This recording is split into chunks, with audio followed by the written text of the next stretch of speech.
ago. The navy blue carpet was worn flat as astroturf in pathways from the couch to the kitchen and to the hallway that went off to the right. He moved farther in and took quick glances in the kitchen, in the bedroom, and the bathroom.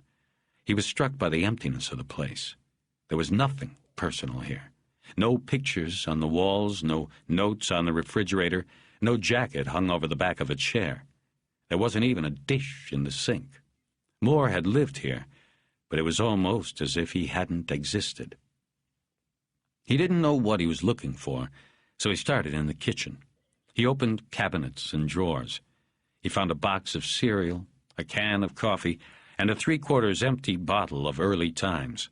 In another cabinet, he found an unopened bottle of sweet rum with a Mexican label. Inside the bottle was a stalk of sugarcane. There was some silverware and cooking tools in the drawers, several books of matches from Hollywood area bars like Ports and The Bullet. The freezer was empty, except for 2 trays of ice.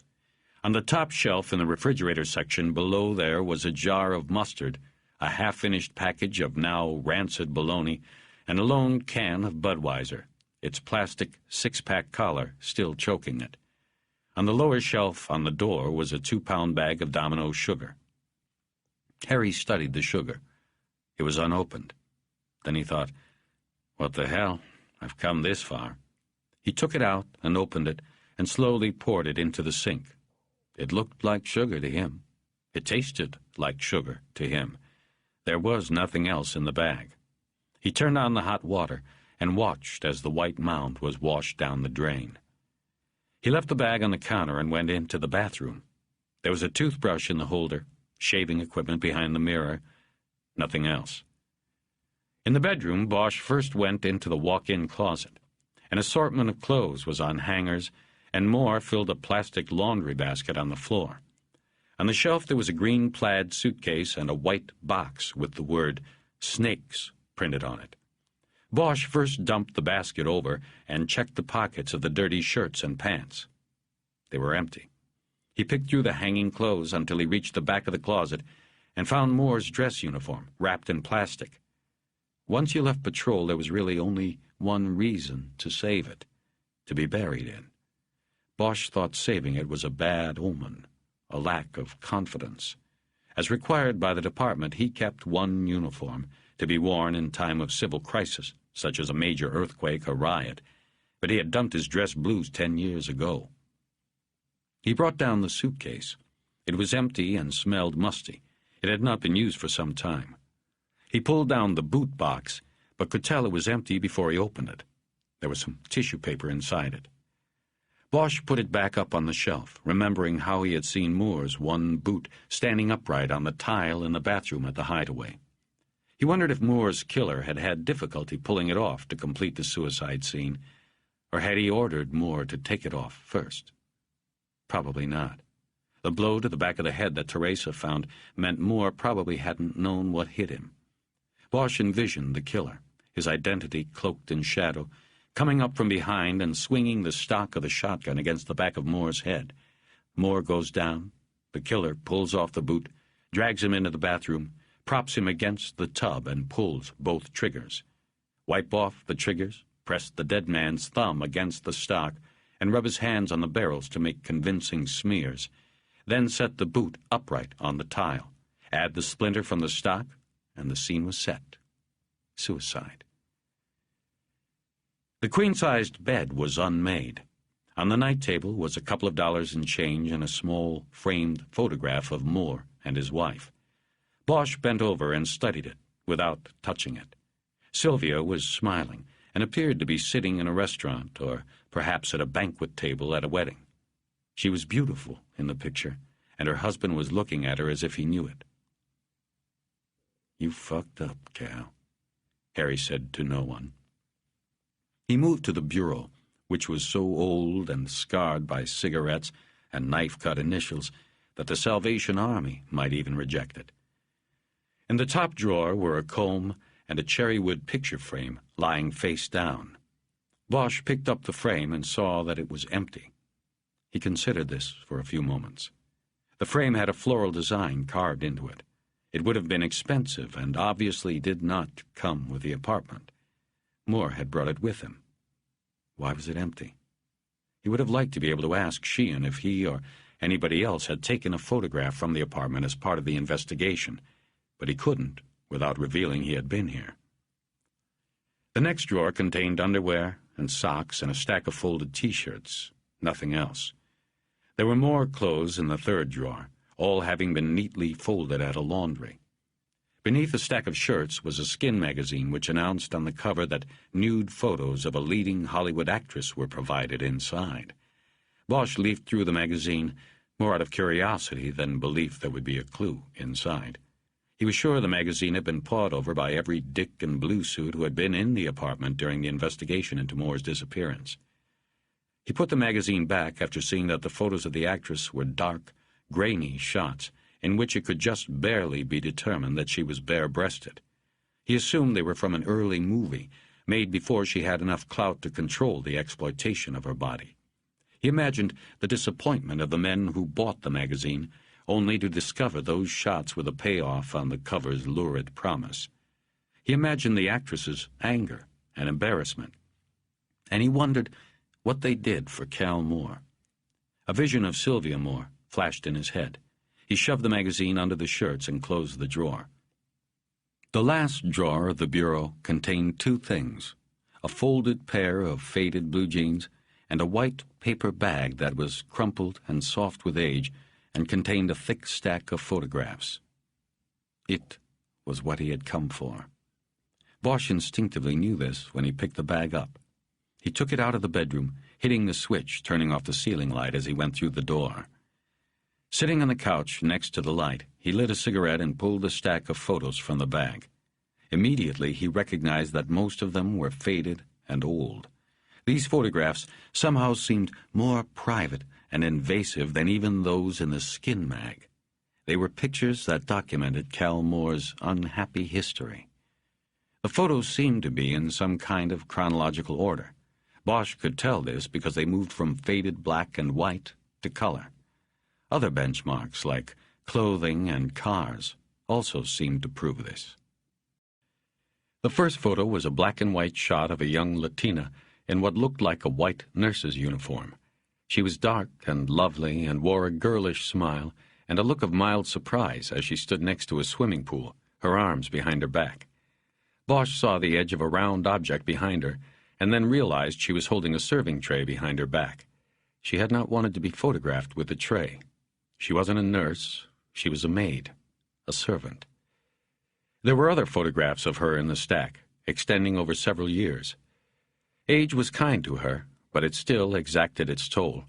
She retained an exotic beauty, but worry lines formed and her eyes lost some of their warmth.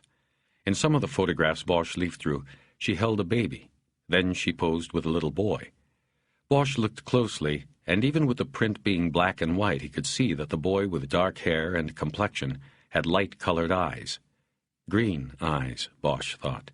It was Calexico Moore and his mother. In one of the photos, the woman and the small boy stood in front of a large white house with a Spanish tile roof. It looked like a Mediterranean villa. Rising behind the mother and boy, but unclear because of the focus, was a tower. Two darkly blurred windows, like empty eyes, were near the top. Bosch thought about what Moore had said to his wife about growing up in a castle. This was it.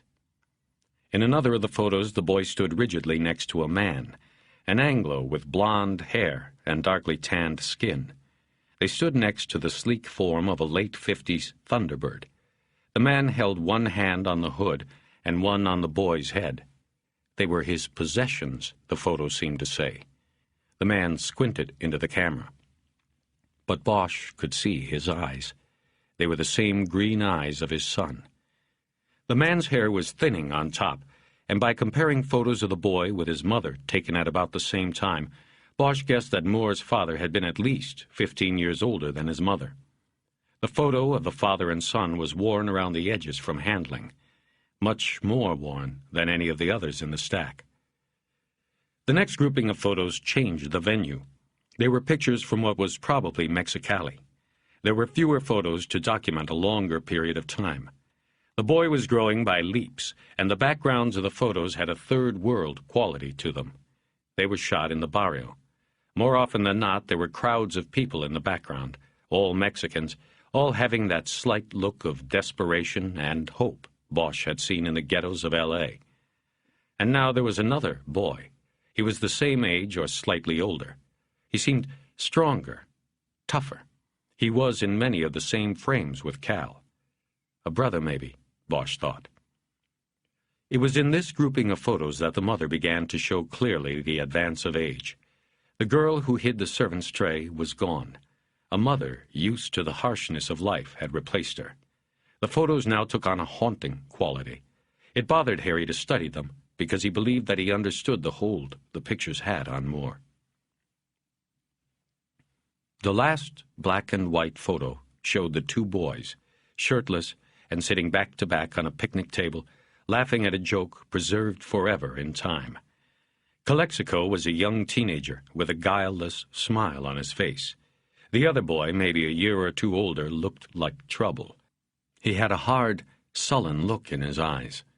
In the picture, Cal had his right arm cocked and was making a muscle for the photographer.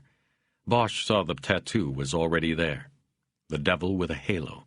Saints and sinners. In the photos after that, the other boy never appeared again. These were color shots taken in Los Angeles.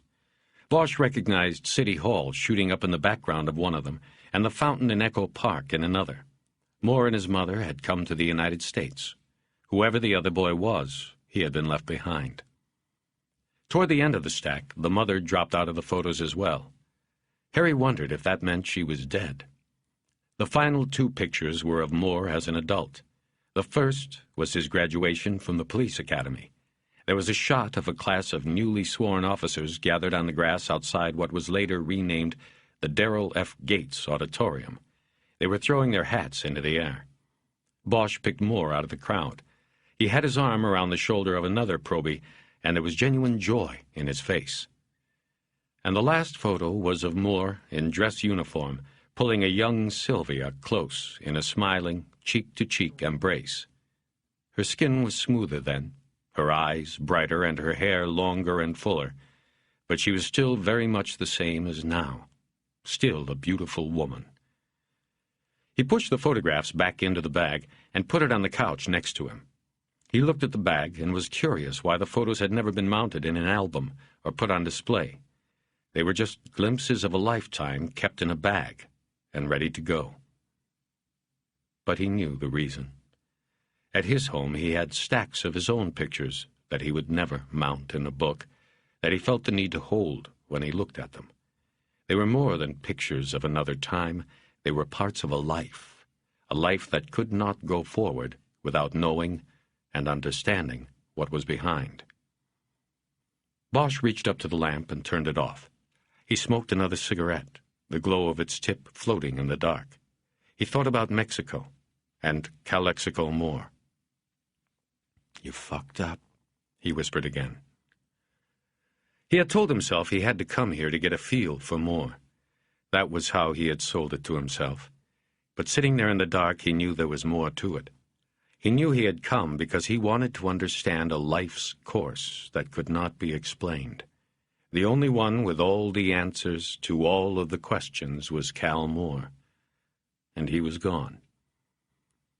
He looked at the white neon glow on the curtains across the room, and they looked like ghosts to him. It made him think of the worn photo of the father and son, fading to white. He thought of his own father, a man he never knew and did not meet until he was on his deathbed. By then it had been too late for Bosch to change his own life's course. He heard a key hit the deadbolt on the other side of the front door. He was up, with his gun out, moving quickly across the room to the hallway. He went into the bedroom first, but then went back into the hall and into the bathroom, because it afforded a better view of the living room. He dropped his cigarette into the toilet and heard it hiss as it died. He heard the front door open, and then a few seconds of silence. Then the light went on in the living room, and he stepped back into the dark recesses of his hiding spot. In the medicine cabinet mirror, he saw Sylvia Moore standing in the middle of the living room, looking around as if it was her first time in the apartment.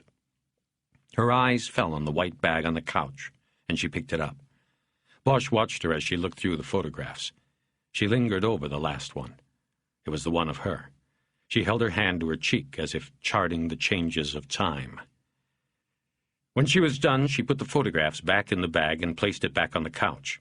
She then started for the hallway, and Bosch moved further back, silently stepping into the bathtub. Now a light came from the bedroom, and he heard the closet door open, hangers scraping on the bar. Bosch holstered his gun and then stepped out of the tub in the bathroom and into the hallway. "Mrs. Moore? Sylvia?" he called from the hall, unsure how to get her attention without scaring her. "Who's that?" came the high-pitched, frightened reply. "It's me, Detective Bosch. It's okay." She came out of the bedroom closet then, the fright wide in her eyes. She carried the hanger with her dead husband's dress uniform on it. "Jesus, you scared me. What are you doing here?" "I was going to ask you the same thing." She held the uniform up in front of her as if Bosch had walked in on her while she was undressed. She took one step back toward the bedroom door. "You followed me?" she said. "What's going on?" "No, I didn't follow you. I was already here." "In the dark?" "Yes, I was thinking. When I heard somebody opening the door, I went into the bathroom. Then when I saw it was you, I didn't know how to come out without scaring you. Sorry. You scared me. I scared you." She nodded once, seeming to accept his explanation. She was wearing a light blue denim shirt and unbleached blue jeans. Her hair was tied behind her head, and she wore earrings made of a pinkish crystal. Her left ear had a second earring. It was a silver crescent moon with a star hooked on its bottom point. She put on a polite smile. Bosch became aware that he had not shaved in a day. "Did you think it was the killer?" she said, when he said nothing else. "Kind of like coming back to the scene of the crime?" "Maybe. Something like that.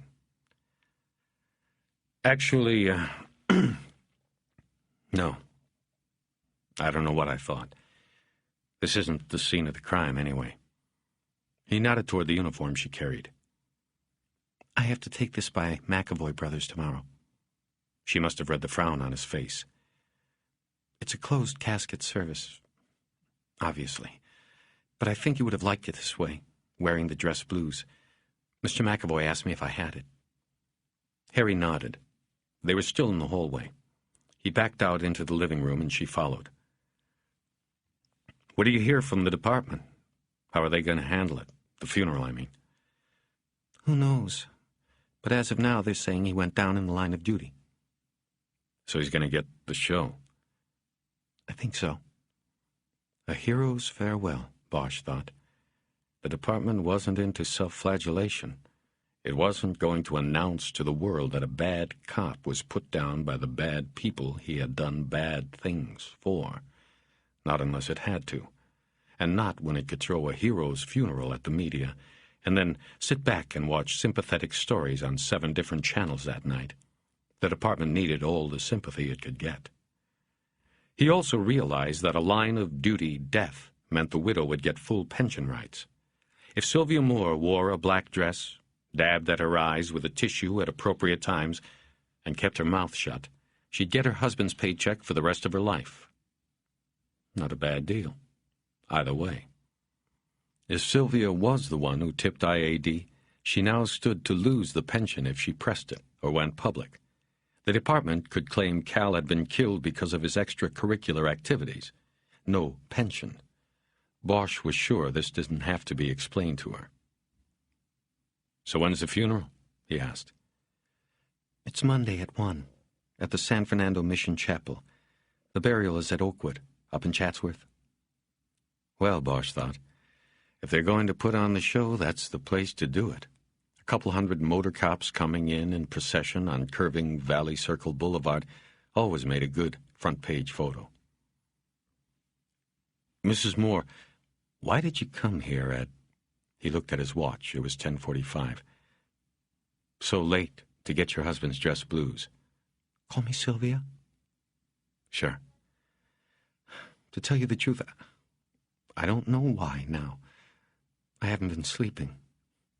I mean, at all, since he was found. I don't know, I just felt like taking a drive. I just got the key to the place today, anyway. Who gave it to you?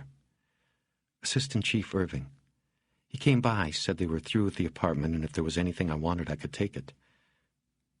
Trouble is, there isn't. I'd hoped I'd never see this place. Then the man at the funeral home called and said he needed the dress uniform if I had it. Here I am. Bosch picked the bag of photographs up off the couch and held it out to her. What about these? You want them? I don't think so. Ever see them before? I think some of them. At least some of them seemed familiar. Some of them I know I never saw. Why do you think that is? A man keeps photographs his whole life and never shows some of them to his wife? I don't know. Strange. He opened the bag, and while he was looking through the photos, said, "What happened to his mother? Do you know?" She died before I knew him. Had a tumor in her head. He was about 20, he said. What about his father? He told me he was dead. But I told you, I don't know if that was true, because he never said how or when. When I asked, he said he didn't want to talk about it. We never did. Bosch held up the photo of the two boys on the picnic table. "Who's this?" She stepped close to him and looked at the photo. He studied her face. He saw flecks of green in her brown eyes. There was a light scent of perfume. I don't know who it is. A friend, I guess. He didn't have a brother? Not one he ever told me about. He told me when we got married, he said I was his only family. He said he was alone, except for me. Now Bosch looked at the photo. Kinda looks like him to me. She didn't say anything. What about the tattoo? What about it? He ever tell you where he got it? What it means? He told me he got it in the village he grew up in. He was a boy. Actually, it was a barrio, I guess. They called it Saints and Sinners. That's what the tattoo means, saints and sinners. He said that was because the people that lived there didn't know which they were, which they would be. He thought of the note found in Cal Moore's back pocket. I found out who I was. He wondered if she realized the significance of this in terms of the place he grew up, where each young boy had to find out who he was, a saint or a sinner. Sylvia interrupted his thoughts. You know, you didn't really say why you were already here, sitting in the dark thinking. You had to come here to do that? I came to look around, I guess.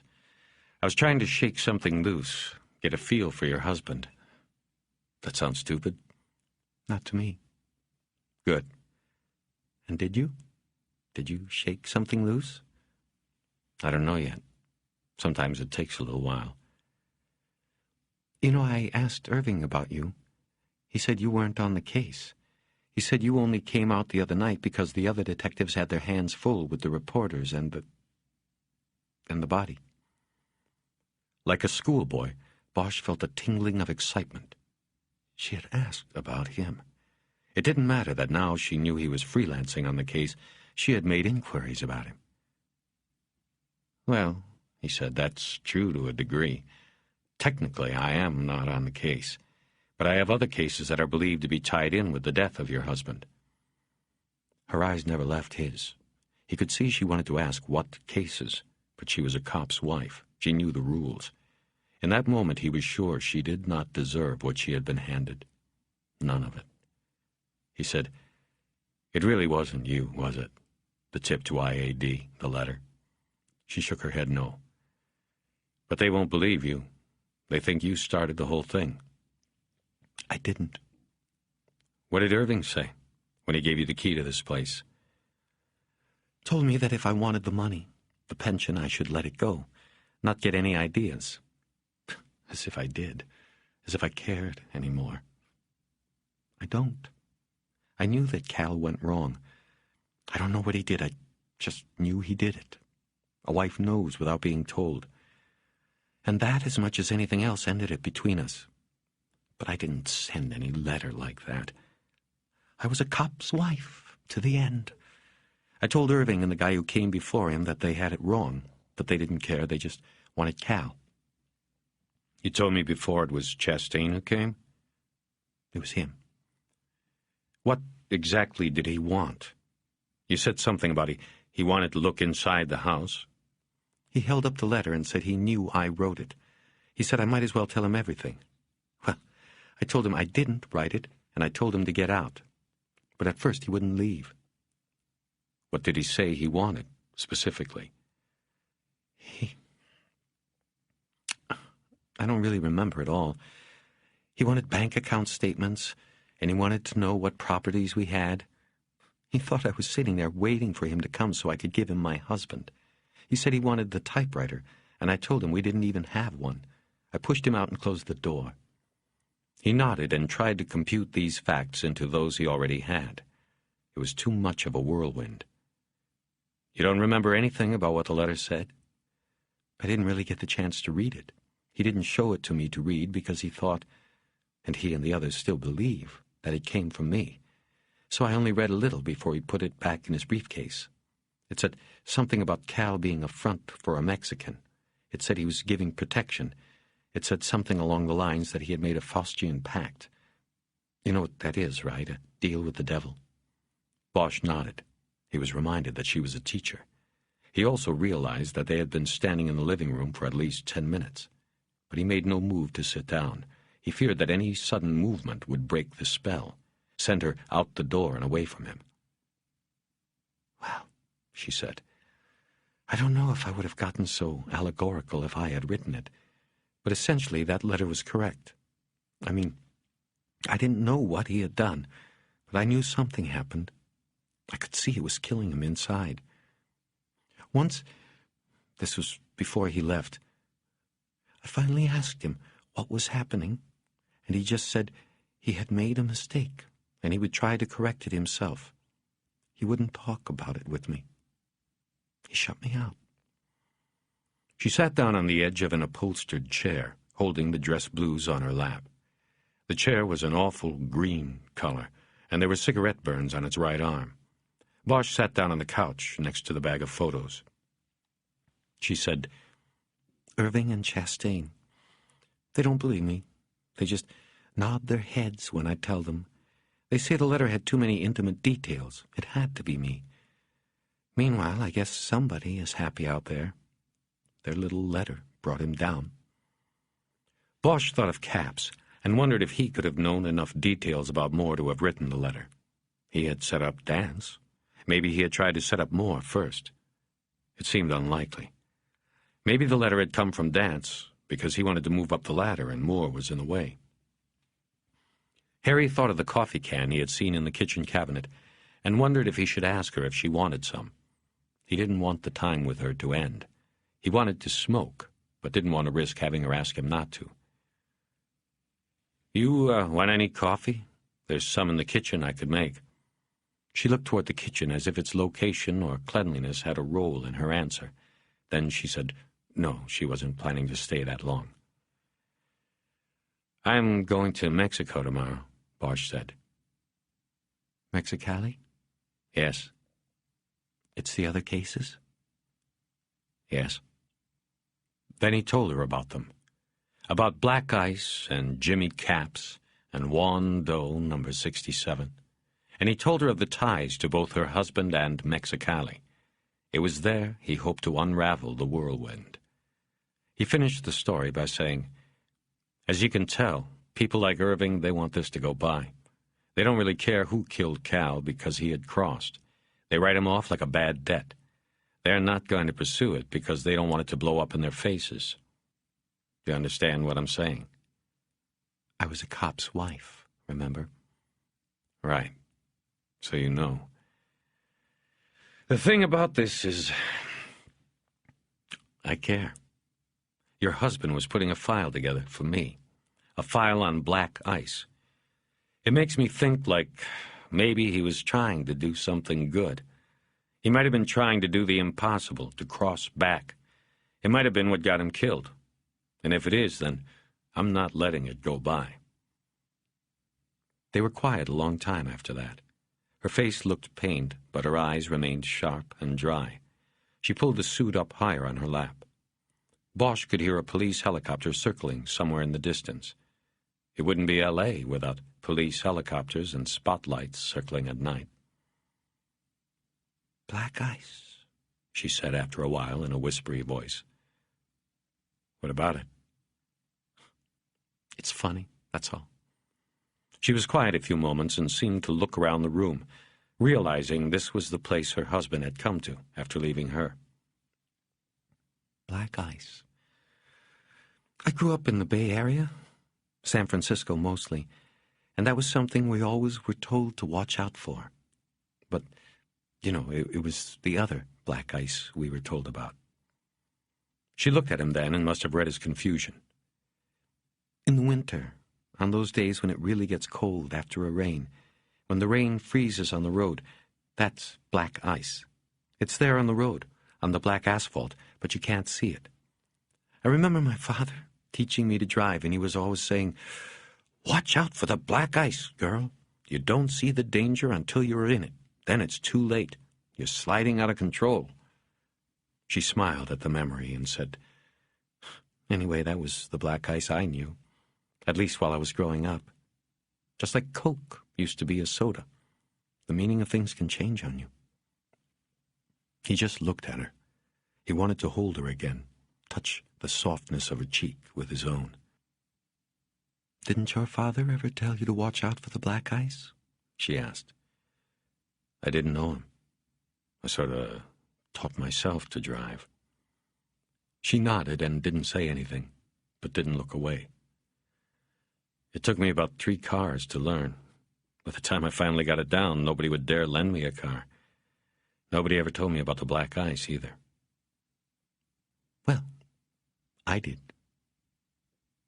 "Thank you. Are you hung up on the past too, Harry?" He didn't answer. "I guess we all are. What's that saying? Through studying the past, we learn our future? Something like that. You seem to me to be a man still studying, maybe." Her eyes seemed to look into him. They were eyes with great knowledge, and he realized that for all of his desires the other night, she did not need to be held or healed of pain. In fact, she was the healer. How could Cal Moore have run from this? He changed the subject, not knowing why, only that he must push the attention away from himself. "There's a picture frame in the bedroom, carved cherry wood, but no picture. You remember it?" "I'll have to look." She stood, leaving her husband's suit on the chair, and moved into the bedroom. She looked at the frame in the top drawer of the bureau a long time before saying she didn't recognize it. She didn't look at Bosch until after she said this. They stood there next to the bed looking at each other in silence. Bosch finally raised his hand, then hesitated. She took a step closer to him, and that was the sign that his touch was wanted. He caressed her cheek, the way she had done it herself when she had studied the photograph earlier and thought she was alone. Then he dropped his hand down the side of her throat and around to the back of her neck. They stared at each other. Then she came closer and brought her mouth up to his. Her hand came to his neck and pulled him to her, and they kissed. She held him and pressed herself against him in a way that revealed her need. He saw her eyes were closed now, and at that moment Bosch realized she was his reflection in a mirror of hunger and loneliness. They made love on her husband's unmade bed, neither of them paying mind to where they were or what this would mean the next day, or week, or year. Bosch kept his eyes closed, wanting to concentrate on other senses, her smell and taste and touch. Afterward he pulled himself back so that his head lay on her chest between her freckled breasts. She had her hands in his hair and was drawing her fingers through the curls. He could hear her heart beating in rhythm with his. 19. It was after 1 a.m. by the time Bosch turned the Caprice onto Woodrow Wilson and began the long, winding ascent to his house. He saw the spotlights tracing 8s on the low-flying clouds over Universal City. On the road, he had to navigate his way around cars double-parked outside holiday parties and a discarded Christmas tree, a few strands of lonely tinsel still clinging to its branches that had blown into his path. On the seat next to him were the lone Budweiser from Cal Moore's refrigerator and Lucius Porter's gun. All his life, he believed he was slumming towards something good, that there was meaning. In the youth shelter, the foster homes, the Army and Vietnam, and now the department, he always carried the feeling that he was struggling towards some kind of resolution and knowledge of purpose, that there was something good in him, or about him. It was the waiting that was so hard. The waiting often left a hollow feeling in his soul, and he believed people could see this, that they knew when they looked at him that he was empty. He had learned to fill that hollowness with isolation and work, sometimes drink and the sound of the jazz saxophone, but never people. He never let anyone in all the way. And now he thought he had seen Sylvia Moore's eyes, her true eyes, and he had to wonder if she was the one who could fill him. I want to see you, he had said when they separated outside the fountains. Yes, was all she said. She touched his cheek with her hand and got into her car. Now Bosch thought about what that one word and the accompanying touch could mean. He was happy, and that was something new. As he rounded the last curve, slowing for a car with its brights on to pass, he thought of the way she had looked at the picture frame for so long before saying she did not recognize it. Had she lied? What were the chances that Cal Moore would have bought such an expensive frame after moving into a dump like that? Not good, was the answer. By the time he pulled the Caprice into the carport, he was full of confusing feelings. What had been in the picture? What difference did it make that she had held that back, if she did? Still sitting in the car, he opened the beer and drank it down quickly, some of it spilling onto his neck. He would sleep tonight, he knew. Inside, he went to the kitchen, put Porter's gun in a cabinet, and checked the phone machine. There were no messages, no call from Porter saying why he had run, no call from Pounds asking how it was going, no call from Irving saying he knew what Bosch was up to. After 2 nights with little sleep, Bosch looked forward to his bed as he did on few other nights. It was most often this way, part of a routine he kept. Nights of fleeting rest or nightmares, followed by a single night when exhaustion finally drove him down hard into a dark sleep. As he gathered the covers and pillows about him, he noticed that there was still the trace of Teresa Corazon's powdery perfume on them. He closed his eyes and thought about her for a moment, but soon her image was pushed out of his mind by Sylvia Moore's face. Not the photo from the bag or the nightstand, but the real face. Weary, but strong, her eyes focused on Bosch's own. The dream was like others Harry had had. He was in the dark place. A cavernous blackness enveloped him, and his breath echoed in the dark. He sensed, or rather, he knew, in the way he had knowledge of place in all his dreams, that the darkness ended ahead and he must go there. But this time he was not alone. That was what was different. He was with Sylvia, and they huddled in the black, their sweat stinging their eyes. Harry held her, and she held him, and they did not speak. They broke from each other's embrace and began to move through the darkness. There was dim light ahead, and Harry headed that way. His left hand was extended in front of him, his Smith & Wesson in its grasp. His right hand was behind him, holding hers and leading her along. And as they came into the light, Calexico Moore was waiting there with the shotgun. He was not hidden, but he stood partially silhouetted by the light that poured into the passage.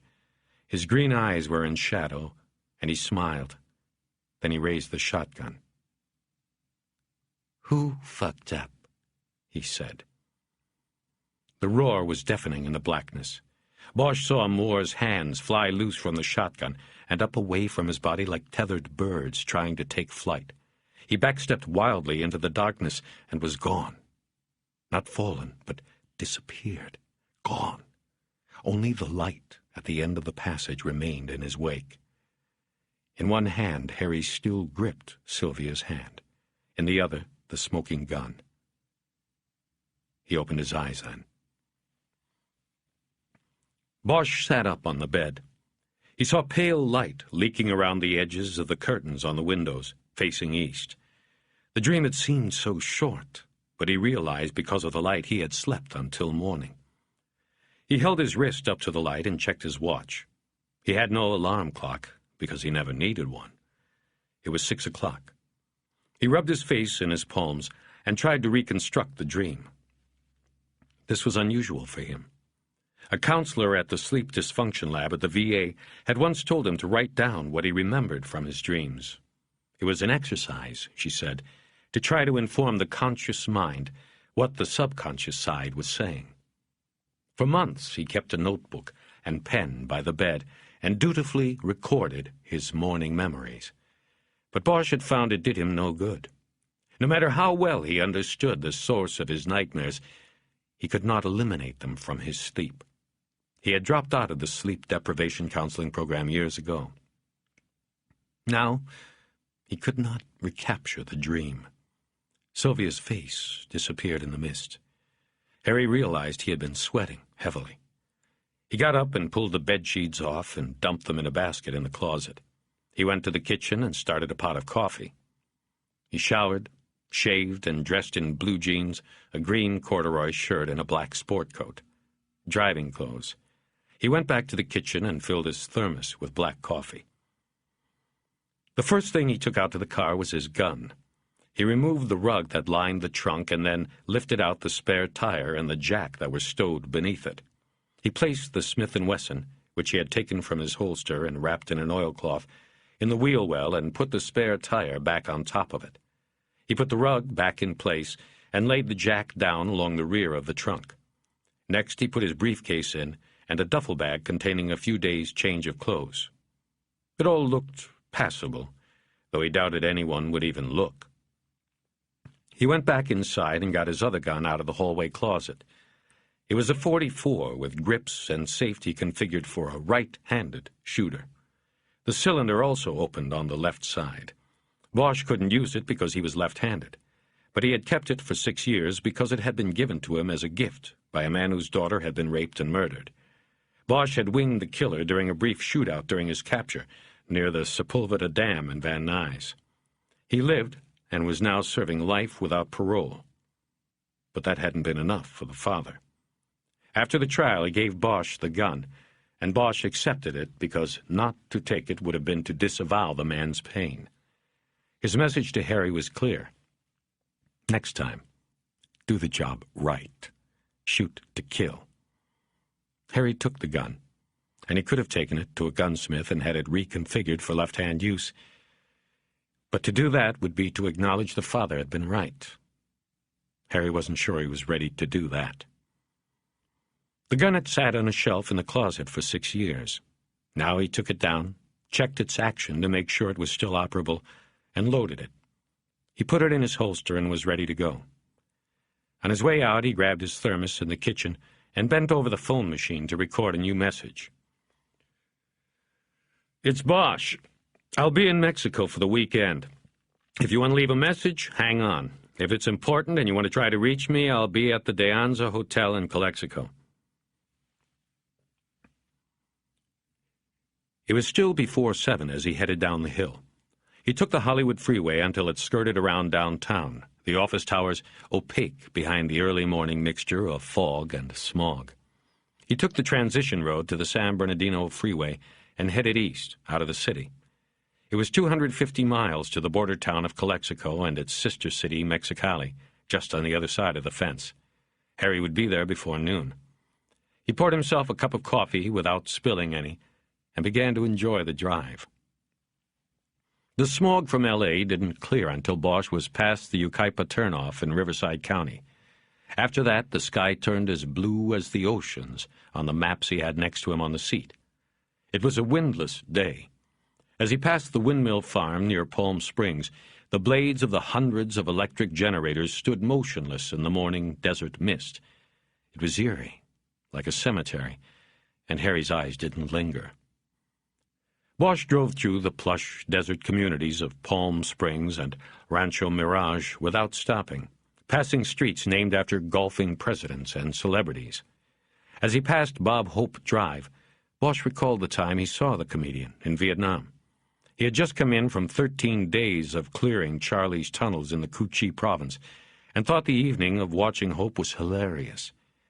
Years later, he had seen a clip of the same show on a television retrospective on the comedian. This time the performance made him feel sad. After Rancho Mirage, he caught Route 86 and was heading directly south. The open road always presented a quiet thrill to Bosch, the feeling of going someplace new coupled with the unknown.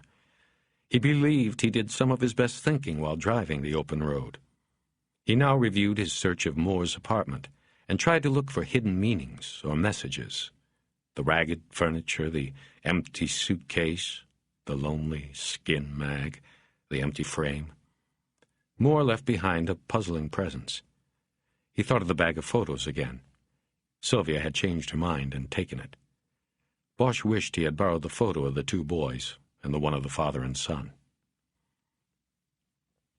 Bosch had no photographs of his own father. He had told Sylvia that he hadn't known him, but that had been only partially true. He had grown up not knowing and not, at least outwardly, caring who he was. But when he returned from the war, he came back with a sense of urgency to know about his origins. It led him to seek out his father after 20 years of not even knowing his name. Harry had been raised in a series of youth shelters and foster homes after authorities took him from his mother's custody. In the dormitories at McLaren or San Fernando or the other halls, he was comforted by his mother's steady visits, except during the time she was in jail. She told him they couldn't send him to a foster home without her consent. She had a good lawyer, she said, trying to get him back.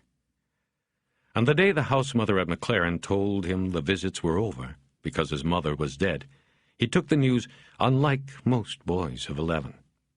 Outwardly, he showed nothing.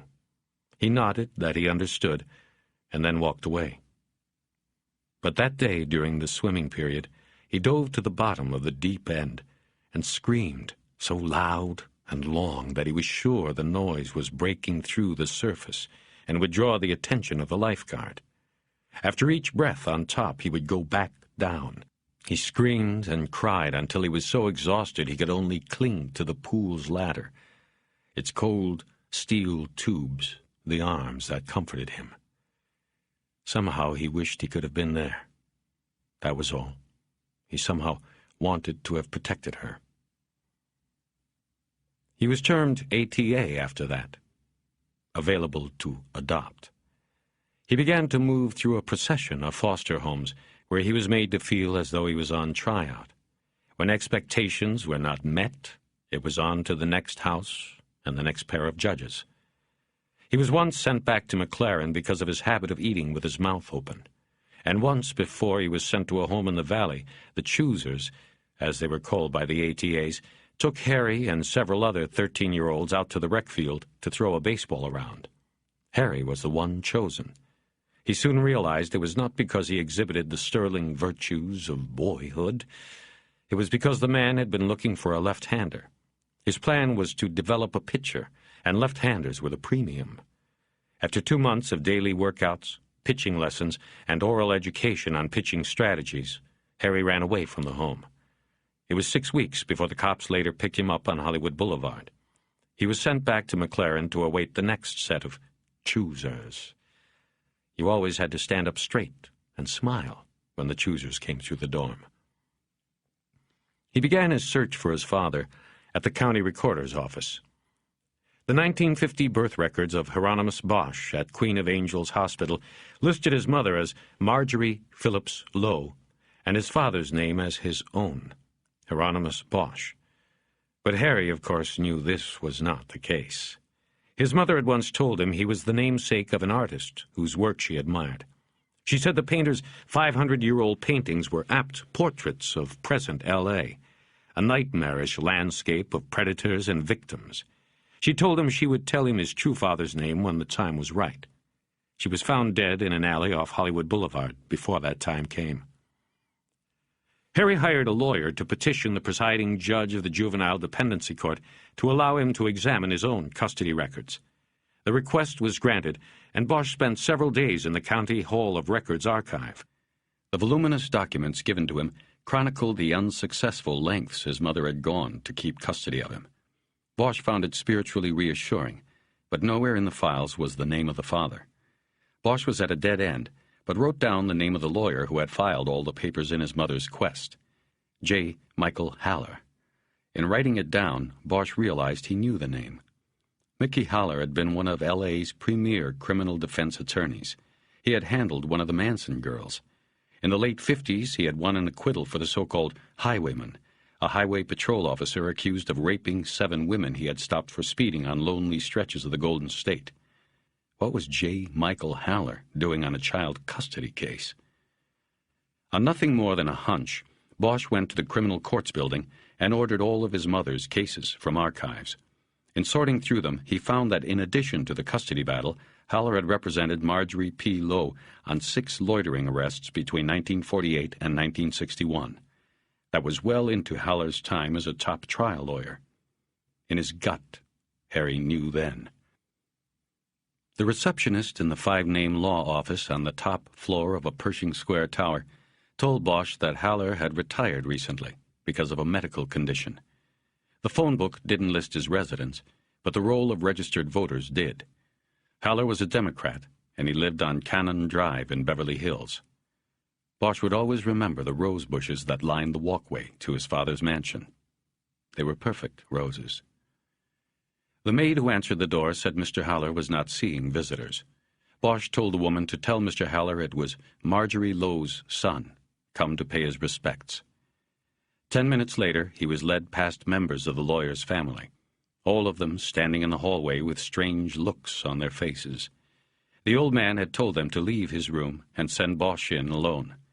Standing at the bedside, Harry figured him for maybe 90 pounds now, and he didn't need to ask what was wrong because he could tell cancer was eating away at him from the inside out. "I guess I know why you've come," he rasped. "I just wanted to... I don't know." He stood there in silence for quite a time, watching how it wore the man out just to keep his eyes open. There was a tube from a box on the bedside that ran under the covers. The box beeped every once in a while as it pumped pain-killing morphine into the dying man's blood. The old man studied him silently. "I don't want anything from you," Bosch finally said. "I don't know. I think I just wanted to let you know I made it by okay. I'm all right, in case you ever worried." "Yeah. You have been to the war?" "Yes, I'm done with that." "My son, my other son, I kept him away from that. What will you do now?" "I don't know." After some more silence, the old man seemed to nod. He said, "You are called Harry. Your mother told me that. She told me a lot about you. But I could never. Do you understand? Different times. And after it went by so long, I couldn't reverse things." Bosch just nodded. He hadn't come to cause the man any more pain. More silence passed, and he heard the labored breathing. "Harry Haller," the old man whispered then, a broken smile on the thin, peeling lips, burned by chemotherapy. That could have been you. Did you ever read Hesse? Bosch didn't understand, but nodded again. There was a beep sound. He watched for a minute until the dosage seemed to take some effect. The old man's eyes closed and he sighed. "I'd better get going," Harry said. You take care." He touched the man's frail, bluish hand. It gripped his fingers tightly, almost desperately, and then let go. As he stepped to the door, he heard the old man's rasp. "I'm sorry, what did you say?" I said I did. I did worry about you. There was a tear running down the side of the old man's face into his white hair. Bosch nodded again, and 2 weeks later he stood on a hill above the Good Shepherd section at Forest Lawn and watched them put the father he never knew in the ground. During the ceremony he saw a grouping that he suspected was his half-brother and 3 half-sisters. The half-brother, probably born a few years ahead of Bosch, was watching Harry during the ceremony. At the end, Bosch turned and walked away. Near 10 o'clock, Bosch stopped at a roadside diner called El Oasis Verde and ate huevos rancheros. His table was at a window that looked out at the blue-white sheath called the Salton Sea, and then farther east to the Chocolate Mountains. Bosch silently reveled in the beauty and the openness of the scene. When he was done and the waitress had refilled his thermos, he walked out into the dirt parking lot and leaned against the fender of the Caprice to breathe the cool, clean air and look again.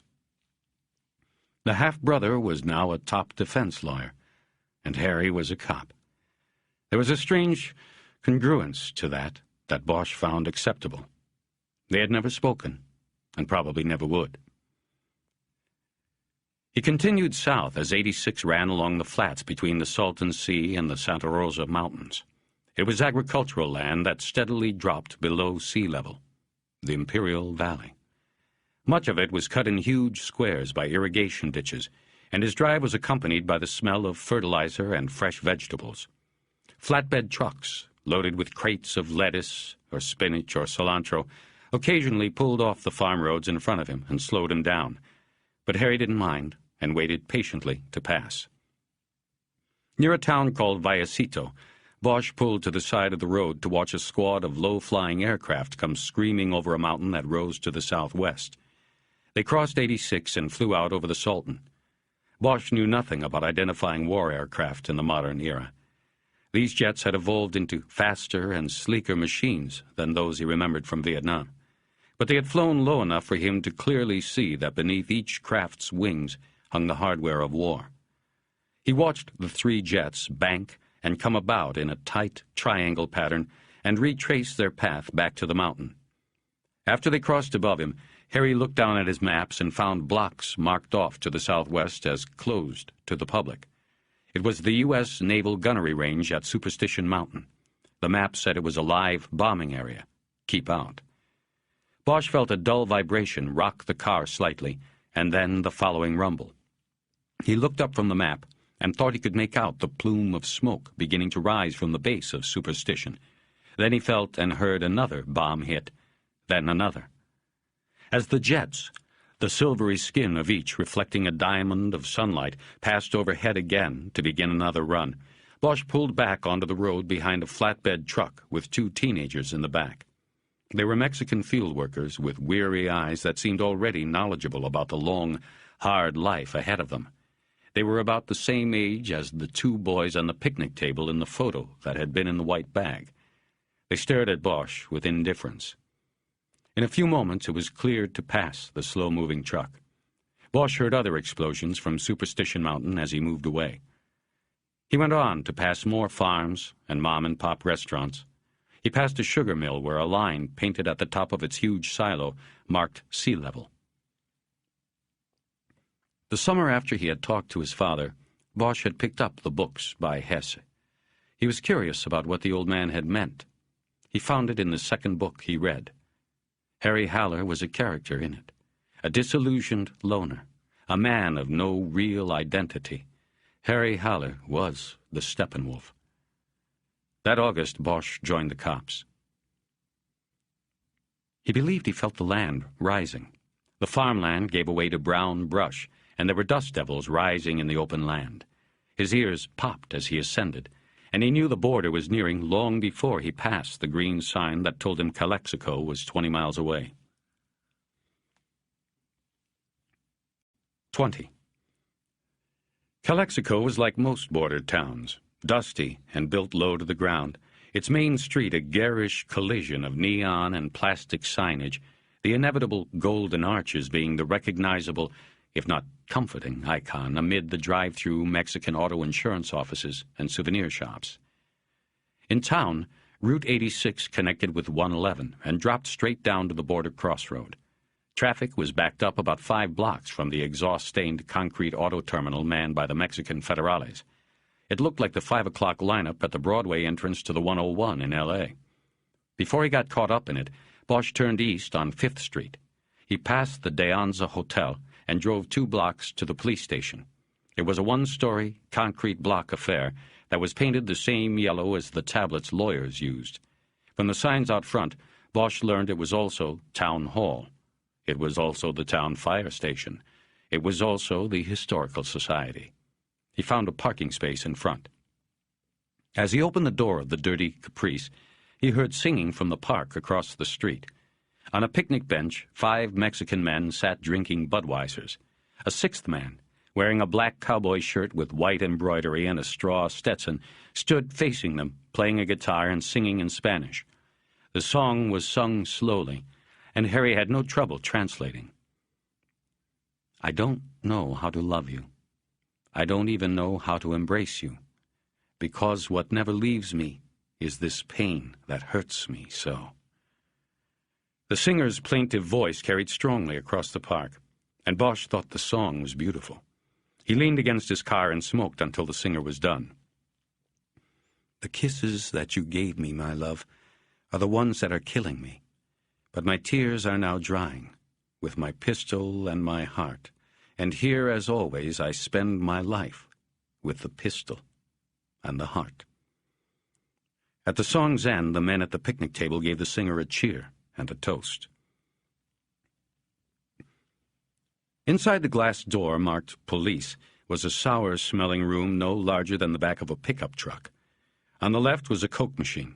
Straight ahead was a door with an electronic bolt, and on the right was a thick glass window with a slide tray beneath it. A uniformed officer sat behind the glass. Behind him, a woman sat at a radio dispatch console. On the other side of the console was a wall of square, foot-sized lockers. You can't smoke in there, sir, the uniform said. He wore mirrored sunglasses and was overweight.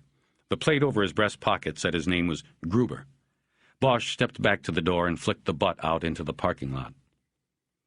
You know, it's a $100 fine for littering in Calexico, sir, Gruber said. Harry held up his open badge and ID wallet. You can bill me, he said. I need to check a gun. Gruber smiled curtly, revealing his receding, purplish gums. I chew tobacco myself. Then you don't have that problem. I can tell. Gruber frowned and had to think about that a moment before saying, Well, let's have it. Man says he wants to check a gun, has to turn the gun in to be checked. He turned back to the dispatcher to see if she thought that he now had the upper hand. She showed no response. Bosch noticed the strain Gruber's gut was putting on the buttons of his uniform. He pulled the .44 out of his holster and put it in the slide tray. 44, Gruber announced, and he lifted the gun out and examined it. You want to keep it in the holster? Bosch hadn't thought about that. He needed the holster. Otherwise, he'd have to jam the Smith in his waistband, and he'd probably lose it if he ended up having to do any running. Nah, he said. Just checking the gun. Gruber winked and took it over to the lockers, opened one up and put... Let this melody offer you space to breathe, reflect, and feel renewed before we dive back into the story.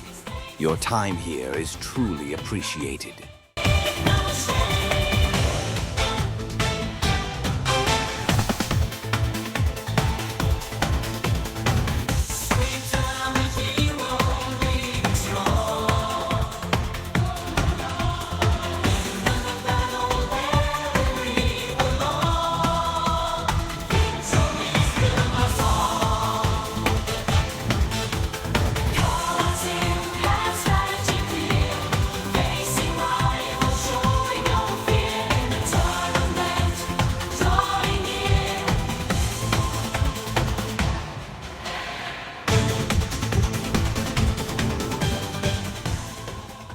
the gun inside. After he closed it, he locked it, took the key out, and came back to the window. Let me see the ID again. I have to write up a receipt. Bosch dropped his badge wallet into the tray and watched as Gruber slowly wrote out a receipt in duplicate. It seemed that the officer had to look from the ID card to what he was writing every 2 letters. How'd you get a name like that? You can just write Harry for short. That's no problem. I can write it. Just don't ask me to say it. Looks like it rhymes with anonymous. He finished and put the receipts into the tray and told Harry to sign them both. Harry used his own pen. Looky there. A lefty signing for a right-handed gun, Gruber said. Something you don't see around here too often. He winked at Bosch again. Bosch just looked at him. Just talking is all, Gruber said. Harry dropped one of the receipts into the tray, and Gruber exchanged it for the locker key. It was numbered. Don't lose it now, Gruber said. As he walked back to the Caprice, he saw that the men were still at the picnic table in the park, but there was no more singing. He got into the Caprice and put the locker key in the ashtray. He never used it for smoking. He noticed an old man with white hair unlocking the door below the Historical Society sign. Bosch backed out and headed over to the De Anza. It was a 3-story, Spanish-style building with a satellite dish on the roof. Bosch parked in the brick drive up in front. His plan was to check in, drop his bags in his room, wash his face, and then make the border crossing into Mexicali. The man behind the front desk wore a white shirt and brown bow tie to match his brown vest. He could not have been much older than 20. A plastic tag on the vest identified him as Miguel, assistant front desk manager. Bosch said he wanted a room, filled out a registration card, and handed it back. Miguel said, "Oh, yes, Mr. Bosch. We have messages for you." He turned to a basket file and pulled out 3 pink message forms. 2 were from Pounds, 1 from Irving. Bosch looked at the times and noticed all 3 calls had come in during the last 2 hours. First Pounds, then Irving, then Pounds again. "Wait a minute," he said to Miguel. "Is there a phone?" "Around the corner, sir, to your right." Bosch stood there with a phone in his hand, wondering what to do. Something was up, or both of them wouldn't have tried to reach him. Something had made one or both of them call his house, and they heard the taped message. What could have happened? Using his Pac Bell card, he called the Hollywood homicide table, hoping someone was in and that he might learn what was going on. Jerry Edgar answered the call on the first ring. "Jed, what's up? I got phone calls from the wait coming out my ass." There was a long silence. Too long. "Jed?" Harry, where you at? "I'm down south, man." Where down south? "What is it, Jed?" Wherever you're at, Pounds is trying to recall you. He said if anybody talks to you to tell you to get your ass back here. He said... "Why? What's going on?" "It's Porter, man. They found him this morning up at Sunshine Canyon. Somebody wrapped a wire around his neck so tight that it was the size of a watch band." Jesus. Bosch pulled out his cigarettes. Jesus. Yeah. What was he doing up there? Sunshine, that's the landfill up in Foothill Division, right? Shit, Harry, he was dumped there. Of course. Bosch should have realized that. Of course, he wasn't thinking right. Right. What happened? What happened was that they found his body out there this morning. A rag picker come across it. He was covered in garbage and shit, but RHD traced some of the stuff. They got receipts from some restaurants, they got the name of the hauler the restaurants use, and they've got it traced to a particular truck and a particular route. It's a downtown run. Was made yesterday morning. Hollywood's working it with them. I'm fixing to go start canvassing on the route. We'll find the dumpster he came from and go from there. Bosch thought of the dumpster behind Poe's. Porter hadn't run out on him. He had probably been garroted and dragged out while Bosch was having his say with the bartender. Then he remembered the man with the tattooed tears. How had he missed it? He had probably stood 10 feet from Porter's killer. I didn't go out to the scene, but I hear he'd been worked over before they did him. His face was busted up, nose broke, stuff like that. A lot of blood, I hear. Man, what a pitiful way to go. It wouldn't be long before they came into pose with photos of Porter. The bartender would remember the face and would gladly describe Bosch as the man who had come in, said he was a cop, and attacked Porter. Bosch wondered if he should tell Edgar now and save a lot of legwork.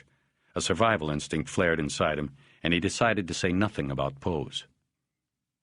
Why do Pounds and Irving want me? Don't know. All I know is first Moore gets it, then Porter. Think maybe they're closing ranks or something. I think they want everybody in where it's nice and safe. Word going round here is that those 2 cases are one.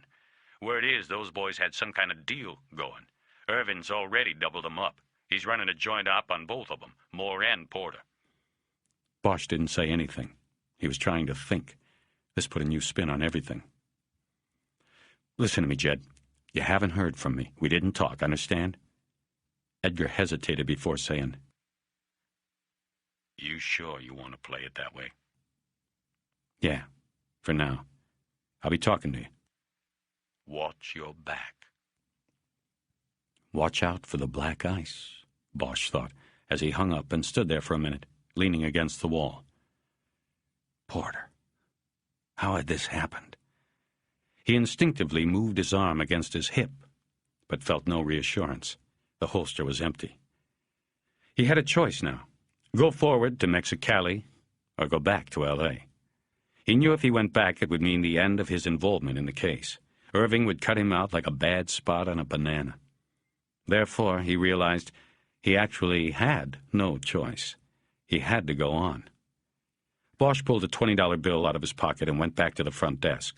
He slid the bill across to Miguel. Yes, sir? I'd like to cancel my room, Miguel.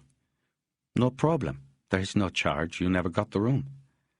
No, that's for you, Miguel. I have a slight problem. I don't want anybody to know I was here. Understand? Miguel was young, but he was wise. He told Bosch his request was no problem. He pulled the bill off the counter and tucked it into a pocket inside his vest. Harry then slid the phone messages across. If they call again, I never showed up to get these, right? That's right, sir. In a few minutes, he was in line for the crossing at the border. He noticed how the U.S. Customs and Border Patrol building, where incoming traffic was handled, dwarfed its Mexican counterpart. The message was clear. Leaving this country was not a difficulty. Coming in, though, was another matter entirely. When it was Bosch's turn at the gate, he held his badge wallet open and out the window. When the Mexican officer took it, Harry then handed him the Calexico PD receipt. Your business? The officer asked. He wore a faded uniform that had been army green once. His hat was sweat-stained along the band. Official, I have a meeting at the Plaza Justicia. Ah, you know the way? Bosch held up one of the maps from the seat and nodded. The officer then looked at the pink receipt. You are unarmed, he said as he read the paper. You leave your .44 behind, huh? That's what it says. The officer smiled, and Bosch thought he could see disbelief in his eyes. The officer nodded and waved his car on. The Caprice immediately became engulfed in a torrent of automobiles that were moving onto a wide avenue with no painted lines denoting lanes. At times, there were 6 rows of moving vehicles, and sometimes there were 4 or 5. The cars made the transitions smoothly. Harry heard no horns, and the traffic flowed quickly. He had gone nearly a mile before a red light halted traffic, and he was able to consult his maps for the first time. He determined he was on Calzado Lopez Mateos, which eventually led to the Justice Center in the southern part of the city. The light changed, and the traffic began moving again. Bosch relaxed a little and looked around as he drove, carefully to keep an eye on the changing lane configuration. The boulevard was lined with old shops and industrial businesses. Their pastel-painted facades had been darkened by exhaust fumes from the passing river of metal, and it was all quite depressing to Bosch. Several large Chevrolet school buses with multicolored paint jobs moved on the road, but they weren't enough to bring much cheer to the scene. The boulevard curved hard to the south and then rounded a circular intersection with a monument at its center, a golden man upon a rearing stallion. He noticed several men, many wearing straw cowboy hats, standing in the circle or leaning against the base of the monument. They stared into the sea of traffic. Day laborers waiting for work. Bosch checked the map and saw that the spot was called Benito Juarez Circle. In another minute, Bosch came upon a complex of 3 large buildings with groupings of antennas and satellite dishes on top of each. A sign near the roadway announced, Ayuntamiento de Mexicali.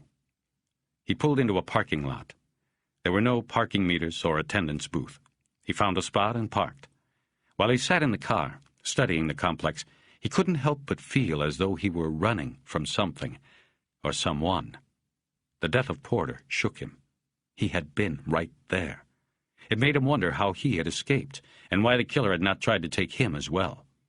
One obvious explanation was that the killer did not want to risk taking on 2 targets at once.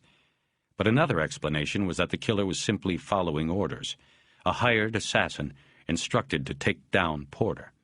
Bosch had the feeling that if that were so, the order had come from here, in Mexicali. Each of the 3 buildings in the complex fronted one side of a triangular plaza. They were of modern design with brown and pink sandstone facades. All the windows on the 3rd floor of one of the buildings were covered from the inside with newspaper. To block the setting sun, Bosch assumed. It gave the building a shabby look. Above the main entranceway to this building, chrome letters said, Policía Judicial del Estado de Baja California. He got out of the car with his Juan Doe No. 67 file, locked the car door, and headed that way. Walking through the plaza, Bosch saw several dozen people and many vendors selling food and crafts, but mostly food. On the front steps of the police building, several young girls approached him with hands out, trying to sell him chewing gum or wristbands made of colorful threads. He said no thanks. As he opened the door to the lobby, a short woman balancing a tray on her shoulder that contained 6 pies almost collided with him. Inside, the waiting room contained 4 rows of plastic chairs that faced a counter on which a uniformed officer leaned. Almost every chair was taken, and every person watched the uniform intently. He was wearing mirrored glasses and reading a newspaper. Bosch approached him and told him in Spanish that he had an appointment with Investigator Carlos Aguila. He opened his badge case and placed it on the counter. The man behind it did not seem impressed, but he slowly reached under the counter and brought up a phone. It was an old rotary job, much older than the building they were in, and it seemed to take him an hour to dial the number. After a moment, the desk officer began speaking rapid-fire Spanish into the phone. Harry could make out only a few words. Captain, Gringo, yes, LAPD investigator. He also thought he heard the desk man say, Charlie Chan. The desk officer listened for a few moments and then hung up. Without looking at Bosch, he jerked his thumb toward the door behind him and went back to his newspaper. Harry walked around the counter and through the door into a hallway that extended both right and left, with many doors each way. He stepped back into the waiting room, tapped the desk officer on the shoulder, and asked which way. To the end, last door, the officer said in English, and pointed to the hallway to the left. Bosch followed the directions and came to a large room where several men milled around standing, and others sat on couches. There were bicycles leaning on the walls where there was not a couch. There was a lone desk, at which a young woman sat typing, while a man apparently dictated to her. Harry noticed the man had a Beretta 9mm wedged in the waistband of his double-knit pants. He then noticed that some of the other men wore guns in holsters or also in their waistbands. This was the Detective Bureau. The chatter in the room stopped when Bosch walked in. He asked the man closest to him for Carlos Aguila. This caused another man to call through a doorway at the back of the room. Again, it was too fast, but Bosch heard the word Chan and tried to think what it meant in Spanish. The man who had yelled then jerked his thumb toward the door, and Bosch went that way. He heard quiet laughter behind him, but didn't turn around. The door led to a small office with a single desk. Behind it, a man with gray hair and tired eyes sat smoking a cigarette. A Mexican newspaper, a glass ashtray, and a telephone were the only items on the desk. A man with mirrored aviator glasses, what else was new, sat in a chair against the far wall and studied Bosch, unless he was sleeping. "Buenos dias," the older man said. In English, he said, "I am Captain Gustavo Grania, and you are Detective Harry Bosch. We spoke yesterday." Bosch reached across the desk and shook his hand. Grania then indicated the man in the mirrors. "And Investigator Aguila is who you have come to see. What have you brought from your investigation in Los Angeles?" Aguila, the officer who had sent the inquiry to the Los Angeles consulate, was a small man with dark hair and light skin. His forehead and nose were burned red by the sun, but Bosch could see his white chest through the open collar of his shirt. He wore jeans and black leather boots. He nodded to Bosch, but made no effort to shake his hand. There was no chair to sit down on, so Harry walked up close to the desk and placed the file down. He opened it and took out morgue Polaroids of Juan Doe No. 67's face and the chest tattoo. He handed them to Grania, who studied them for a moment and then put them down. "You also look for a man, then? The killer, perhaps?" Grania asked. "There's a possibility that he was killed here and his body taken to Los Angeles. If that is so, then your department should look for the killer, perhaps." Grania put a puzzled look on his face. "I don't understand," he said. "Why? Why would this happen? I am sure you must be mistaken, Detective Bosch." Bosch shook his shoulders. He wasn't going to press it. Yet. "Well, I'd like to at least get the identification confirmed and then go from there." "Very well," Grania said. "I leave you with Investigator Aguila. But I have to inform you, the business you mentioned on the phone yesterday, EnviroBreed, I have personally interviewed the manager, and he has assured me that your Juan Doe did not work there. I have saved you that much time." Grania nodded, as if to say his efforts were no inconvenience at all. Think nothing of it. "How can they be sure when we don't have the ID yet?" Grania dragged on his cigarette to give him time to think about that one. He said, "I provided the name Fernão Gutierrez Llosa to him. No such employee at any time. This is an American contractor. We must be careful. You see, we do not wish to step on the toes of the international trade." Grania stood up, dropped his cigarette in the ashtray, and nodded to Aguila. Then he left the office. Bosch looked at the mirrored glasses and wondered if Aguila had understood a word of what had just been said. "Don't worry about the Spanish," Aguila said after Grania was gone. "I speak your language." 21. Bosch insisted that he drive, saying he did not want to leave the Caprice. It wasn't his, he explained, in the parking lot. What he didn't explain was that he wanted to be near his gun, which was still in the trunk. On their way through the plaza, they waved away the children with their hands out. In the car, Bosch said, "How are we going to make the ID without Prince?" Aguila picked the file up off the seat. "His friends and wife will look at the photos." "We going to his house? I can lift Prince, take him back to L.A. to have someone take a look. It would confirm it." "It is not a house, Detective Bosch. It is a shack." Bosch nodded and started the car. Aguila directed him farther south to Boulevard Lazaro Cardenas, on which they headed west for a short while before turning south again on Avenida Canto Rodaro. "We go to the barrio," Aguila said. It is known as Ciudad de los Personas Perdidos, City of Lost Souls. That's what the tattoo means, right? The ghost, lost souls? Yes, that is correct. Bosch thought a moment before asking, how far is it from Lost Souls barrio to Saints and Sinners? It is also in the southwest sector, not far from Lost Souls. I'll show it to you if you wish. Yeah, maybe. Is there a reason you ask?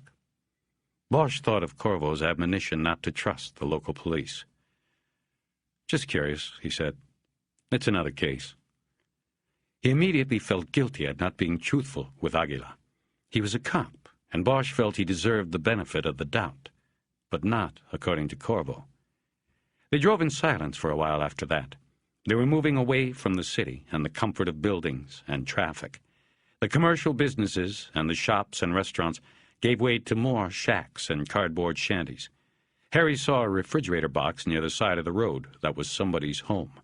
The people they passed, sitting on rusted engine blocks, oil drums, stared at the car with hollow eyes. Bosch tried to keep his eyes on the dusty road.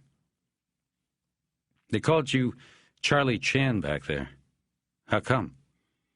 He asked primarily because he was nervous and thought conversation might distract him from his uneasiness and the unpleasantness of the journey they were making. Yes, Aguila said. It is because I am Chinese. Bosch turned and looked at him. From the side he could look behind the mirrors and see the slight rounding of the eyes. It was there.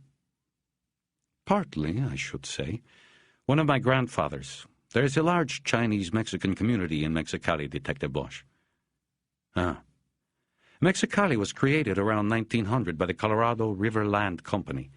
They owned a huge stretch of land on both sides of the border, and they needed cheap labor to pick their cotton, their vegetables, Aguila said. They established Mexicali, across the border from Calexico. Like mirror images, I suppose, at least according to plan. They brought in 10,000 Chinese, all men, and they had a town, a company town. Bosch nodded. He had never heard the story, but found it interesting. He had seen many Chinese restaurants and signs on his drive through the city, but did not recall seeing many Asians. They all stayed? The Chinese? He asked. Most of them, yes. But like I said, 10,000 Chinamen, no women. The company wouldn't allow it, thought it would take away from the work. Later, some women came, but most of the time the men married into Mexican families. The blood was mixed. But as you probably have seen, much of the culture was preserved. We will enjoy some Chinese food at siesta, okay? Sure, okay. Police work has largely remained the domain of the traditional Mexicans. There are not many like me in the state judicial police. For this reason, I am called Charlie Chan. I am considered an outsider by the others. I think I know how you feel. You will reach a point, Detective Bosch, where you will be able to trust me. I am comfortable waiting to discuss this other case you mentioned. Bosch nodded and felt embarrassed and tried to concentrate on his driving. Soon Aguila directed him onto a narrow, unpaved road that cut through the heart of a barrio. There were flat-roofed, concrete block buildings with blankets hung in open doorways. Additions to these buildings were constructed of plywood and sheets of aluminum. There was trash and other debris scattered about. Haggard, gaunt-looking men milled around and stared at the Caprice with California plates as it went by. Pull to the building with the painted star, Aguila instructed. Bosch saw the star. It was hand-painted on the block wall of one of the sad structures. Above the star was painted, Personas Perdidos. Scrawled beneath it were the words, Honorable Alcalde y Sheriff. Bosch parked the Caprice in front of the hovel and waited for instructions. He's neither a mayor or sheriff, if that's what you may be thinking, Aguila said. Arnolfo Munoz de la Cruz is simply what you would call a peacekeeper here. To a place of disorder, he brings order, or tries. He's the sheriff of the City of Lost Souls. He brought the missing man to our attention. This is where Fernal Gutierrez Llosa lived. Bosch got out carrying the Juan Doe file with him. As he walked around the front of the car, he again rubbed his hand against his jacket, where it hung over his holster. It was a subconscious move he made every time he got out of the car and was on the job. But this time, when the comforting feel of the gun beneath was not there, he became acutely aware that he was an unarmed stranger in a strange land. He could not retrieve his Smith from the trunk while in the presence of Aguila, at least not until he knew him better. Aguila rang a clay bell that hung near the doorway of the structure. There was no door, just a blanket that was draped over a wood slat hammered across the top of the passage.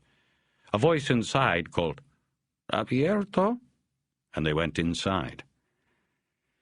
Munoz was a small man, deeply tanned and with gray hair tied in a knot behind his head. He wore no shirt, which exposed the sheriff's star tattooed on the right side of his chest, the ghost on the left. He looked at Aguila and then at Bosch, staring curiously at him. Aguila introduced Bosch and told Munoz why they had come. He spoke slowly enough so that Bosch could understand. Aguila told the old man that he needed to take a look at some photographs. This confused Munoz, until Bosch slipped the morgue shots out of the file, and he saw that the photographs were of a dead man. "Is it Fernal Gutierrez Llosa?" Aguila inquired after the man had studied the photographs long enough. "It is he." Munoz now looked away. Bosch looked around for the first time. The one-room shack was very much like a large prison cell. Just the necessities: a bed, a box of clothes, a towel hung over the back of an old chair, a candle and a mug with a toothbrush in it on top of a cardboard box next to the bed.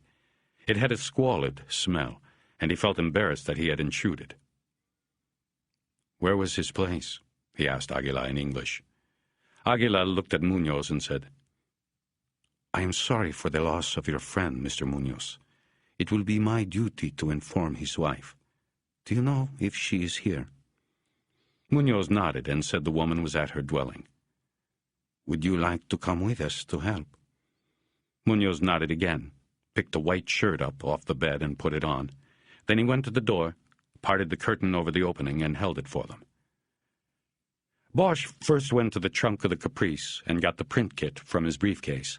Then they walked farther down the dusty street until they came to a plywood shack with a canvas canopy in front of it.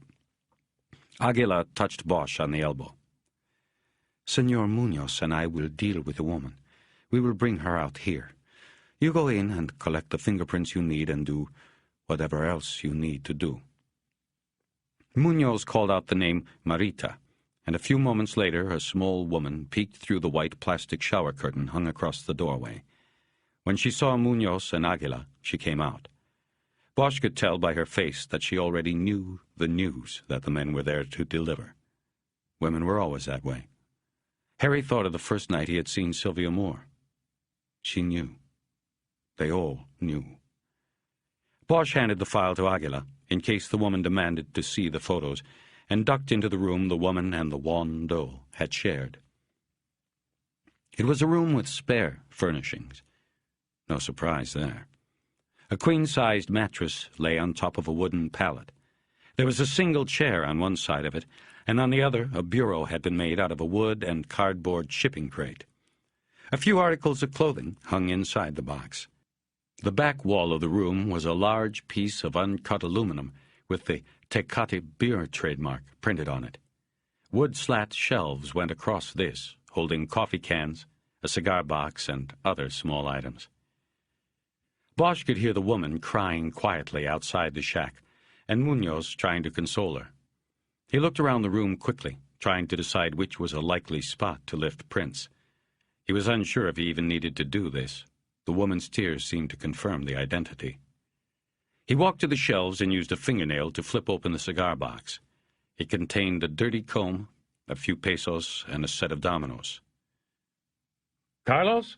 he called out. Aguila stuck his head in past the shower curtain. "Ask if she's handled this box lately. It looks like it was her husband's stuff. If it's his, I'll try some lifts on it." He heard the questioning in Spanish outside, and the woman said she did not touch the box ever because it was her husband's. Using his nails, Harry put the box on top of the makeshift bureau.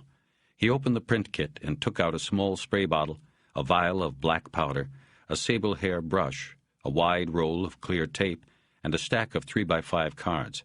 He laid all of these out on the bed and set to work. He picked up the spray bottle and pumped 4 sprays of ninhydrin mist over the box. After the mist settled, he took out a cigarette, lit it, and then moved the still-burning match along the edge of the box about 2 inches from the surface. The heat brought up the ridges of several fingerprints in the ninhydrin. Bosch bent over the table and studied them, looking for complete examples. There were 2. He uncapped the vial of black powder and lightly brushed some onto the prints, clearly defining the ridges and bifurcations. He then unrolled a short length of tape, held it down on one of the prints, and lifted it. He pressed the tape against a white 3x5 card. He did it again with the other print. He had 2 good prints to take back with him. Aguila came into the room then. "Did you get a print?" "A couple. Hopefully they are his and not hers. Doesn't seem to matter much. Sounded like she made an ID, too." "She look at the pictures?" Aguila nodded and said, "She insisted. Did you search the room?" "For what?" "I do not know. I looked around. Not much here." "Did you take fingerprints from the coffee cans?" Bosch looked at the shelves. There were 3 old Maxwell House cans. He said, "Nah, I figured her prints are on them. I don't want to have to print her to clear her for comparisons. It's not worth putting her through that." Aguila nodded, but then looked puzzled. "Why would a poor man and his wife have 3 cans of coffee?" It was a good point. Bosch went to the shelves and took down 1 can. It rattled, and when he opened it, he found a handful of pesos inside the can. The next one he pulled down was about 1/3 full of coffee. The last one was the lightest. Inside, he found papers, a baptismal certificate for Gutierrez Llosa, and a marriage license. The couple had been married 32 years. It depressed him to think about it. There was also a Polaroid photo of Gutierrez Llosa, and Bosch could see it was Juan Doe, number 67. Identity confirmed. And there was a Polaroid of his wife. And lastly, there was a stack of check stubs held together in a rubber band. Bosch looked through these, finding them all for small amounts of money from several businesses, the financial records of a day laborer. The businesses that didn't pay their day laborers in cash paid with checks. The last 2 in the stack were receipts for $16 each for checks issued by EnviroBreed, Inc. Bosch put the check stubs into his pocket and told Aguila he was ready to go. While Aguila expressed condolences again to the new widow, Bosch went to the trunk of the car to put away the fingerprint kit and the cards with the lifts he had taken. He looked over the trunk lid and saw Aguila still standing with Munoz and the woman. Harry quickly lifted up the rug on the right side of the trunk, pulled up the spare tire, and grabbed his Smith. He put the gun in his holster and slid it around on his waist so that the gun would be on his back. It was under his jacket, but an eye looking for such things could see it. However, Bosch was no longer worried about Aguila. He got in the car and waited. Aguila got in a few moments later. Bosch watched the widow and the sheriff in the rearview mirror as they drove away. "What will happen with her now?" he asked Aguila. "You don't want to know, Detective. Her life was difficult before. Now, her hardships will only multiply. I believe she cries for herself as much as her lost husband. And rightly so." Bosch drove in silence until they were out of Lost Souls and back on the main road. "That was clever, what you did back there," he said after a while. "With the coffee cans." Aguila didn't say anything. He didn't have to. Bosch knew he had been in there before and had seen the EnviroBreed stubs. Greno was scamming, and Aguila didn't like it or approve of it. Or maybe he was just unhappy because he hadn't been cut in on the deal. Whatever the reason, he was pointing Bosch in the right direction. Aguila wanted Bosch to find the stubs. He wanted Bosch to know Greno was a liar. "Did you go to EnviroBreed? Check it out on your own?" "No," Aguila said. "This would be reported to my captain. I could not go there after he had made the appropriate inquiry. EnviroBreed is involved in international business. It holds contracts with government agencies in the United States. You must understand it is a delicate situation. Yes, that is true. I'm familiar with those. I understand. You can't buck Grania, but I can. Where is EnviroBreed? Not far from here. To the southwest, where the land is mostly flat until it rises into the Sierra de las Cucapa. There are many industrial concerns there, and large ranches. And how close is it between EnviroBreed and the ranch owned by the Pope? The Pope? Zorrillo, the Pope of Mexicali. I thought you wanted to know about the other case I'm working. They drove a little bit in silence. Bosch looked over and saw that Aguila's face had clouded. Even with the mirrors, Bosch could see this. His mention of Zorrillo probably confirmed the suspicion the Mexican detective had held since Grania had tried to derail the investigation. Bosch already knew from Corvo that EnviroBreed was just across the highway from the ranch. His question was merely one more test of Aguila. It was a while before Aguila finally answered. The ranch and EnviroBreed are very close, I'm afraid. Good. Show me. 22. Let me ask you a question, Bosch said. How come you sent that inquiry to the consul's office? I mean, you don't have missing persons down here. Somebody turns up missing, they cross the border, but you don't send out inquiries. What made you think this was different? They were heading toward the range of mountains that rose high above a layer of light brown smog from the city. They were going southwest on Avenida Valverde and were moving through an area where ranch lands extended to the west and industrial parks lined the roadway to the east. The woman convinced me, Aguila said. She came to the plaza with the sheriff and made the report.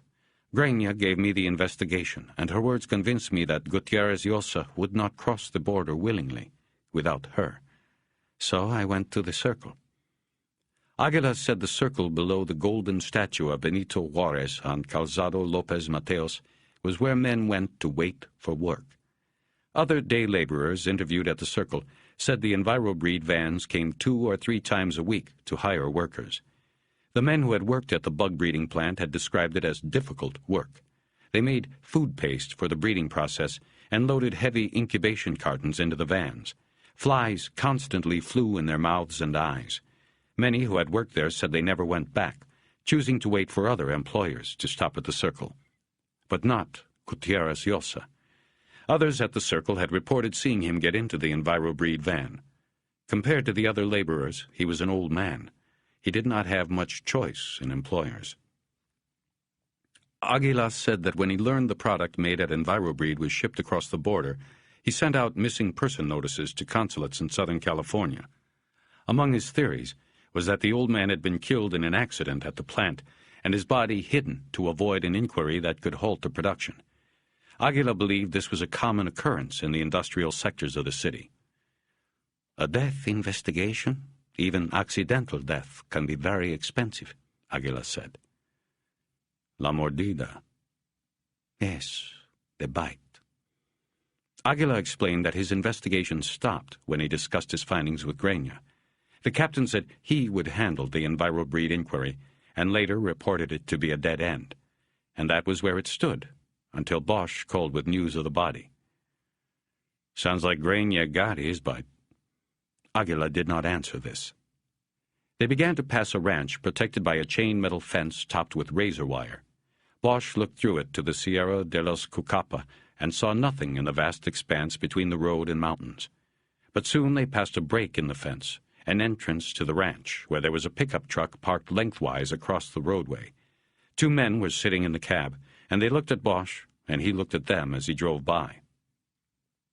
That's it, isn't it? He said. That's Zorrillo's ranch. Yes, the entrance. Zorrillo's name never came up before you heard it from me? Not until you said it. Aguila offered no other comment. In a minute, they were coming up to some buildings inside the ranch's fence line, but close to the road. Bosch could see a concrete, barn-like structure with a garage door that was closed. There were corrals on either side of it, and in these he saw a half-dozen bulls in single pens. He saw no one around. He breeds bulls for the ring, Aguila said. I heard that.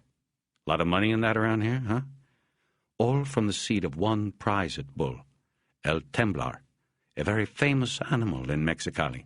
The bull that killed Mason, the famous torero. He lives here now and roams the ranch at his will, taking the heifers as he wishes. A champion animal. The tremble? He said. Yes. It is said that man and earth tremble when the beast charges. That is the legend. The death of Mason a decade ago is very well known, a story recalled each Sunday at the plaza. And the tremble just runs around in there loose, like a watchdog or something, a bulldog. Sometimes people stand at the fence waiting for a glimpse of the great animal. The bulls his seed produces are considered the most game in all of Baja. Pull over here. Bosch turned onto the shoulder. He noticed Aguila was looking across the street at a line of warehouses and businesses. Some had signs on them, most in English.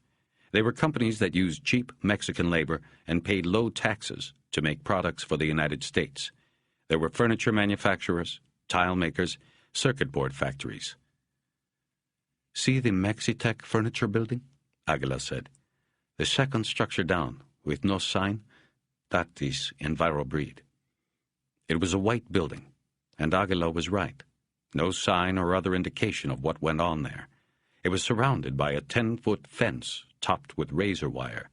Signs on the fence warned in 2 languages that it was electrified, and there were dogs inside of it.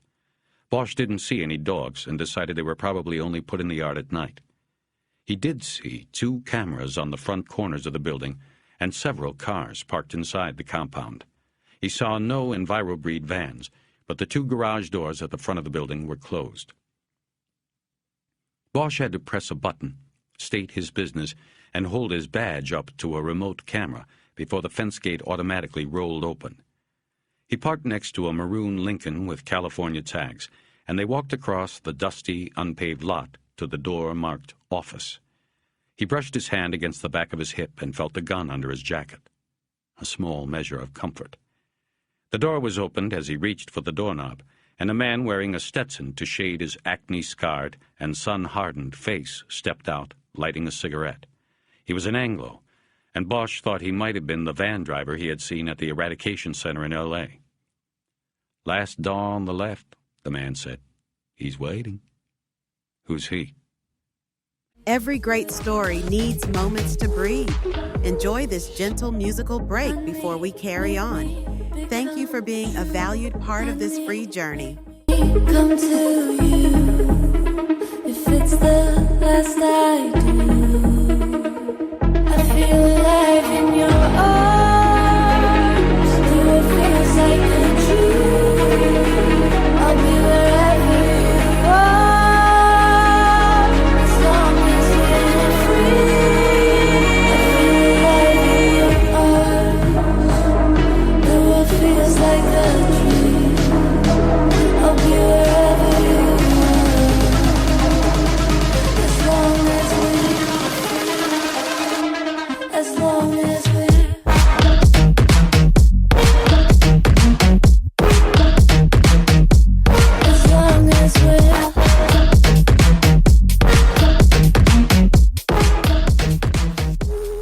Him? The man in the Stetson smiled, and Bosch thought his face might crack. Bosch and Aguila stepped through the door into a wood-paneled hallway. It went straight back with a small reception desk on the left, followed by 3 doors. At the end of the hall there was a 4th door. A young Mexican woman sat at the reception desk and stared at them silently. Bosch nodded, and they headed back. The first door they passed was closed, and letters on it said USDA. The next 2 doors had no letters. The one at the end of the hall had a sign that said, Danger, Radiation, No Unauthorized Admittance. Harry saw a hook next to the door that had goggles and breathing masks hanging on it. He opened the last door on the left, and they stepped into a small anteroom with a secretary's desk, but no secretary. "In here, please," a voice said from the next room. Bosch and Aguila stepped into a large office that was weighted in the center by a huge steel desk. A man in a light blue Gayabera shirt sat behind it. He was writing something in a ledger book, and there was a styrofoam cup of steaming coffee on the desk. Enough light came through the jalousie window behind him so that he didn't need a desk light. He looked about 50 years old, with gray hair that showed streaks of old black dye. He also was a gringo. The man said nothing and continued writing. Bosch looked around and saw the 4-picture, closed-circuit television console on a low shelf against the wall next to the desk. He saw the black and white images from the gate and front corners. The 4th image was very dark, and was an interior look at what Harry assumed was the cargo loading room. He saw a white van with its rear doors open, 2 or 3 men loading large white boxes into it. "Yes," the man said. He still hadn't looked up. "Quite a lot of security for flies." Now he looked up. "Excuse me? Didn't know they were so valuable.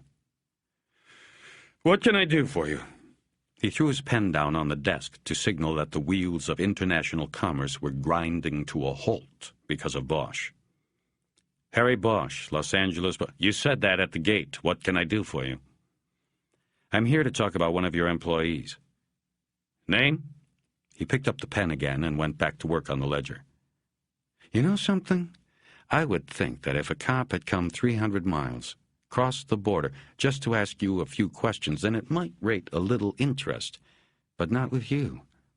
That bothers me." The pen went down harder this time and bounced off the desk into the trash can next to it. "Officer, I don't care whether it bothers you or not. I have a shipment of perishable material I must get on the road by 4 o'clock. I can't afford to show the interest you seem to think you rate. Now, if you want to give me the employee's name, that is, if he was an employee, I will answer what I can." "What do you mean, was an employee?" "What?" "You said was just then." So? So what's it mean?" "You said... You're the one who came in here with these questions. And your name is... What? What is your name?" The man stopped, thoroughly confused, and drank from the cup. He said, "You know, mister, you have no authority here. You said even if the guy was an employee, and I never said anything about was. Makes me think you already know we are talking about an individual that was, who is dead now. I just assumed, okay? A cop comes all the way down from L.A. I just assumed we were talking about a dead guy. Don't try to put words. You can't come in here with that badge that isn't worth the tin it's made of once you cross that border and start pushing me. I don't have... You want some authority? This is Carlos Aguila of the State Judicial Police here. You can consider that he is asking the same questions as me." Aguila nodded, but said nothing. "That's not the point," the man behind the desk said. "The point is this typical bullshit American imperialism you bring with you. I find it very distasteful. My name is Charles Ely. I am proprietor of EnviroBreed. I do not know anything about the man you said worked here." "I didn't tell you his name." "It doesn't matter. You understand now? You made a mistake. You played this game wrong." Bosch took the morgue photo of Gutierrez Llosa out of his pocket and slid it across the desk. Ely did not touch the photo, but looked down at it. He showed no reaction that Bosch could see. Then Bosch put down the pay stubs. Same thing. No reaction. "Name is Fernel Gutierrez Llosa," Bosch said. "A day laborer. I need to know when he worked here last, what he was doing." Ely retrieved his pen from the trash can and flicked the photo back toward Bosch with it. "Afraid I can't help. Day laborers we don't carry records on. We pay them with pay-to-bearer checks at the end of each day. Different people all the time. I wouldn't know this man from Adam. And I believe we already answered questions about this man from the SJP, a Captain Grania. I guess I will have to call him now to see why that wasn't sufficient." Bosch wanted to ask whether he meant the payoff Ely had given Grania or the information wasn't sufficient. But he held back because it would come back on Aguila. Instead he said, "You do that, Mr. Ely. Meantime, somebody else around here might remember this man. I'm going to take a look around." Ely became immediately agitated. "No, sir. You are not going to have free range of this facility. Portions of this building are used to irradiate material and are considered dangerous and off-limits to all but certified personnel. Other areas are subject to USDA monitoring and quarantine, and we cannot allow anyone access. Again, you have no authority here." "Who owns EnviroBreed, Ely?" Bosch asked. Ely seemed startled by the change in subject. "Who?" he sputtered. "Who is the man, Ely?" "I don't have to answer that. You have no—" "The man across the street? Is the Pope the man?" Ely stood up and pointed at the door. "I don't know what you are talking about, but you're leaving, and I will be contacting both the SJP and the American and Mexican authorities. We will see if this is how they want police from Los Angeles to operate on foreign soil." Bosch and Aguila moved back into the hall and closed the door. Harry stood there for a moment and listened for the sound of a telephone or steps. He heard nothing, and then turned to the door at the end of the hall. He tried it, but it was locked. In front of the door marked USDA, he leaned his head forward and listened, but heard nothing. He opened the door without knocking, and a man with bureaucrat written all over him looked up from behind a small wooden desk. The room was about a quarter the size of Ely's suite. The man wore a short-sleeved white shirt with a thin blue tie. He had close-cropped gray hair, a mustache that looked like the end of a toothbrush, and small, dead eyes that looked out from behind bifocals that squeezed against his pudgy pink temples. The plastic ink card in his pocket had his name printed on the flap, Jerry Dinsmore. He had a half-eaten bean burrito on his desk, sitting on oil-stained paper. "Can I help you?" he said, with a mouthful. Bosch and Aguila moved into the room. Bosch showed him his ID and let him have a good look at it. Then he put the morgue photo on the desk, next to the burrito. Dinsmore looked at it and folded up the paper around his half-finished meal and put it in a drawer. "Recognize him?" Bosch said. "Just a routine check. Infectious disease alert. Guy took it with him up to L.A. and croaked. We're retracing him so we can get anybody who had contact inoculated. We still got plenty of time. We hope." Dinsmore was chewing his food much slower now. He looked down at the Polaroid and then up over his glasses at Bosch. Was he one of the men who worked around here?" "We think so.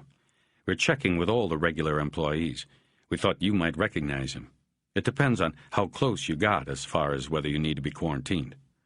Well, I never get close to the laborers. I'm in the clear, but what is the disease you are talking about?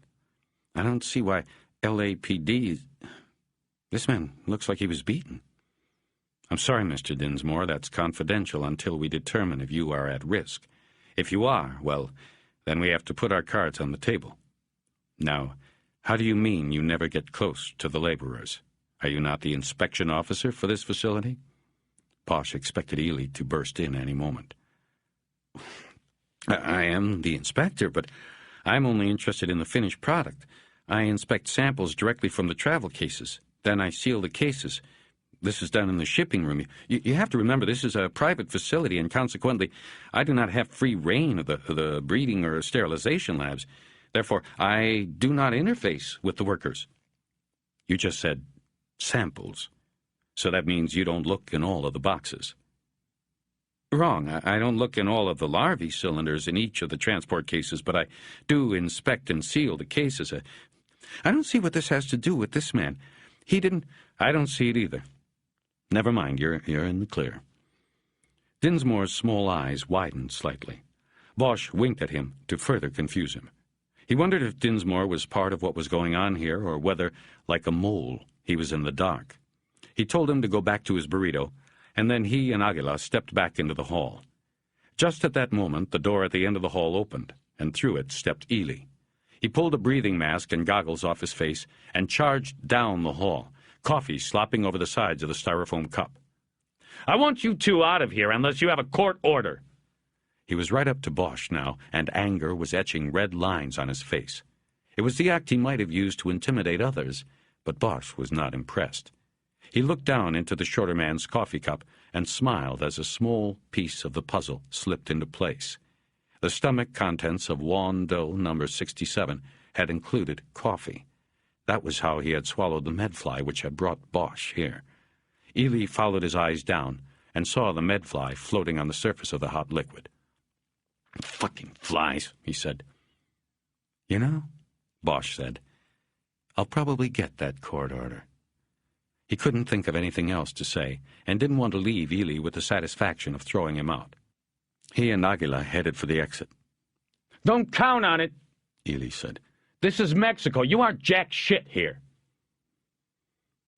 23. Bosch stood at the window of his third-floor room in the Hotel Colorado on Calzado Justo Sierra and looked out at what he could see of Mexicali.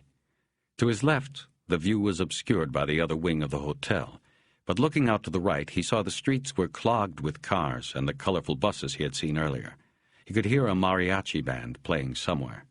There was the smell of frying grease in the air from a nearby restaurant, and the sky above the ramshackle city was purple and red in the day's dying light.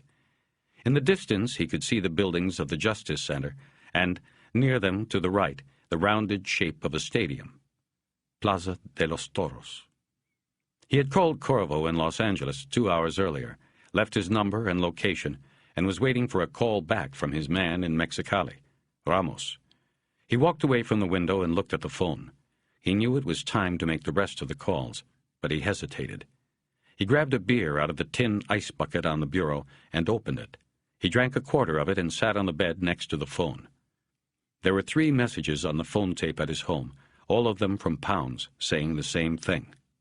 Call me. But he didn't. Instead, he called the homicide table first. It was Saturday night, but the chances were it would still be all hands on deck because of Porter. Jerry Edgar answered. What's the situation? Shit, man. You gotta come in. He was speaking in a very low voice. Everybody's looking for you.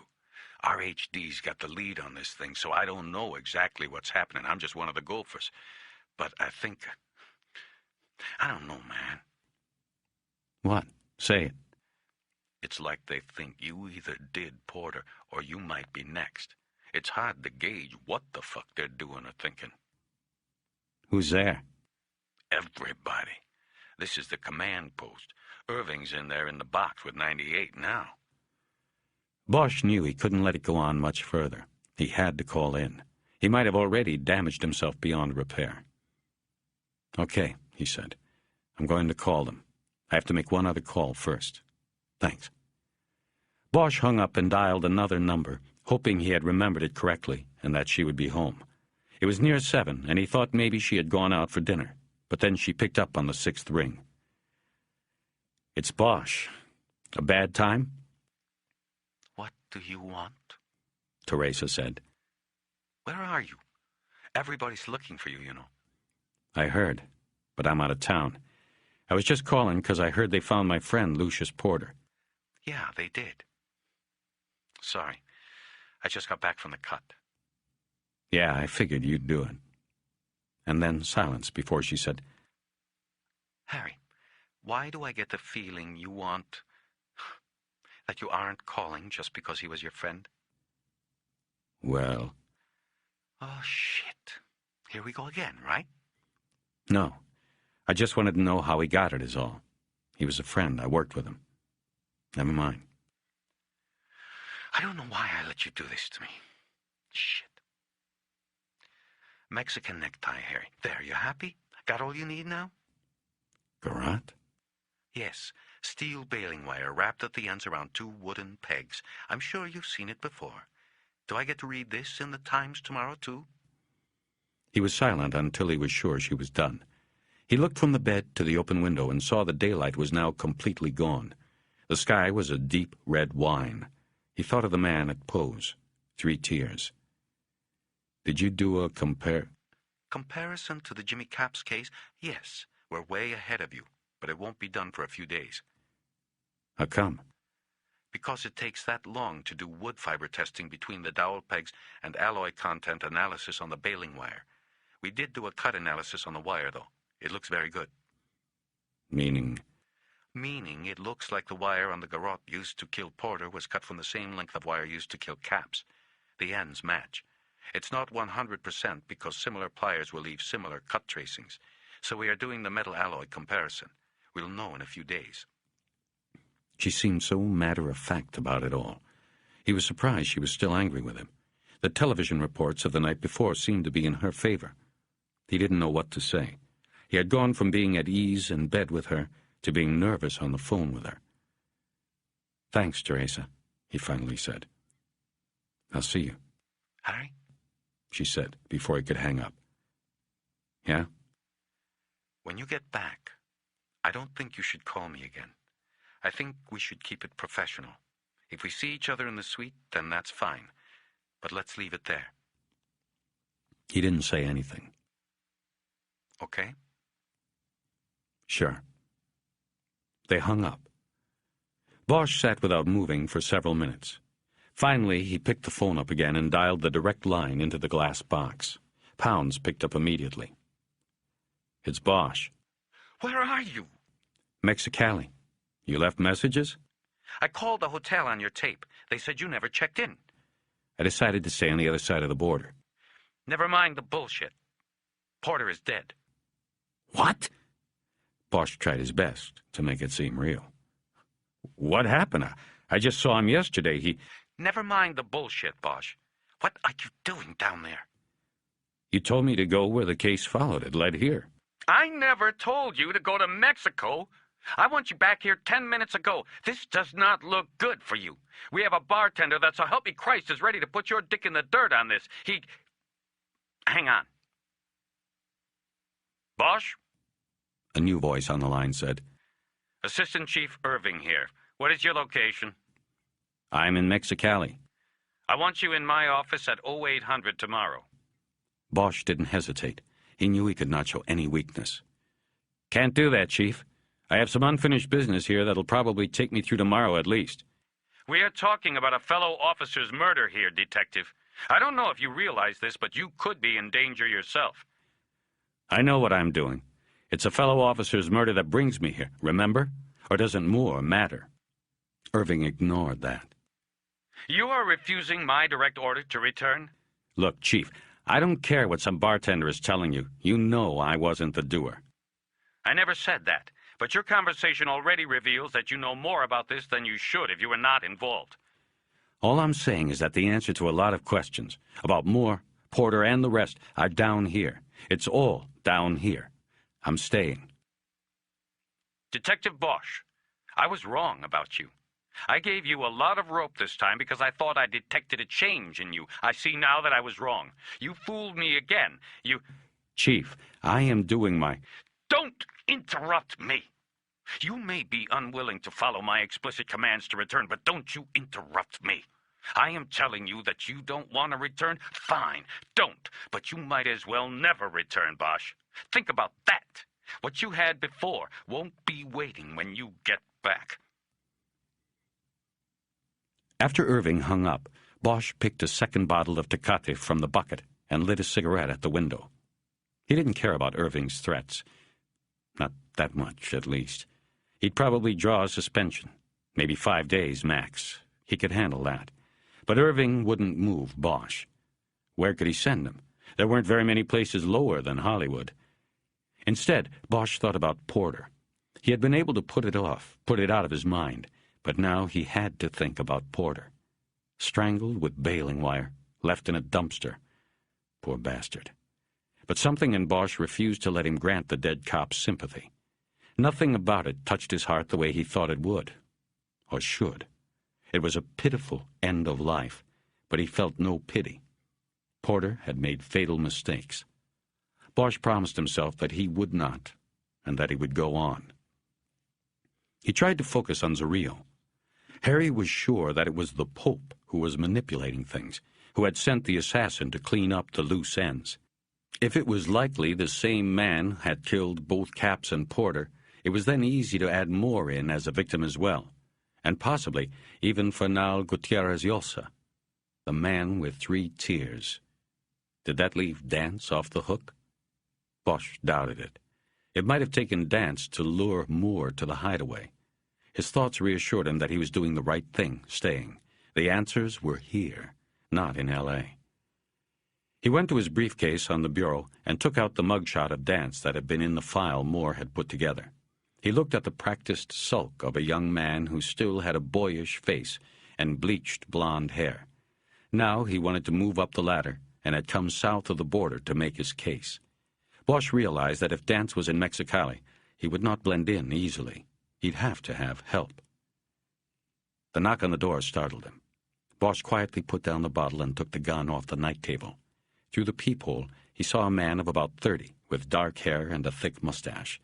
He was not the room service waiter who had brought the beer. "See? Bosch, it's Ramos." Bosch opened the door on the chain and asked for some identification. "Are you kidding? I don't carry ID around here. Let me in. Corvo sent me." "How do I know?" "Because you called L.A. operations 2 hours ago and left your address. I tell you, I really get fucking paranoid having to explain all of this while standing out in the hallway." Bosch closed the door, flipped off the chain, and reopened it. He kept the gun in his hand, but down at his side. Ramos walked past him into the room. He walked up to the window and looked out. Then he walked away and began pacing near the bed. He said, "Smells like shit out there. Somebody cooking tortillas or some shit. Got any more brew? And by the way, the federales catch you with that piece and you might have trouble trying to get back across. How come you didn't stay in Calexico like Corvo told you to, man?" If he had been anyone other than a cop, Bosch would have figured he was coked to the eyelids. But he decided it was probably something else, something he didn't know about yet, that made Ramos seem wired. Bosch picked up the phone and ordered a six-pack from room service, never taking his eyes off the man in his room. After he hung up, he put the gun in his waistband and sat down in the chair by the window. "I didn't want to deal with the lines at the border," he said, in answer to one of Ramos's many questions. "You didn't want to put your trust in Corvo, is what you mean." "Hey, I don't blame you. Not that I don't trust him, I do, but I can see the need to want to go your own way. They got better food over here anyway. But Calexico, there's a wild little town. It's one of those places you never know what kind of shit is going down. You hit that place the wrong way and you go into a slide, man. I like it better over here myself. Did you eat?" For a moment, Bosch thought about what Sylvia Moore had said about the black ice. Ramos was still pacing the room, and Bosch noticed he had 2 electronic pagers on his belt. The agent was hyped on something. Bosch was sure of it. "I already ate," Bosch said, and moved his chair near the window, because the room had taken on the tang of the agent's body odor. "I know the best Chinese food in 2 countries. We could pop over for—" "Hey, Ramos, sit down. You're making me nervous. Just sit down and tell me what's going on." Ramos looked around himself as if seeing the room for the first time. He dragged a chair away from the wall near the door and straddled it backward in the middle of the room. "What's going on, man, is that we are not too impressed with the shit you pulled at EnviroBreed today." Bosch was surprised the DEA knew so much so fast, but tried not to show it. "That was not cool at all," Ramos was saying. "So I came here to tell you to quit the one-man show. Corvo told me that was your bag, but I didn't expect to see it so soon." "What's the problem?" Bosch said. "It was my lead. From what Corvo said, you people didn't know shit about that place. I went in there to shake them up a little bit, that's all." "These people don't shake, Bosch. That's what I am saying. Now look, enough said. I just wanted to say my little piece and to see what you have going besides the bug place. What I'm asking is, what are you doing here?" Before Bosch could answer, there was a loud knock on the door, and the DEA agent jumped up off the chair, coming down in a crouched position. "It's room service," Bosch said. "What's wrong with you?" "Always get this way before we jam." Bosch got up, looking curiously at the DEA agent, and went to the door. Through the peephole, he saw the same man who had delivered the first 2 beers. He opened the door, paid for the delivery, and gave Ramos a bottle from the new bucket. Ramos chugged half the bottle before sitting back down. Bosch took a beer back to his seat. "What do you mean by, before we jam?" "Well," Ramos said after another swallow, "the stuff you gave Corvo was good info, but then you canceled that out by cowboying it over there today. You nearly fucked things up." "You said that. What did you find out?" "EnviroBreed.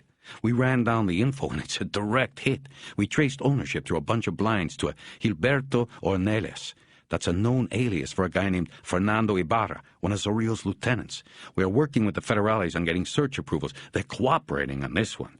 This new attorney general they got down here is clean and mean. He's working with us, so it's going to be a major jam if we get the approval."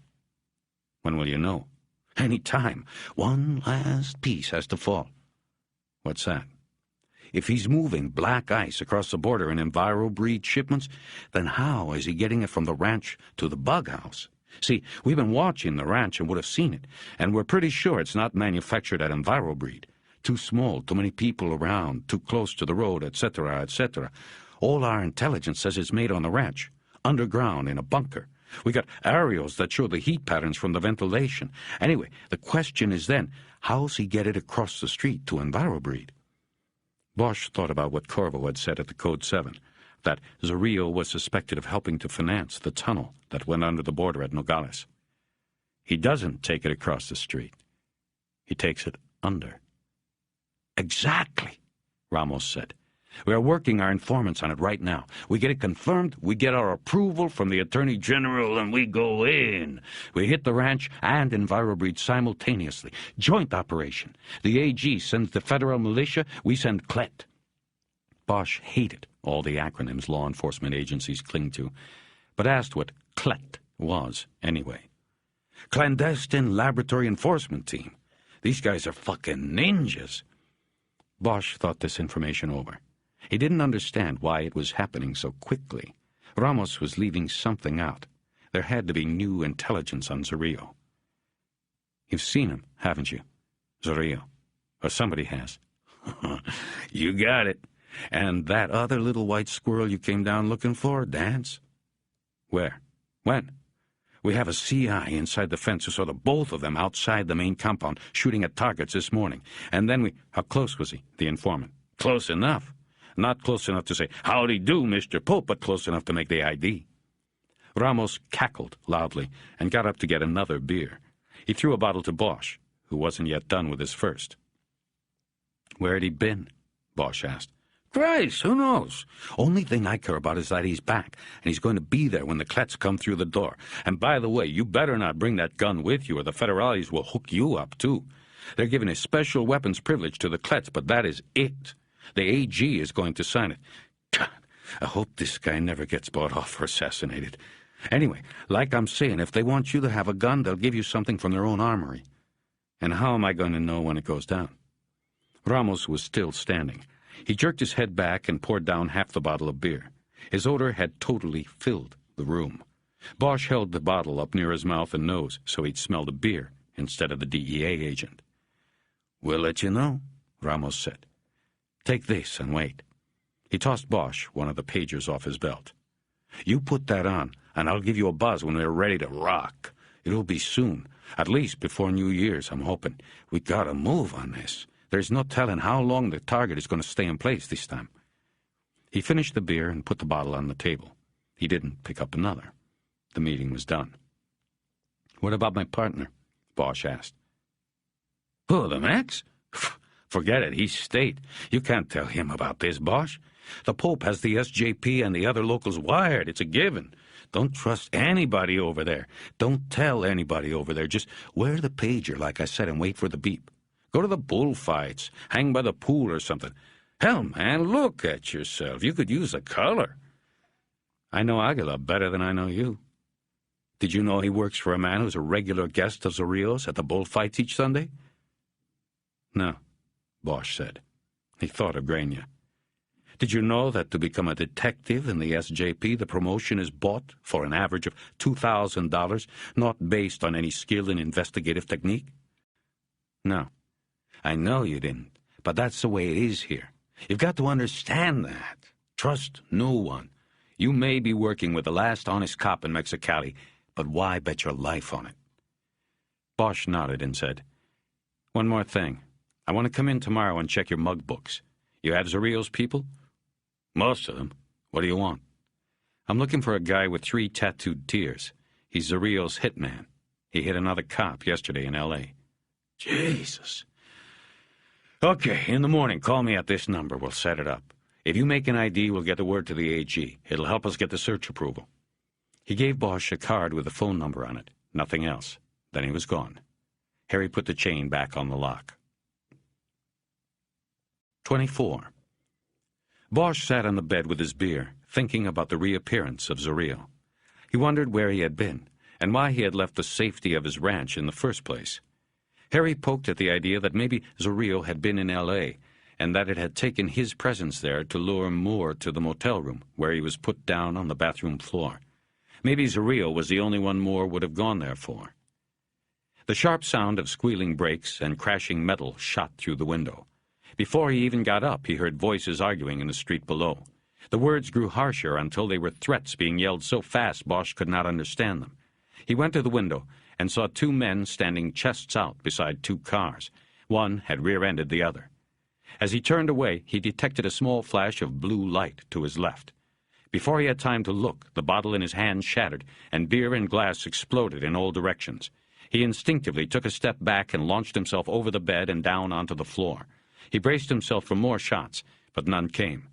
His heartbeat rapidly increased, and he felt the familiar rush of mental clarity that comes only in situations of life and death.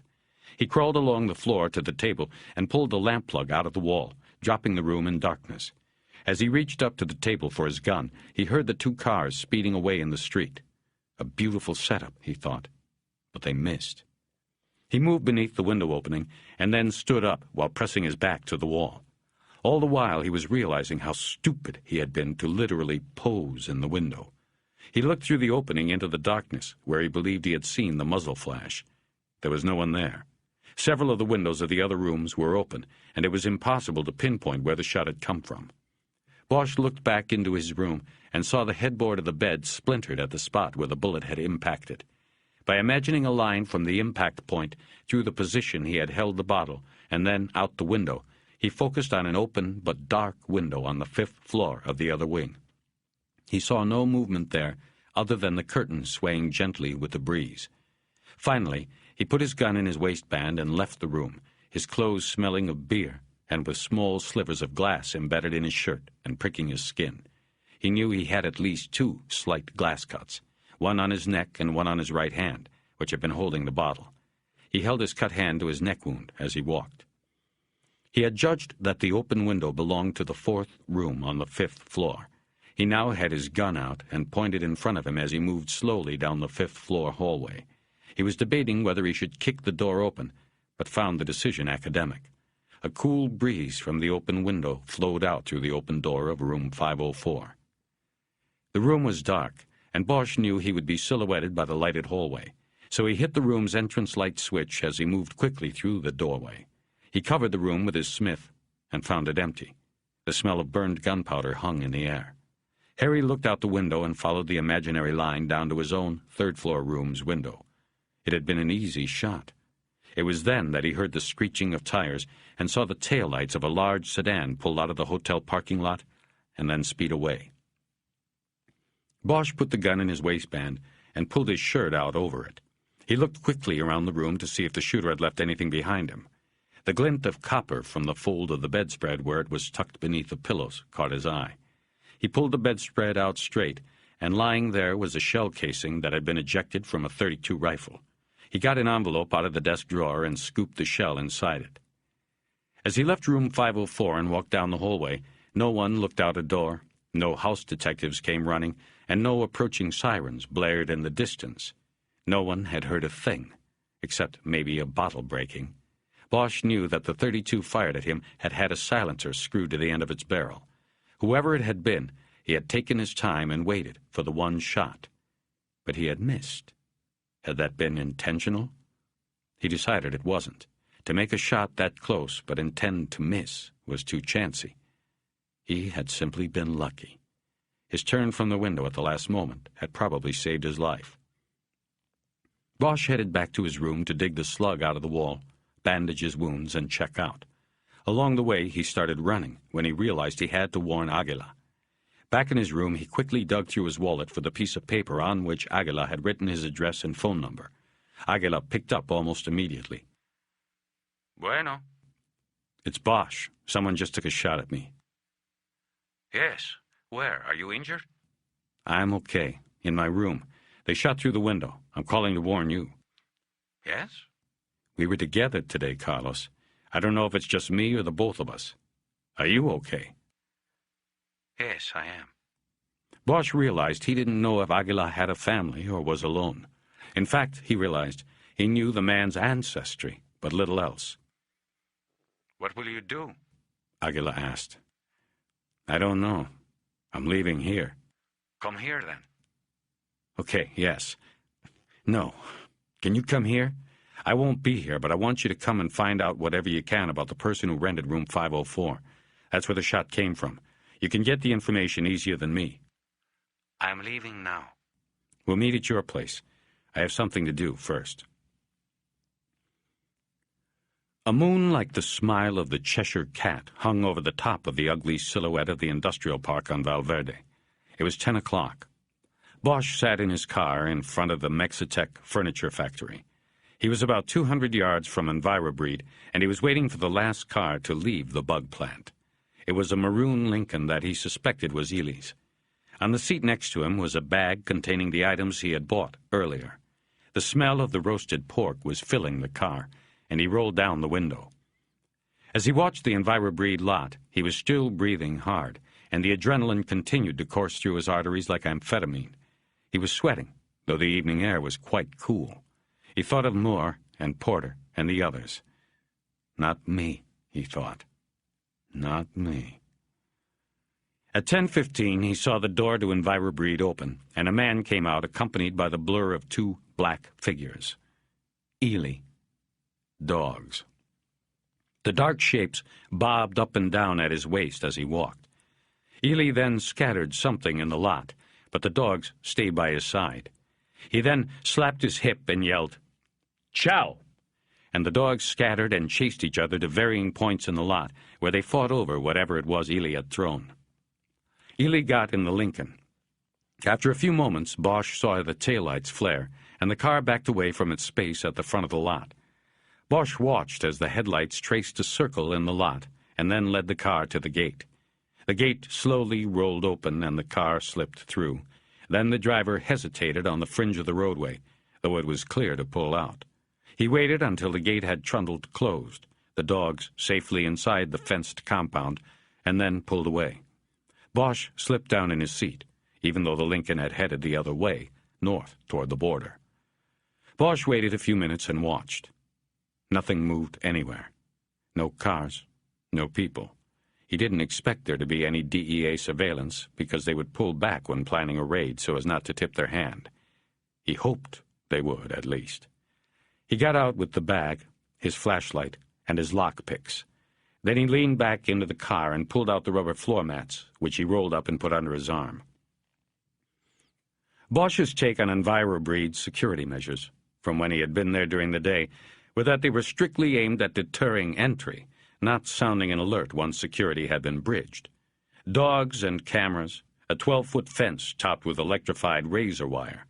But inside the plant, Bosch had seen no tape on the windows in Ely's office, no electric eyes, not even an alarm keypad inside the front door. This was because an alarm brought police. The breeders wanted to keep people out of the bug plant, but not if it drew the attention of authorities. It didn't matter if those authorities could be easily corrupted and paid to look the other way. It was just good business not to involve them. So, no alarms. This, of course, did not mean an alert would not be sent somewhere else, such as the ranch across the street, if a break-in occurred. But that was the risk Bosch was taking. Bosch cut down the side of the Mexitec factory to an alley that ran behind the buildings that fronted Valverde. He walked to the rear of EnviroBreed and waited for the dogs. They came around quickly, but silently. They were sleek, black Dobermans, and they moved right up to the fence. One made a low, guttural sound, and the other followed suit. Bosch walked along the fence line, looking up at the razor wire. The dogs walked along with him, saliva dripping from their lagging tongues. Bosch saw the pen they were caged in during the day in the back. There was a wheelbarrow leaning up against the rear wall of the building, and nothing else, except the dogs. Bosch crouched to the ground in the alley and opened up the bag. First, he took out and opened the plastic bottle of sueño moss. Then he opened the wrapped paper bundle of roast pork he had bought at the Chinese takeout near the hotel. The meat was almost cold now. He took a chunk about the size of a baby's fist and pressed 3 of the extra-strength sleeping pills into it. He squeezed it in his hand and then lofted it over the fence. The dogs raced to it, and one took a position over it, but did not touch it. Bosch repeated the process and threw another piece over. The other dog stood over it. They sniffed at the pork and looked at Bosch, sniffed some more. They looked around to see if their master might be nearby to help with the decision. Finding no help, they looked at each other. One dog finally picked his chunk up in its teeth and then dropped it.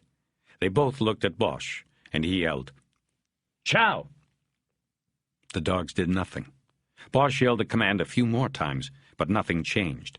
Then he noticed they were watching his right hand. He understood. He slapped his hand on his hip and issued the command again. The dogs ate the pork. Bosch quickly made 2 more drug-laden snacks and threw them over the fence. They were eaten quickly. Bosch started pacing alongside the fence in the alley. The dogs stayed with him. He went back and forth twice, hoping the exercise would hurry their digestion. Harry ignored them for a while and looked up at the spiral of thin steel that ran along the top of the fence. He studied the glint it gave off in the moonlight. He also saw the electrical circuits spaced every 12 feet along the top, and thought he heard a soft buzzing sound. The wire would tear a climber up and fry him before he got one leg over, but he was going to try. He had to duck behind a dumpster in the alley when he saw lights, and a car came slowly down the alley. When it got closer, he saw that it was a police car. He froze with momentary fear of how he would explain himself. He realized he had left the rolled car mats in the alley, by the fence. The car slowed even more as it went by the EnviroBreed fence. The driver made a kissing sound at the dogs, who still stood by the fence. The car moved on, and Bosch came out of hiding. The Dobermans stood on their side of the fence, watching him for nearly an hour, before one dropped into a sitting position, and the other quickly did the same. The leader then worked its front paws forward until it was lying down. The follower did likewise. Bosch watched as their heads, almost in unison, bowed, and then dropped onto their outstretched front legs. He saw urine forming in a puddle next to one of them. Both dogs kept their eyes open. When he took the last chunk of pork out of the wrapper and tossed it over the fence, he saw one of the dogs strain to raise his head and follow the arc of the falling food. But then the head dropped back down. Neither dog went for the offering. Bosch laced his fingers in the fence in front of the dogs and shook it, the steel making a whining sound, but the animals paid little attention. It was time. Bosch crumpled the grease-stained paper and threw it in the dumpster. He took a pair of work gloves out of the bag and put them on. Then he unfurled the front floor mat and held it by one end in his left hand. He took a high grip on the fence with his right, raised his right foot as high as he could, and pointed his shoe into one of the diamond-shaped openings in the fence. He took a deep breath, and in one move pulled himself up the fence, using his left hand and arm to swing the rubber mat up and over the top, so that it hung down over the spiral of razor wire like a saddle. He repeated the maneuver with the rear mat. They hung there side by side, their weight pressing the spiral of razor wire down. It took him less than a minute to get to the top and gingerly swing one leg over the saddle and then pull the other over. The electric buzz was louder on top, and he carefully moved his hand grips until he was able to drop down next to the still forms of the dogs. He took the small penlight from his pick set and put it on the dogs. Their eyes were open and dilated, their breathing heavy. He stood a moment, watching their bodies rise and fall on the same beat. Then he moved the light around on the ground until he found the uneaten piece of pork. He threw it over the fence, down the alley. Then, gripping the dogs by the collars, he dragged their bodies into their pen and latched the gate. The dogs were no longer a threat. Bosch ran quietly up the side of the building and looked around the corner to make sure the parking lot was still empty. Then he came back down the side to the window of Ely's office. He studied the window, double-checking to be sure he was correct about there being no alarm. He ran the light along all four sides of the louvered window and saw no wires, no vibration tape, no sign of an alarm. He opened the blade on his knife and pried back one of the metal strips that held the bottom pane of glass in place. He carefully slid the pane out of the window and leaned it against the wall. He moved the light through the opening and swung its beam around inside. The room was empty. He saw Ely's desk and other furnishings. The panel of 4 video tubes was black. The cameras were off. After taking 5 glass sections out of the window and stacking them neatly against the outside wall, there was enough room for him to hoist himself up and crawl into the office. The top of the desk was clear of paperwork and other clutter. The glass paperweight took the beam from the penlight and shot prism colors around the room. Bosch tried the drawers of the desk, but found them locked. He opened them with a hook pick, but found nothing of interest. There was a ledger in one drawer, but it seemed to pertain to incoming breeding supplies. He directed the light into the wastebasket on the floor inside the desk well and saw several crumpled pieces of paper. He emptied the basket on the floor. He reopened each piece of trash and then recrumpled it and dropped it back into the basket as he determined it was meaningless. But not all of it was trash. He found one piece of crumpled paper that had several scribbles on it, including one that said, Colorado, 504. What to do with this, he thought. The paper was evidence of the effort to kill Bosch. But Bosch had discovered it during an illegal search. It was worthless unless found later during a legitimate search. The question was, when would that be? If Bosch left the crumpled paper in the trash can, there was a good chance the can would be emptied and the evidence lost. He crumpled the paper back up and then took a long piece of tape off the dispenser on the desk. He attached one piece to the paper bowl, which he then put in the trash can, pressing the other end of the tape down on the bottom of the can. Now, he hoped, if the can was emptied, the crumpled paper would remain attached and inside the can, and maybe the person who emptied the can wouldn't notice. He moved out of the office into the hall. By the lab door, he took goggles and a breathing mask off the hook and put them on. The door had a common 3-pin lock, and he picked it quickly.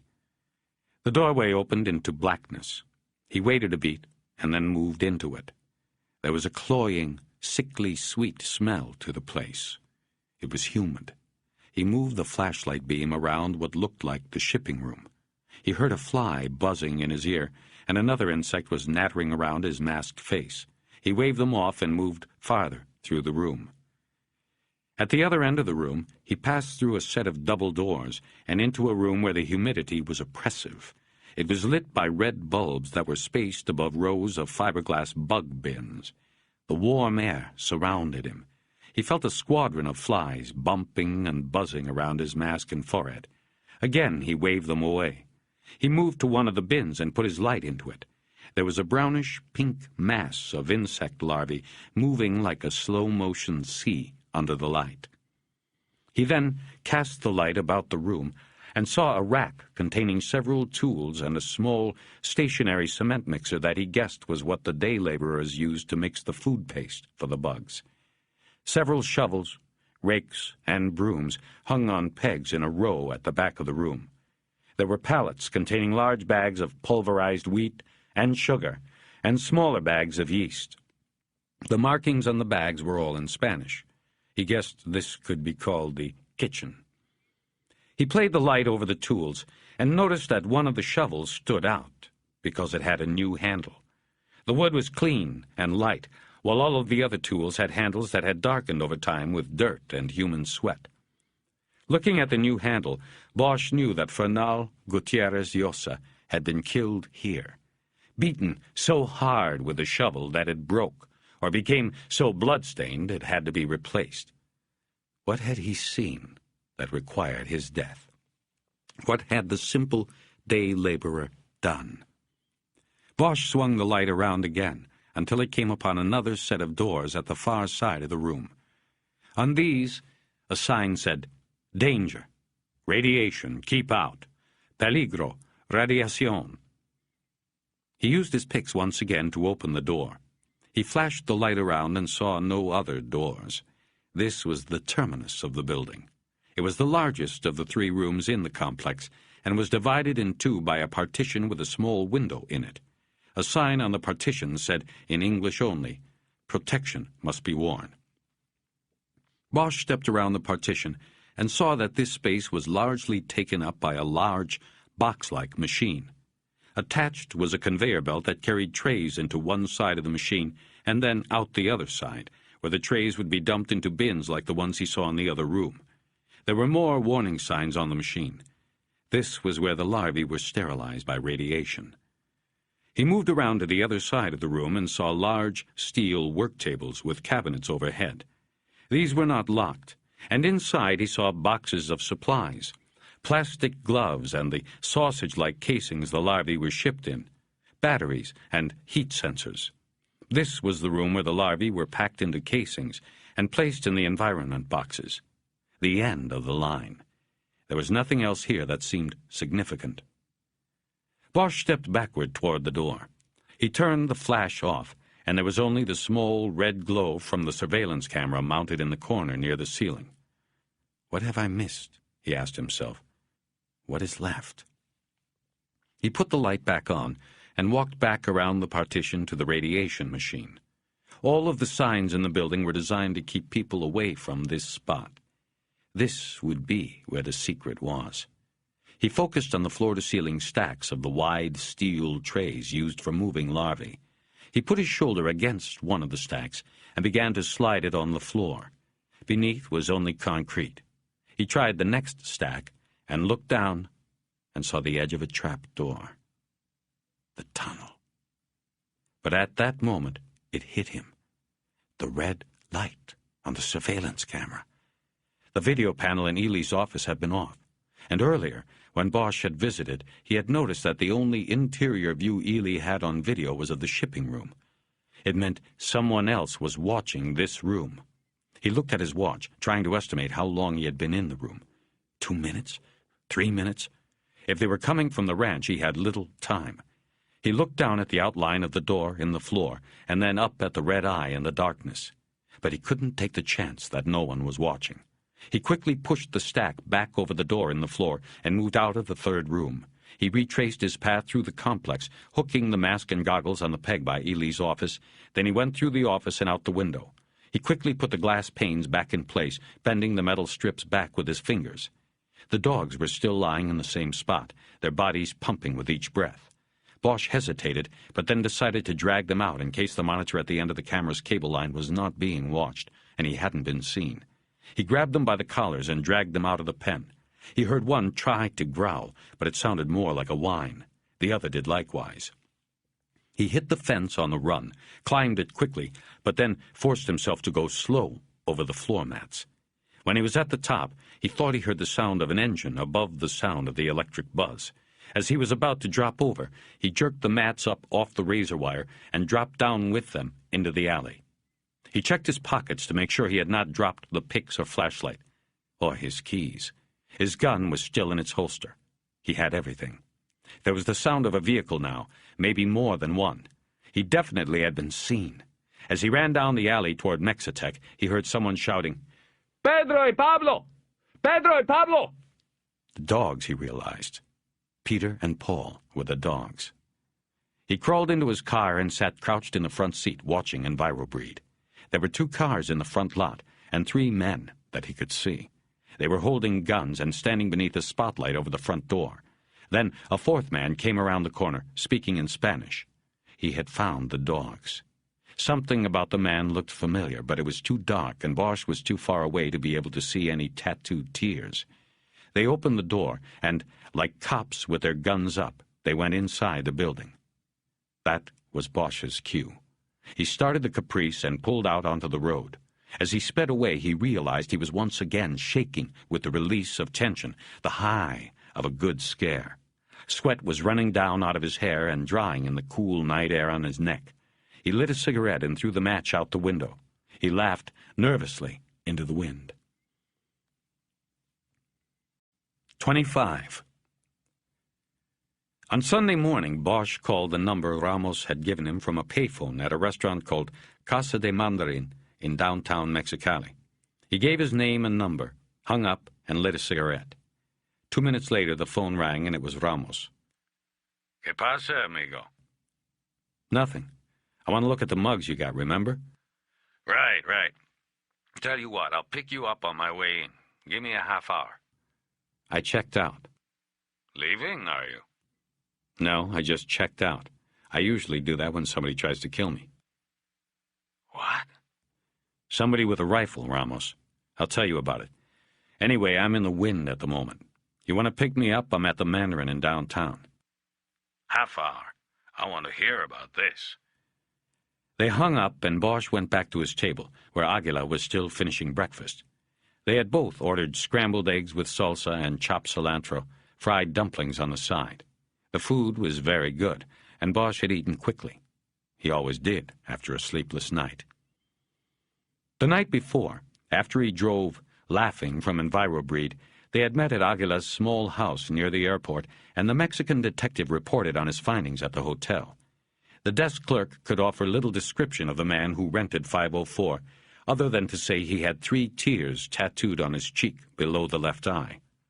Aguila had not asked where Bosch had been, seeming to know that an answer would not be given. Instead, he offered Harry the couch in his sparsely furnished house. Harry accepted, but didn't sleep. He just spent the night watching the window and thinking about things until bluish-gray light pushed through the thin white curtains. Much of the time, Lucius Porter had been in his thoughts. He envisioned the detective's body on the cold steel table, naked and waxy, Teresa Corazon opening him up with the shears. He thought of the pinprick-sized blood hemorrhages she would find in the corneas of his eyes, the confirmation of strangulation. And he thought of the times he had been in the suite with Porter, watching others be cut up, and the gutters on the table filling with their debris. Now it was Lucius on the table, a piece of wood under his neck, propping his head back into position for the bone saw. Just before dawn, Harry's thoughts became confused with fatigue, and in his mind he suddenly saw it was himself on the steel table, Teresa nearby, readying her equipment for the cut. He had sat up then and reached for his cigarettes, and he made a vow to himself that it would never be himself on that table, not that way. "Drug enforcement?" Aguila asked as he pushed his plate away. "Huh?" Aguila nodded to the pager on his belt. He had just noticed it. "Yeah, they wanted me to wear it." Bosch believed he had to trust this man, and that he had earned that trust. He didn't care what Ramos had said, or Corvo. All his life, Bosch had lived and worked in society's institutions. But he hoped he had escaped institutional thinking, that he made his own decisions. He would tell Aguila what was happening when the time was right. "I'm going over there this morning. Look at some mugs and stuff. Let's get together later." Aguila agreed and said he would go to the Justice Plaza to complete paperwork on the confirmation of Fernal Gutierrez Llosa's death. Bosch wanted to tell him about the shovel with the new handle he had seen in EnviroBreed, but thought better of it. He planned to tell only one person about the break-in. Bosch drank coffee, and Aguila drank tea for a while without speaking. Bosch finally asked, "Have you ever seen Zorio in person?"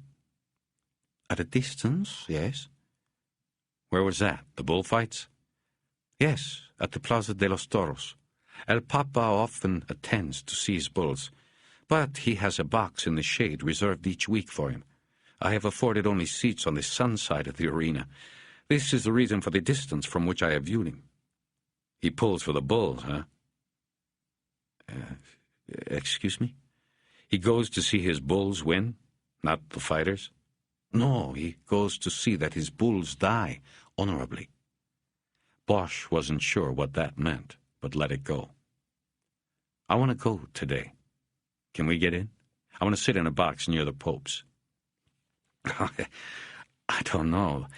These are expensive. Sometimes they cannot sell them. Even so, they keep them locked." "How much?" "You would need at least $200 American. I'm afraid it is very expensive." Bosch took out his wallet and counted out $210. He left a 10 on the table for the breakfast and pushed the rest across the faded green tablecloth to Aguila. It occurred to him it was more money than Aguila made in a 6-day week on the job. He wished he had not been so quick to make a decision that would have taken Aguila hours of careful consideration. "Get us a box near the Pope." "You must understand there will be many men with him. He will be—" "I just want to look at him, is all. Just get us the box."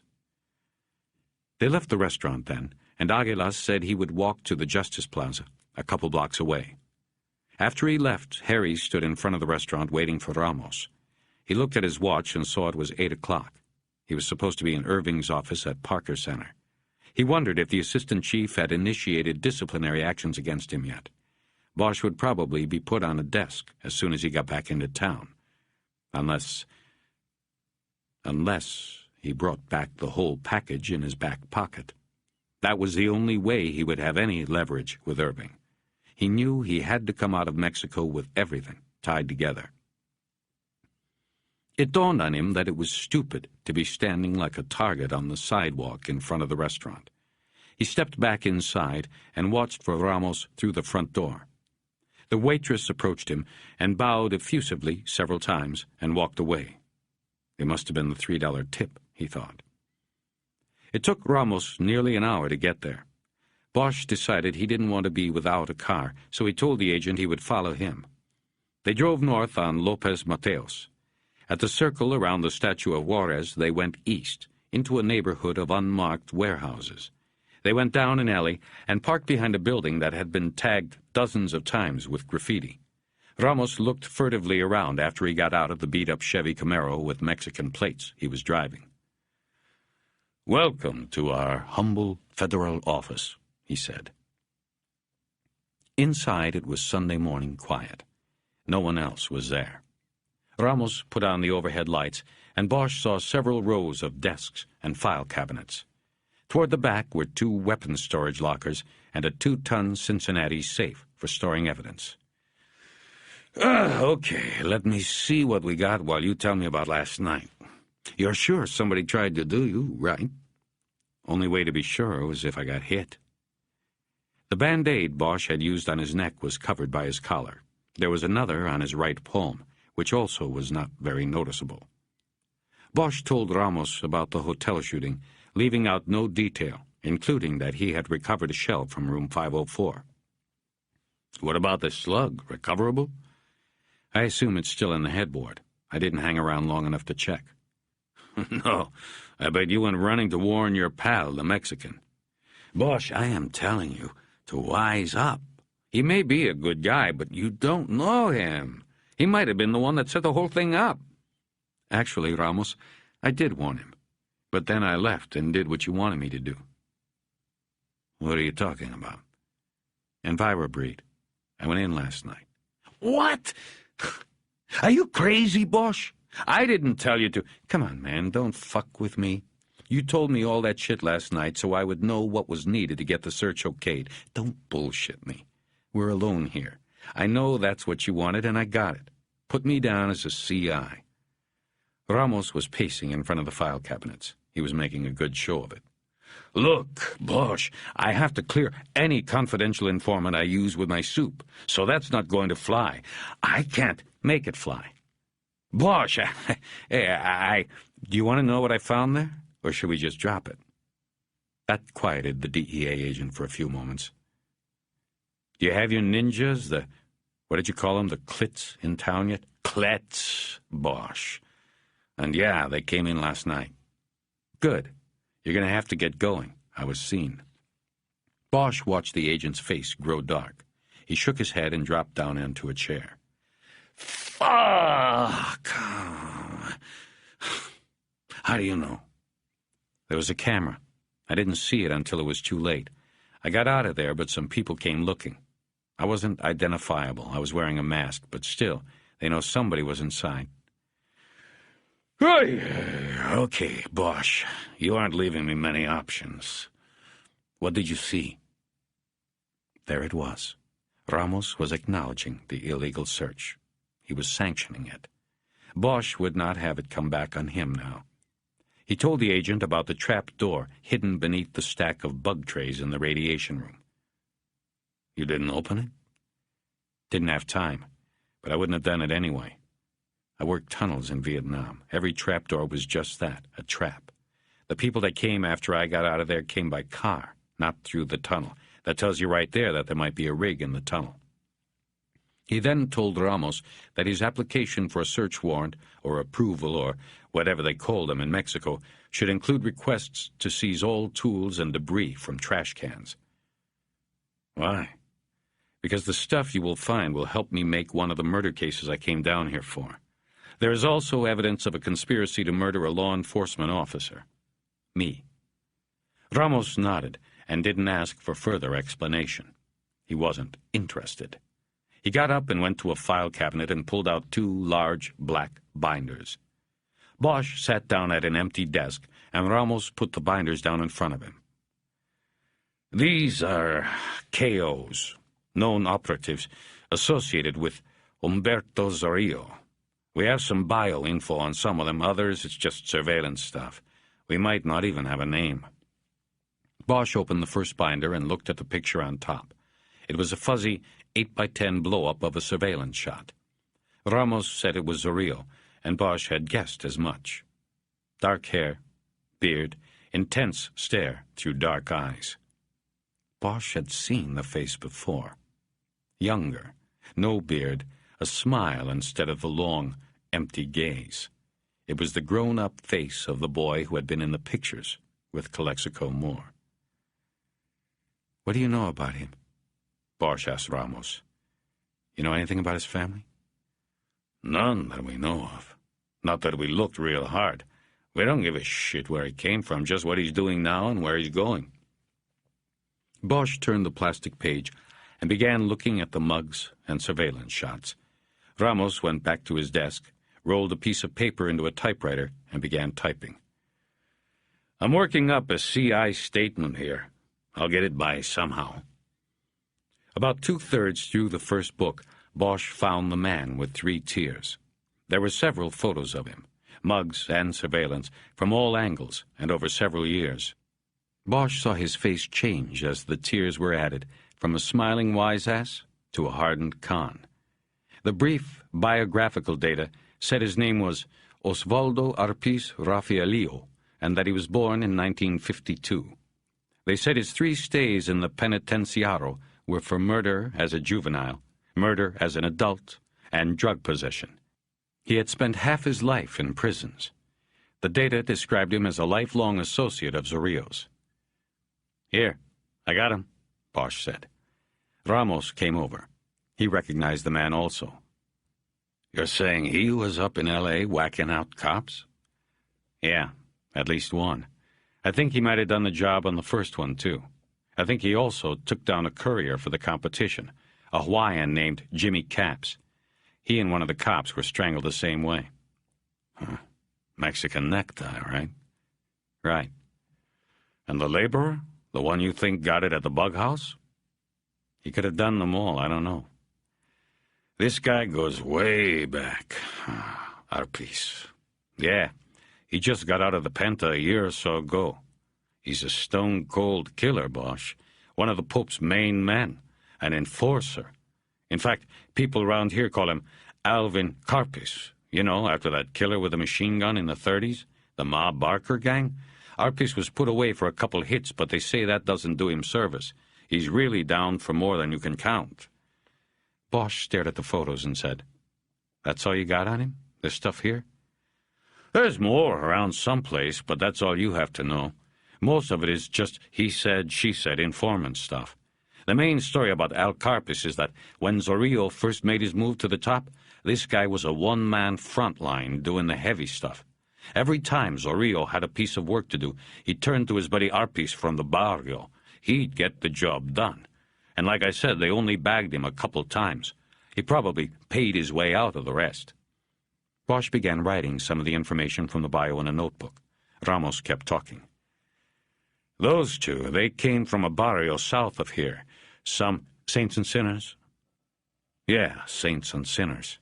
Some of the local cops, the ones I trust about as far as I can throw 'em, said Arpiz had a real taste for killing. In the barrio, they had a saying, "Quién eres?" means, who are you? It was a challenge. It meant, what side are you on, you know? Are you with us or against us, saint or sinner? And when Zorillo rose to power, he had Arpiz taking out the people that were against them. The locals said that after they whacked somebody, they'd spread the word around the barrio. El descubrió quién era means he found out who he was. Right. It was good PR. Made the natives fall in behind him. Supposedly, they really got into it. Got to the point they were leaving messages with the body, you know? They'd kill a guy and write out, "He found out who he was," or whatever, and leave it pinned to his shirt. Bosch said nothing and wrote nothing. Another piece of the puzzle dropped into place. "Sometimes you still see it on graffiti around the barrio," Ramos said. "It's part of the folklore surrounding Zorrillo. It's part of what makes him the Pope." Harry finally closed his notebook and stood up. "I got what I need." "All right." "Be careful out there, Bosch. Nothing that says they won't try again, especially if our piece is on the job. You just want to hang out here today? It's safe." "Nah, I'll be okay." He nodded and took a step toward the door. He touched the pager on his belt. "I will get a call." "Yeah, you're in. Corvo's coming down for the show, so I got to make sure you're there. Where are you going to be later today?" "I don't know. I think I'm going to make like a tourist. Go to the Historical Society, take in a bullfight." "Just be cool. You'll get a call." "I better." He walked out to the Caprice, thinking only about the note that had been found in Cal Moore's back pocket. I found out who I was. 26. It took Bosch 30 minutes to get across the border. The line of cars extended nearly half a mile back from the drab, brown Border Patrol port of entry. While waiting and measuring his progress in 1 or 2 car-length movements, he ran out of change and $1 bills as an army of peasants came to his window, holding up their palms or selling cheap bric-a-brac and food. Many of them washed the windshield unbidden with their dirty rags and then held up their hands for coins.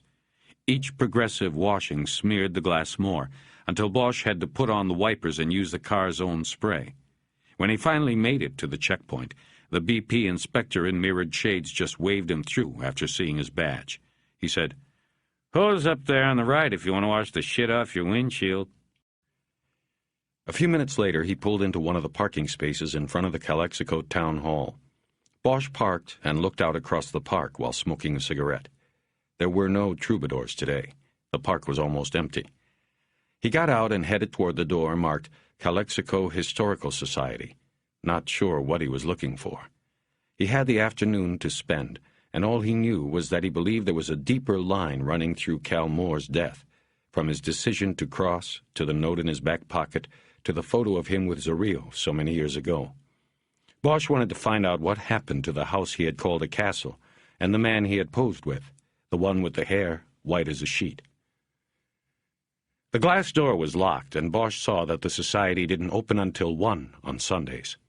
He looked at his watch and saw he still had 15 minutes to wait.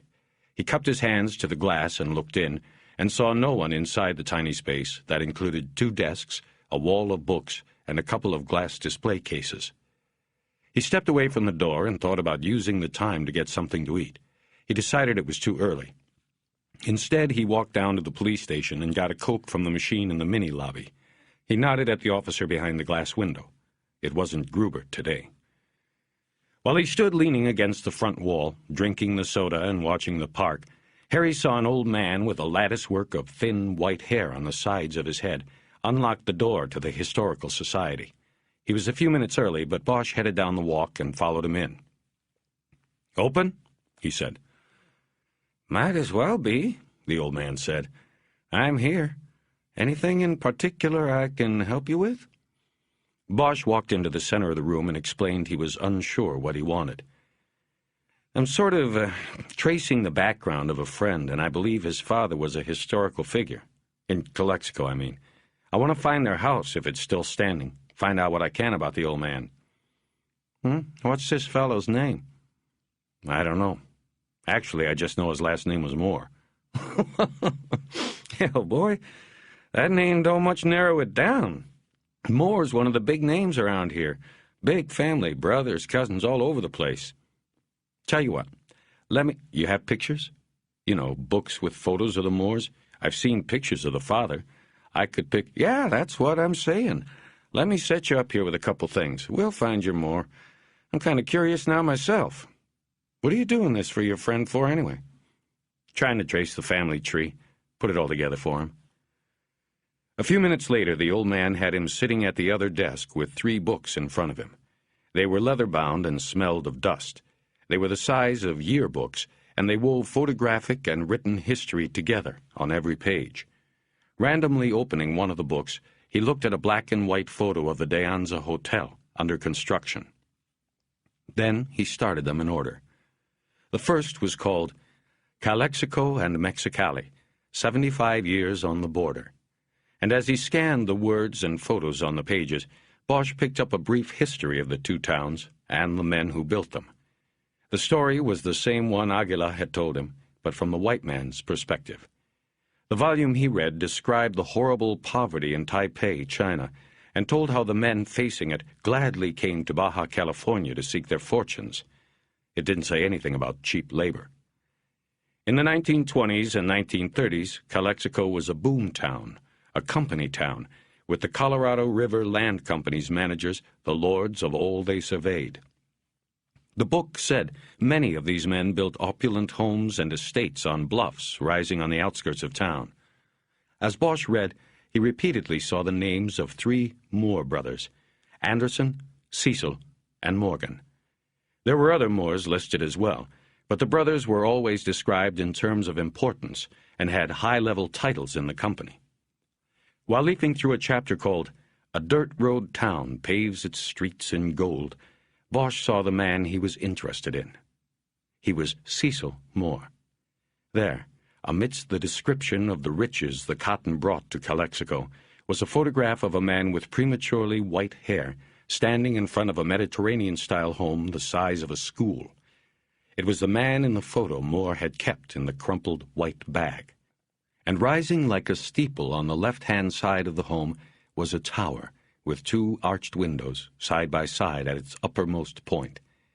The tower gave the house the appearance of a Spanish castle. It was Cal Moore's childhood home. "This is the man, and this is the place," Bosch said, taking the book over to the old man. "Cecil Moore," the man said. "Is he still around?" "No, none of those brothers are. He was the last to go, though. Last year about this time went in his sleep, Cecil did. I think you're mistaken, though." "Why's that?" "Cecil had no children." Bosch nodded. "Maybe you're right. What about this place? That gone, too?" "You're not working on any family tree, are you, now?" "No. I'm a cop. I came from L.A. I'm tracing down a story somebody told me about this man. Will you help me?" The old man looked at him, and Bosch regretted not being truthful with him in the first place. "Oh, I don't know what it's got to do with Los Angeles, but go ahead. What else you want to know?" "Is this place with the tower still there?" "Yes. Castillo de los Ojos is still there. Castle of the Eyes. Gets its name from those 2 windows up in the tower. When they were lit at night, it was said that they were eyes that looked out on all of Calexico." "Where is it?" "It's on a road called Coyote Trail, west of town. You take 98 out there past Pinto Wash to an area called Crucifixion Thorn. Turn onto Anza Road, like the hotel here in town. That'll take you to Coyote Trail. The castle's at the end of the road. You can't miss it." "Who lives there now?" "Oh, I don't think anyone does. He left it to the city, you know. But the city couldn't handle the upkeep on a place like that. They sold it. I believe the man came down from Los Angeles, matter of fact. But as far as I know, he never moved in. It's a pity. I was hoping to have maybe made a museum out of it." Bosch thanked him and left to head out to Crucifixion Thorn. He had no idea whether Castillo de los Ojos was anything more than a dead rich man's estate, with no bearing on his case. But he had nothing else going, and his impulse was to keep moving forward. State Road 98 was a 2-lane blacktop that stretched west from Calexico town proper, running alongside the border, into farmland delineated into a huge grid by irrigation ditches. As he drove, he smelled green pepper and cilantro, and he realized after running alongside a field planted in cotton that this wide expanse was all once the company's huge acreage. Ahead, The land rose into hills, and he could see Calexico Moore's boyhood home long before he was near. Castillo de los Ojos. The two arched windows were dark and hollow eyes against the peach-colored stone face of the tower rising from a promontory on the horizon. Bosch crossed a bridge over a dry bed that he assumed was Pinto Wash, though there was no sign on the road. Glancing down into the dusty bed as he passed, Harry saw a lime-green Chevy Blazer parked below. He caught just a glimpse of a man behind the wheel with binoculars held to his eyes. Border Patrol. The driver was using the bed's low spot as a blind from which he could watch the border for crossers. The wash marked the end of the farmland. Almost immediately, the earth began to rise into brown brush hills. There was a turnout in the road by a stand of eucalyptus and oak trees that were still in the windless morning. This time there was a sign marking the location. Crucifixion Thorn Natural Area. Danger. Abandoned mines. Bosch remembered seeing a reference in the books at the Historical Society to the turn-of-the-century gold mines that pockmarked the border zone. Fortunes had been found and lost by speculators. The hills had been heavy with bandits. Then the company came and brought order. He lit a cigarette and studied the tower, which was much closer now and rose from behind a walled compound. The stillness of the scene and the tower windows, like soulless eyes, somehow seemed morbid. The tower was not alone on the hill, though. He could see the barrel-tile roofs of other homes. But something about the tower, rising singularly above them with its empty glass eyes, seemed lonely. Dead. Anzo Road came up in another half-mile. He turned north, and the single-lane road curved and bumped and rose along the circumference of the hill. To his right he could look down on the farmland basin extending below. He turned left onto a road marked Coyote Trail and was soon passing large haciendas on sprawling estates. He could see only the second floors of most of them because of the walls that surrounded almost every property. Coyote Trail ended in a circle that went around an ancient oak tree with branches that would shade the turnaround in the summer. Castillo de los Ojos was here, at the end of the road.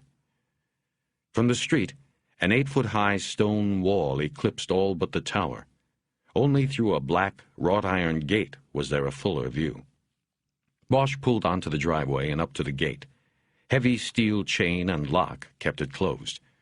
He got out, looked through the bars, and saw that the parking circle in front of the house was empty. The curtains inside every front window were pulled closed. On the wall next to the gate were a mailbox and an intercom. He pushed the ringer, but got no response. He wasn't sure what he would have said if someone had answered. He opened the mailbox and found that empty, too. Bosch left his car where it was and walked back down Coyote Trail to the nearest house. This was one of the few without a wall. But there was a white picket fence and an intercom at the gate. And this time, when he rang the buzzer, he got a response. Yes? A woman's voice asked. Yes, ma'am, police. I was wondering if I can ask a few questions about your neighbor's house. Which neighbor? The voice was very old. The castle. Nobody lives there. Mr. Moore died some time ago. I know that, ma'am. I was wondering if I could come in and talk to you a moment. I have identification. There was a delay before he heard a curt, Very well. over the speaker, and the gate lock buzzed. The woman insisted that he hold his ID up to a small window set in the door. He saw her in there, white-haired and decrepit, straining to see it from a wheelchair. She finally opened up. Why do they send a Los Angeles police officer? Ma'am, I'm working on a Los Angeles case. It involves a man who used to live in the castle, as a boy, long ago. She looked up at him through squinting eyes, as if she was trying to see past a memory. Are you talking about Calexico Moore? Yes. You knew him? Is he hurt? Bosch hesitated, then said, I'm afraid he's dead. Up there in Los Angeles? Yes. He was a police officer. I think it had something to do with his life down here. That's why I came out here. I don't really know what to ask. He didn't live here long, but you remember him, yes? He didn't live here long, but that doesn't mean I never saw him again. Quite the contrary. I saw him regularly over the years. He'd ride his bicycle or he'd drive a car and come and sit out there on the road and just watch that place. One time I had Marta bring him out a sandwich and a lemonade. He assumed Marta was the maid. These estates came with them. He'd just watch and remember, I guess, the old woman was saying. Terrible thing that Cecil did to him. He's probably paying for it now, that Cecil. What do you mean, terrible? Sending the boy and his mother away like that. I don't think he ever spoke to that boy or the woman again after that. But I'd see the boy, and I'd see him as a man, come out here to look at the place. People around here say that's why Cecil put that wall up. Did that 20 years ago. They say it's because he got tired of seeing Calexico in the street. That was Cecil's way of doing things. You don't like what you see out your window, you put up a wall. But I'd still see young Cal from time to time. One time, I took a cold drink out to him myself. I wasn't in this chair then. He was sitting in a car, and I asked him, "Why do you come out here all the time?" And he just said, "Aunt Mary, I like to remember." That's what he said. Aunt Mary? Yes. I thought that was why you came here. My Anderson and Cecil were brothers. God rest their souls. Bosch nodded and waited a respectful 5 seconds before speaking.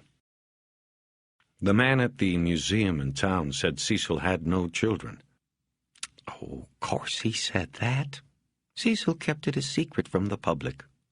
Big secret. He didn't want the company name blemished. Calexico's mother was the maid? Yes, It sounds like you know all of this already. Just a few parts. What happened? Why did he send her and the boy away?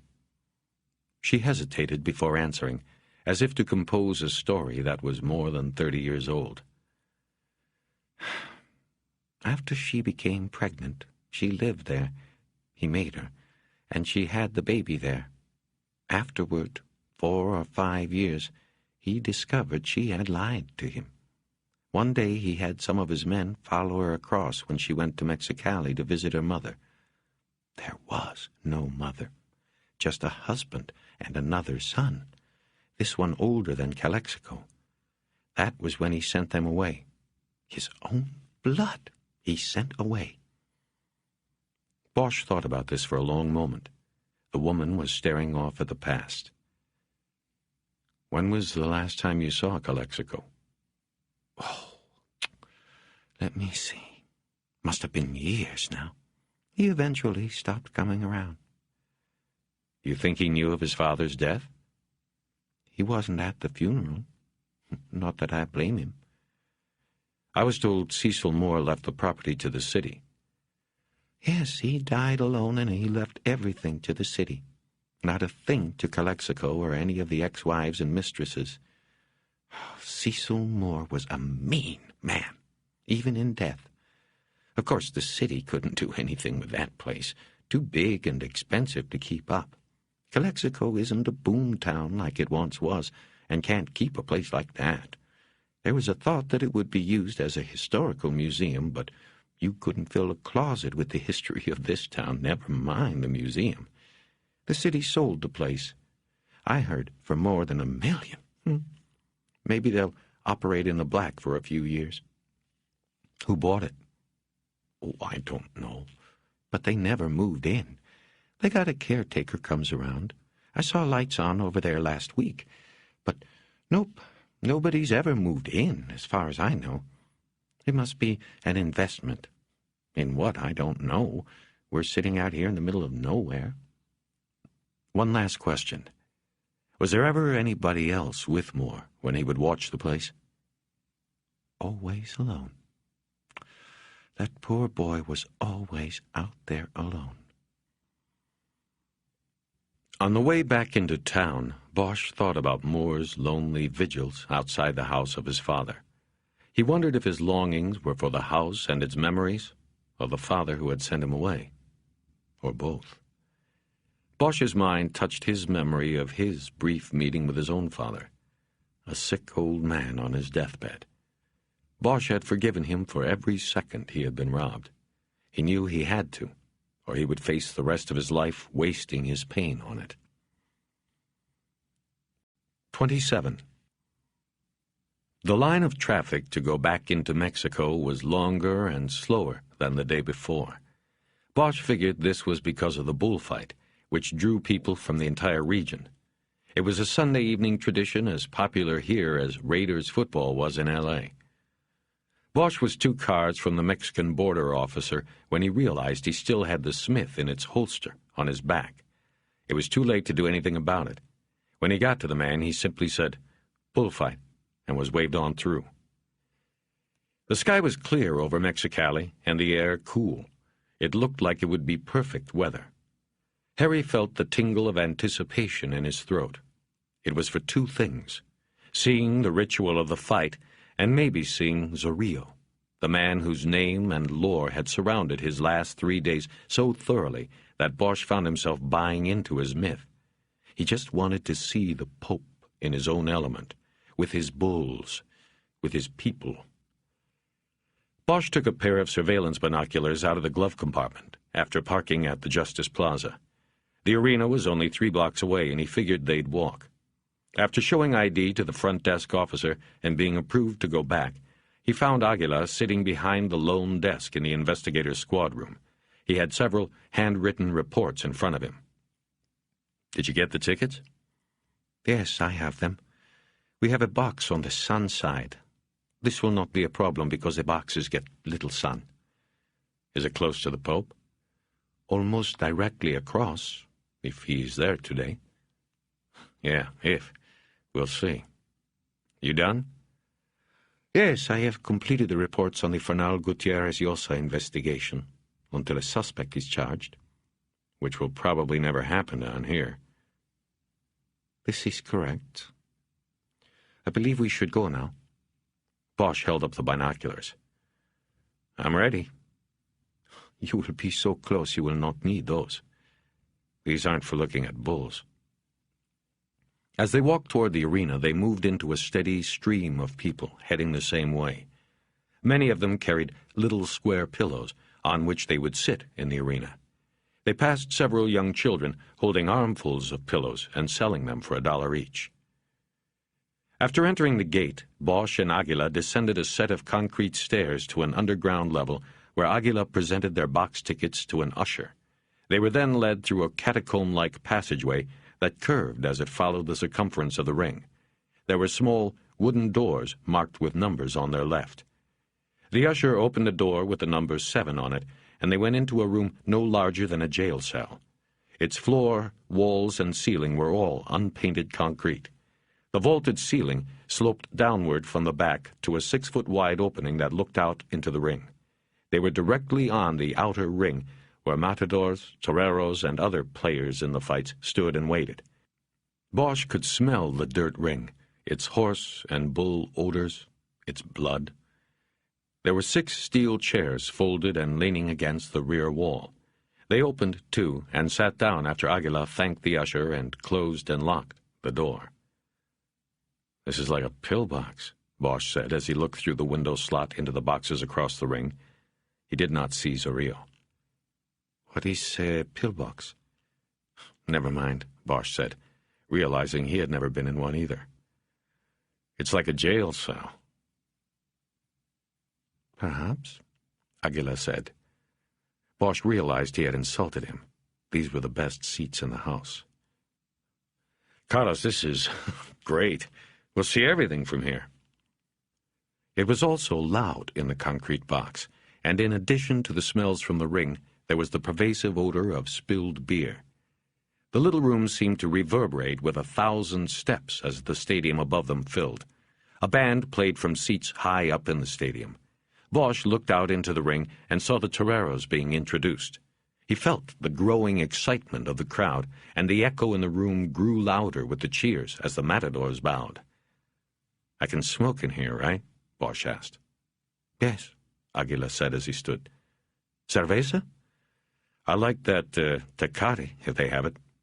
"Of course." "Lock the door. I will knock." Aguila nodded and left the room. Harry locked the door and wondered if he was doing it to protect himself or simply to keep uninvited observers out of the box. He realized once he was alone that he did not feel protected in the fortress-like surroundings. It was not like a pillbox after all. He held the binoculars up and viewed the openings into the other boxes across the ring. Most of these were still empty, and he did not see anyone among those already in place who he believed was Zorillo. But he noticed that many of these boxes were customized. He could see shelves of liquor bottles or tapestries on the back walls, padded chairs. These were the shaded boxes of the regulars. Soon Aguila knocked, and Bosch let him in with the beers, and the spectacle began. The first two fights were uneventful and uninspired. Aguila called them sloppy. The matadors were heartily booed by those in the arena when their final sword thrusts into each bull's neck failed to kill, and each fight became a prolonged, bloody display that had little resemblance to art or a test of bravery. In the third fight, the arena came alive, and the noise thundered in the box where Bosch and Aguila sat when a bull black as pitch, except for the whitish Z branded on its back, charged violently into the side of one of the picadors' horses. The tremendous power of the beast pushed the horse's padded skirt up to the rider's thigh. The horseman drove his iron-pointed lance down into the bull's back and leaned his weight on it, but this seemed only to enrage the beast further. The animal found new strength and made another violent lunge into the horse. The confrontation was only 30 feet from Bosch, but still he lifted the binoculars for a closer look. In what was like a slow-motion tableau captured in the scope of the binocular's frame, he saw the horse rear against its master's rein, and the picador topple off into the dust. The bull continued its charge, its horns impaling the padded skirt, and the horse went over on top of the picador. The crowd became even louder, cheering wildly as the banderilleros flooded the ring, waving capes and drawing the bull's attention from the fallen horse and rider. Others helped the picador to his feet, and he limped to the ring gate. He then shrugged their hands away, refusing any further help. His face was slick with sweat and red with embarrassment, and the cheers of the arena had a jeering quality. With the binoculars, Bosch felt as though he was standing next to the man. A pillow came down from the stands and glanced off the man's shoulder. He did not look up, for to do that would be to invite more. The bull had won this crowd, and in a few minutes they respectfully cheered its death. A matador's sword deeply embedded in its neck, the animal's front legs buckled, and its huge weight collapsed. A torero, a man who was older than all the other players, quickly moved in with a short dagger and stabbed it into the base of the bull's skull. Instant death after the prolonged torment. Bosch watched the man wipe the blade on the dead animal's black coat and then walk away, replacing the dagger in a sheath strapped to his vest. 3 mules in harness were brought into the ring, a rope was looped around the black bull's horns, and the body was dragged around in a circle and then out. Bosch saw a red rose fall from above and hit the dead beast as it made a flattened path in the ring's dirt floor. Harry studied the man with the dagger. Applying the coup de grace seemed to be his only role in each fight. Bosch couldn't decide if his job was administering mercy or more cruelty. The man was older. His black hair was streaked with gray, and his face had a worn, impassive look. He had soulless eyes and a face of worn, brown stone. Bosch thought of the man with 3 teardrops on his face. Arpis. What look did he have when he choked the life out of Porter, when he held the shotgun up to Moore's face and pulled the trigger? "The bull was very brave and beautiful," Aguila said. He had said little through the first 3 fights other than to pronounce the skills of the matadors as expert or sloppy, good or bad. "I guess Zorillo would have been very proud," Bosch said. if he had been here. It was true. Zorrillo had not come. Bosch had found himself checking the empty box Aguila had pointed out, but it had remained empty. Now, with one fight to go, it seemed unlikely that the man who bred the bulls for this day's fights would arrive. "Do you wish to leave, Harry?" "No, I want to watch." "Good, then. This match will be the finest and most artful. Silvestri is Mexicali's greatest matador. Another cerveza?" "Yeah, I'll get this one. What do you—" "No, it is my duty, a small means of repaying." "Whatever," Bosch said. "Lock the door." He did. Then he looked at his ticket, on which the names of the bullfighters were printed. Cristobal Silvestri. Aguila had said he was the most artful and bravest fighter he had ever seen. A cheer went up from the crowd as the bull, another huge black monster, charged into the ring to confront his killers. The toreros began moving about him with green and blue capes opening like flowers. Bosch was struck by the ritual and pageantry of the bullfights, even the sloppy ones. It was not a sport, he was sure of this, but it was something. A test of skills and, yes, bravery, resolve. He believed that if he had the opportunity, he would want to go often to this arena, to be a witness. There was a knock on the door, and Bosch got up to let Aguila in. But when he opened the door, there were two men waiting. One he did not recognize. The other he did, but it took him a few moments to place him. It was Grania, the captain of investigations. From what little he could see past their two figures, there was no sign of Aguila. "Senor Bosch, may we come in?" Bosch stepped back, but only Grania entered. The other man turned his back as if to guard the doorway. Grania closed and locked it. "So we won't be disturbed, yes?" he said as he scanned the room. He did this at length, as if it were the size of a basketball court, and needed careful study in determining that no one else was present. "It is my custom to come for the last fight, Senor Bosch. Particularly, you see, when Silvestri is in the ring. Oh, a great champion. I hope you will enjoy this." Bosch nodded and casually looked out into the ring. The bull was still lively and moving about the ring, while the torero sidestepped and waited for it to slow. "Carlos Aguila, he has gone?" "Cerveza.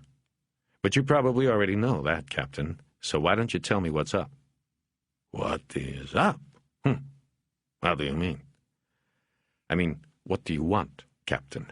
What are you doing here?" "Ah, see.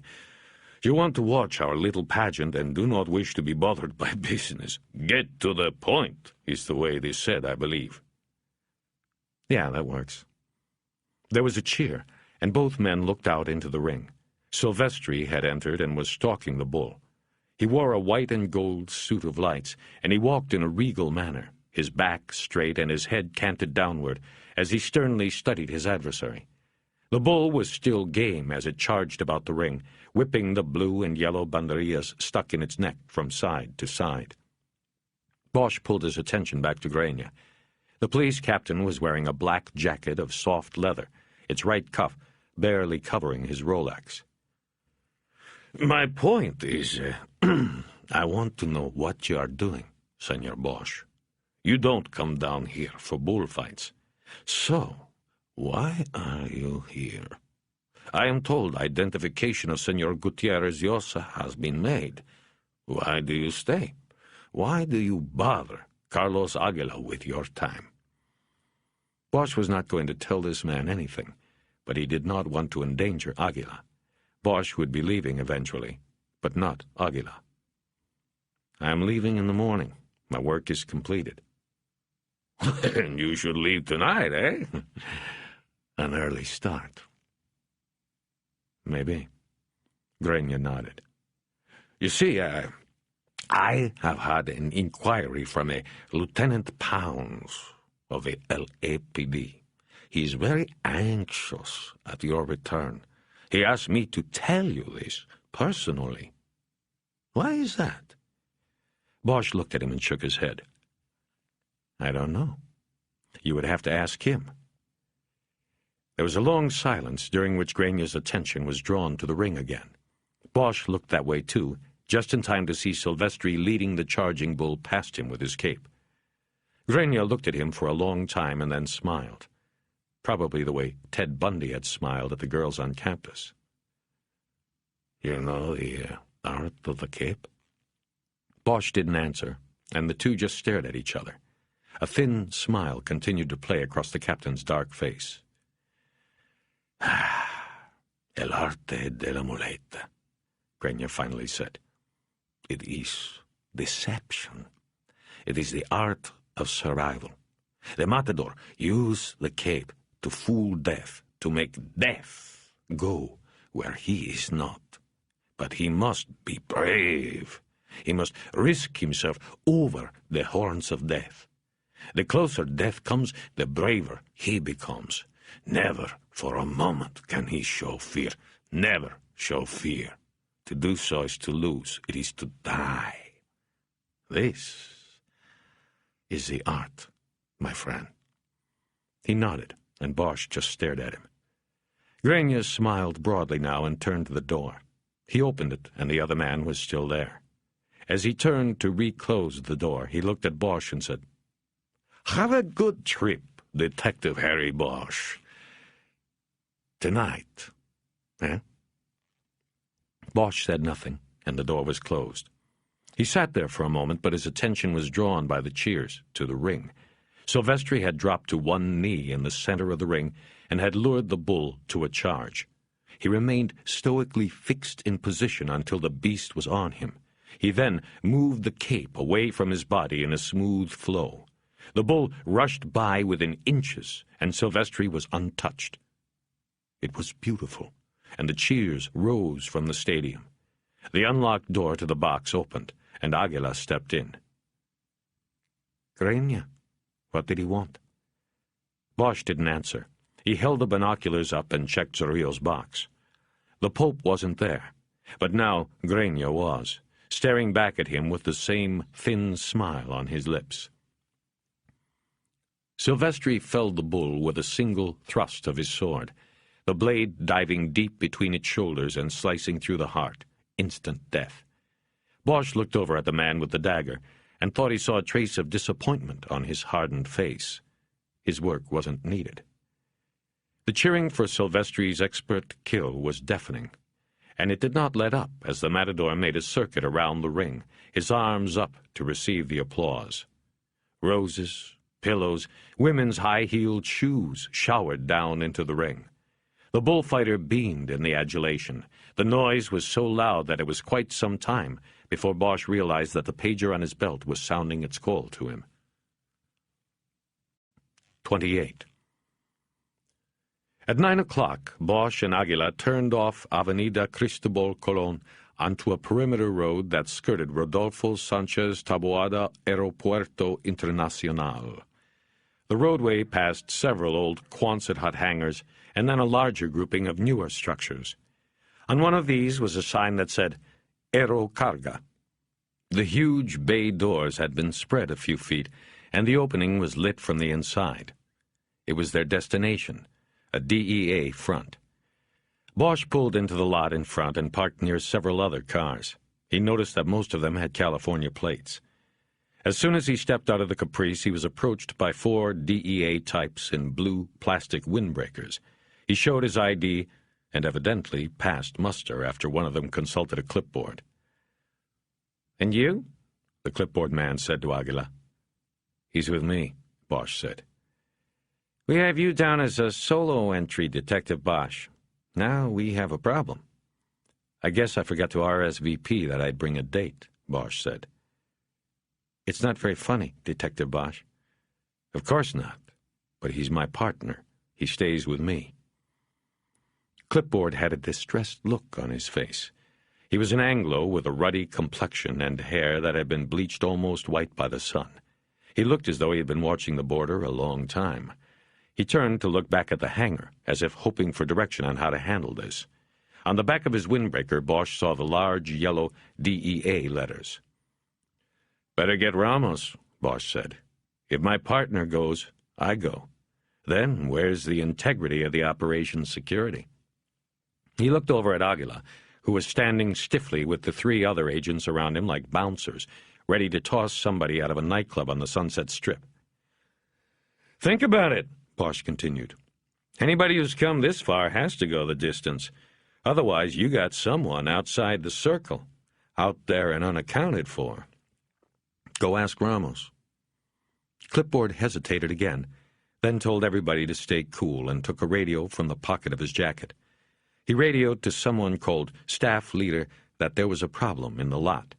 Then everybody stood around for a few moments in silence. Bosch looked over at Aguila, and when their eyes met, he winked. Then he saw Ramos and Corvo, the agent from L.A., walking briskly toward them. "What's this shit, Bosch?" Ramos started before he got to the car. "Do you know what you've done? You've compromised the whole fucking operation. I gave explicit He's my partner on this, Ramos. He knows what I know. We are together on this. If he's out, then so am I. And when we leave, I go across the border. To L.A. I don't know where he goes. How will that hold with your theory on who can be trusted?" In the light from the hangar, Bosch could see the pulse beating in an artery on Ramos's neck. "See," Bosch said, "if you let him leave, you are trusting him.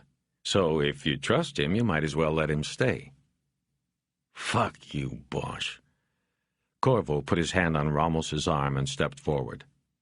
"Bosch, if he fucks up, or this operation in any way becomes compromised, I will make it known. You know what I mean? It'll be known in L.A. that you brought this guy in." He made a signal across the car to the others, and they stepped away from Aguila. The moonlight reflected on Corvo's face, and Bosch saw the scar that split his beard on the right side. He wondered how many times the DEA agent would be telling the story of the knife fight tonight. "And another thing," Ramos threw in. "He goes in naked. We only have one more vest. That's for your ass, Bosch. So if he gets hit, it's on you." "Right," Bosch said. "I get it. No matter what goes wrong, it's my ass. I got it. I also have a vest in my trunk. He can use yours. I like my own." "Briefing's at 2200, Ramos said as he walked back toward the hangar. Corvo followed, and Bosch and Aguila fell in behind him. The other agents brought up the rear. Inside the cavernous hangar, Bosch saw there were 3 black helicopters sitting side by side in the bay area. There were several men, most in black jumpsuits, milling about and drinking coffee from white cups. 2 of the helicopters were wide-bodied personnel transport craft. Bosch recognized them. They were UH-1Ns, Hueys. The distinctive whoop-whoop of their rotors would forever be the sound of Vietnam to him. The third craft was smaller and sleeker. It looked like a craft manufactured for commercial use, like a news or police chopper, but it had been converted into a gunship. Bosch recognized the gun turret mounted on the right side of the copter's body. Beneath the cockpit, another mount held an array of equipment, including a spotlight and night vision sensor. The men in the black jumpsuits were stripping the white numbers and letters off the tail sections of the craft. They were preparing for a total blackout, a night assault. Bosch noticed Corvo come up next to him. "We call it the Lynx," he said, nodding to the smallest of the 3 craft. "Mostly use them in Central and South American ops, but we snagged this one on its way down. It's for night work. You've got total night vision set up, infrared, heat pattern displays. It will be the in-air command post tonight." Bosch just nodded. He was not as impressed with the hardware as Corvo was. The DEA supervisor seemed more animated than during their meeting at the Code 7. His dark eyes were darting around the hangar, taking it all in. Bosch realized that he probably missed field work.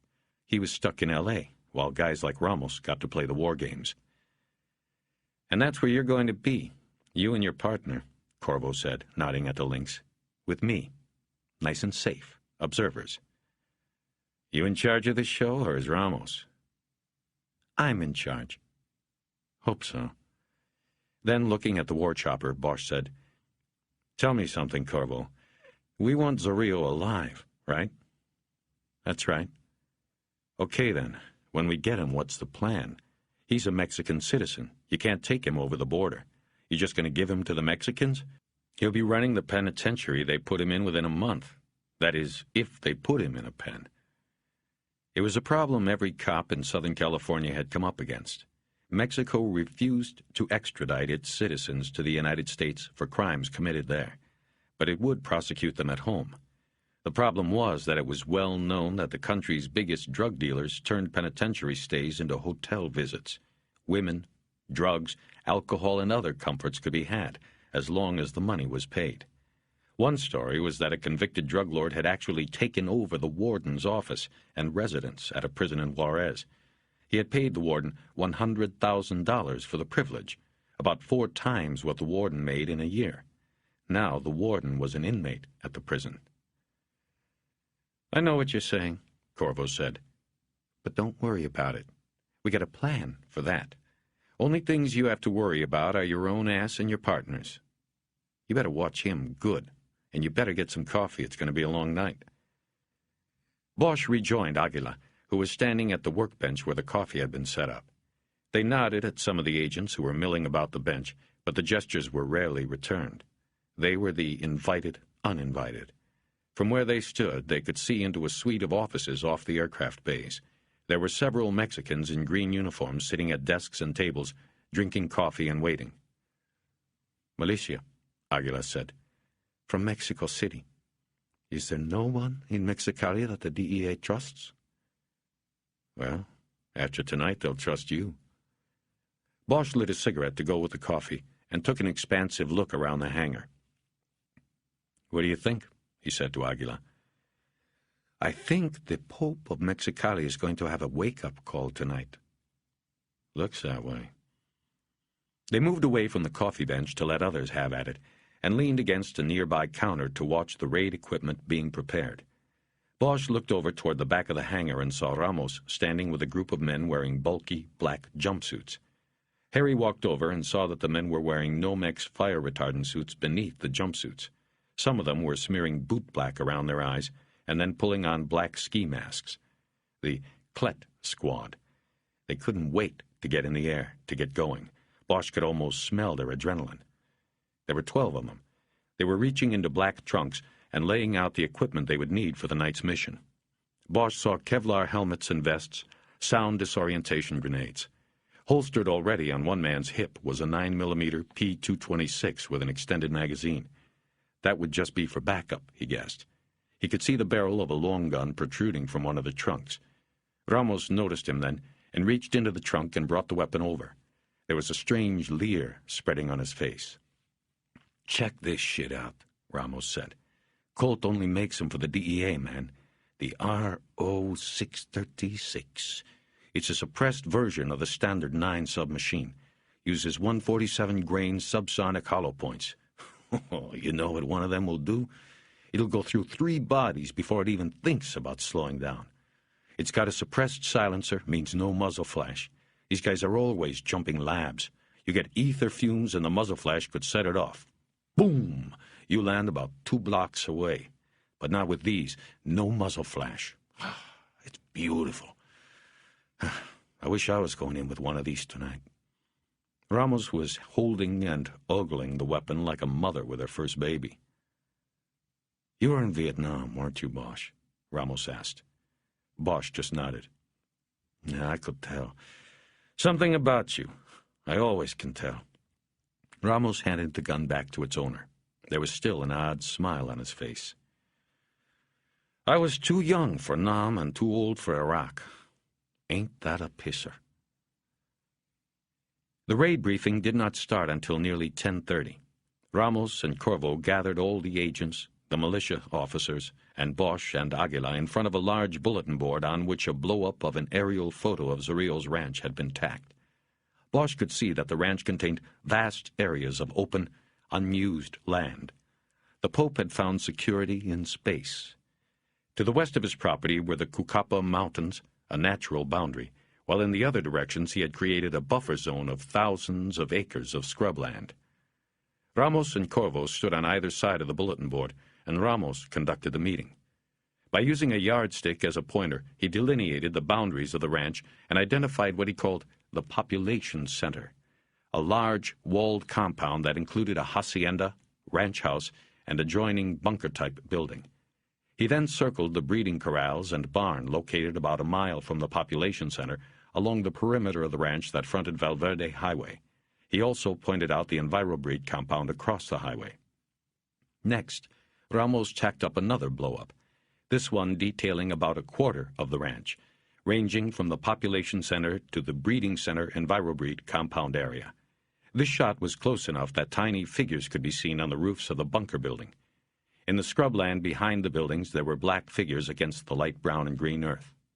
The bulls. Bosch wondered which one of them was El Temblar. He could hear one of the militia officers translating the meeting for a group of the guardsmen gathered around him. Okay, these photos are about 30 hours old, Ramos said. We had NASA do a flyover in a U-34. We also had them shoot heat resonance strips, and that's where this gets good. The reds you see are the hot spots. He tacked a new blow-up next to the other. This was a computer-generated graphic that had red squares, the buildings, against a sea of blues and greens.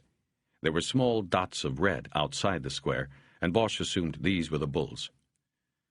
These photos were taken at the same second yesterday, Ramos said. By jumping back and forth between the graphic and the live shot, we can pinpoint certain anomalies. These squares become the buildings, and most of these smaller red blotches become the bulls. He used the yardstick to refer back and forth between the two blow-ups. Bosch realized that there were more red spots on the graphic than there were bulls on the photo. Now, these marks do not correspond with animals on the photo, Ramos said. What they do correspond with is the feed boxes. With Corvo's help, they pinned up two more enlargements. These were the closest shots so far. Bosch could clearly make out the tin roof of a small shed. There was a black steer standing near it. In the corresponding graphic, both the steer and the shed were bright red. These basically are little shelters to keep rain off the hay and feed for the livestock. NASA says these shelters would emit some residual heat that the resonance photos would pick up. But NASA said it clearly would not be what we are seeing here. So, what we think this means is that these feed boxes are decoys. We think they are exhaust vents for an underground complex. We believe there is some kind of entrance somewhere in the population center structures that leads to the underground lab back here. He let it sink in for a few moments. Nobody asked any questions. Also, he said, we have information from a confidential informant that there is a tunnel system. We believe it runs from the breeding center here to this complex, a business called EnviroBreed, here. We believe it has allowed Zorrillo to circumvent surveillance and is one of the possible means of moving product from the ranch to the border. Ramos went on to detail the raid. The plan was to strike at midnight. The Mexican militia would have a two-part responsibility. A single, unmarked car would be sent to the ranch gate, swerving as if driven by a drunk on the gravel road. Using this ruse, the 3 guardsmen in the car would take custody of the 2 gate sentries. After that, half of the remaining militia would move down the ranch road to the population center, while the other half would advance to the EnviroBreed compound, surround it, and await developments on the ranch. The success of the operation largely relies on the 2 men on the gate being taken before issuing a warning to the PC, Corvo said, his first words during the briefing. If we fail that, we lose the element of surprise. After the ground attack was underway, the 3 air squads would come. The 2 transport craft would put down on the north and east sides of the PC to drop the Klet team. The Klets would perform initial entry to all structures. The 3rd helicopter, the Lynx, would remain airborne and act as a flying command post. Lastly, Ramos said, the ranch had 2 rovers, 2-man jeep patrols. Ramos said they followed no set patrol or pattern, and they would be impossible to pinpoint until the raid began. They are the wild cards, Ramos said. That is what we have a mobile air command for. They warn us when the jeeps are spotted coming in, or the Lynx will just take them out. Ramos was pacing back and forth in front of the bulletin board, swinging the yardstick. Bosch could tell he liked this, the feeling of being in charge of something. Maybe it made up for Vietnam or Iraq. Okay, gentlemen, I've got a few more things here, Ramos said as he pinned another photo up. Our target is the ranch. We have search warrants for drugs. If we find manufacturing apparatus, we are gold. If we find narcotics, we are gold. But the thing we really want is this man here. The photo was a blow-up from the mug book Bosch had looked at that morning. This is our main man, Ramos said. Humberto Zorillo, the Pope of Mexicali. If we don't get him, this whole operation goes down the tubes. He's the mastermind. He's the one we want. It might interest you to know that in addition to his activities related to narcotics, he is a suspect in the killing of 2 L.A. cops, not to mention a couple other killings up there in the last month or so. This is a man who doesn't think twice about it. If he doesn't do it himself, he has plenty of people working for him who will. He's dangerous. Anybody we encounter on the ranch has to be considered armed and dangerous. Questions? One of the militia asked a question in Spanish. Good question, Ramos replied. We are not going into EnviroBreed initially because of 2 reasons. 1, our prime target is the ranch, and we have to initially deploy more resources to EnviroBreed if we were to make simultaneous entry to the compound and the ranch. Secondly, our CI indicates the tunnel on that side may be rigged, booby-trapped. We don't want to chance it. When we get the ranch secured, we'll go in then, or we'll follow the tunnel over. He waited for more questions. There were none. The men in front of him were shifting their weight from foot to foot, or chewing their nails, or flicking their thumbs on their knees. The adrenaline rush was just beginning to kick. Bosch had seen it before, in Vietnam and since, so he approached his own rising excitement with an uneasy sense of dread. All right, then, Ramos yelled. I want everybody locked and loaded in 1 hour. At midnight, we jam. The gathering broke up with some adolescent howls from the younger agents. Bosch moved toward Ramos as he was taking the photos off the board. Sounds like a plan, man.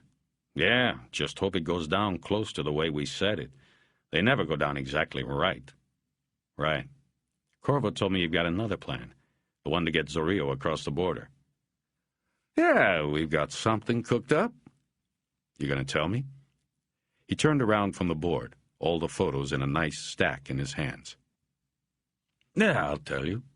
You'll like this, Bosch, since it will get him up to L.A. to face trial on your guys. What's going to happen is after the little fuck is captured, he will resist arrest and injure himself. Probably facial injuries, and they're going to look worse than they really are. But we will want to get him immediate medical attention. The DEA will offer the use of one of the helicopters. The commander of the militia unit will gratefully accept. But, you see, the pilot will become confused and mistake the lights of Imperial County Memorial Hospital on the other side of the border with the Mexicali General Clinic, which is just on this side of the border.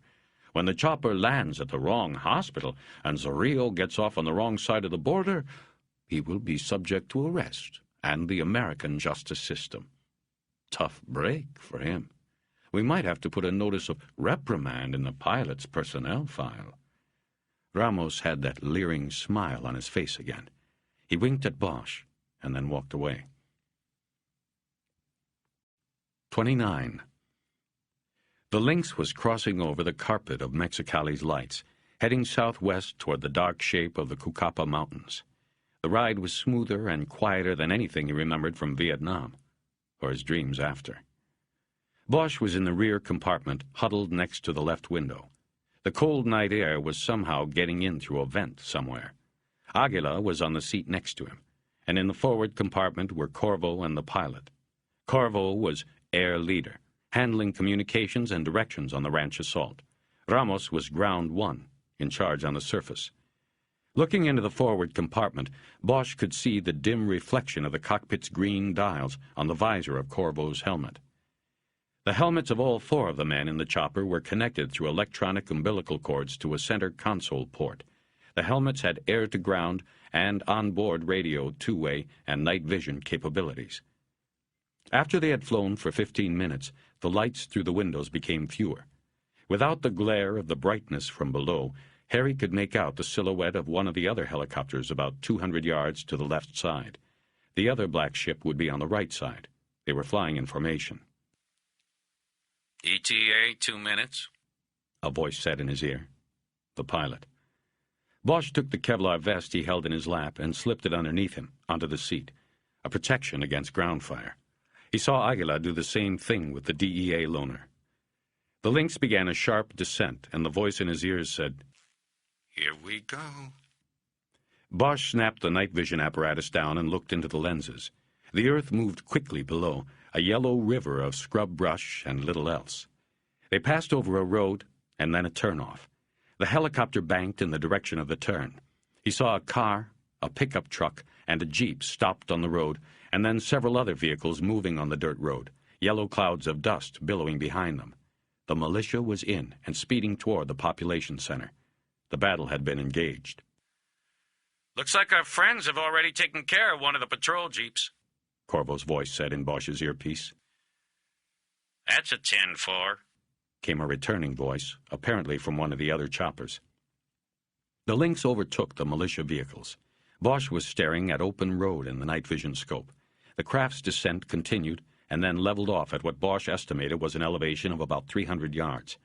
In the yellow vision field, he could now see the hacienda and the front of the bunker. He saw the other two helicopters, looking like black dragonflies, set down on their assigned sides of the house. Then he felt the Lynx pull up slightly, as if hovering on an air pocket.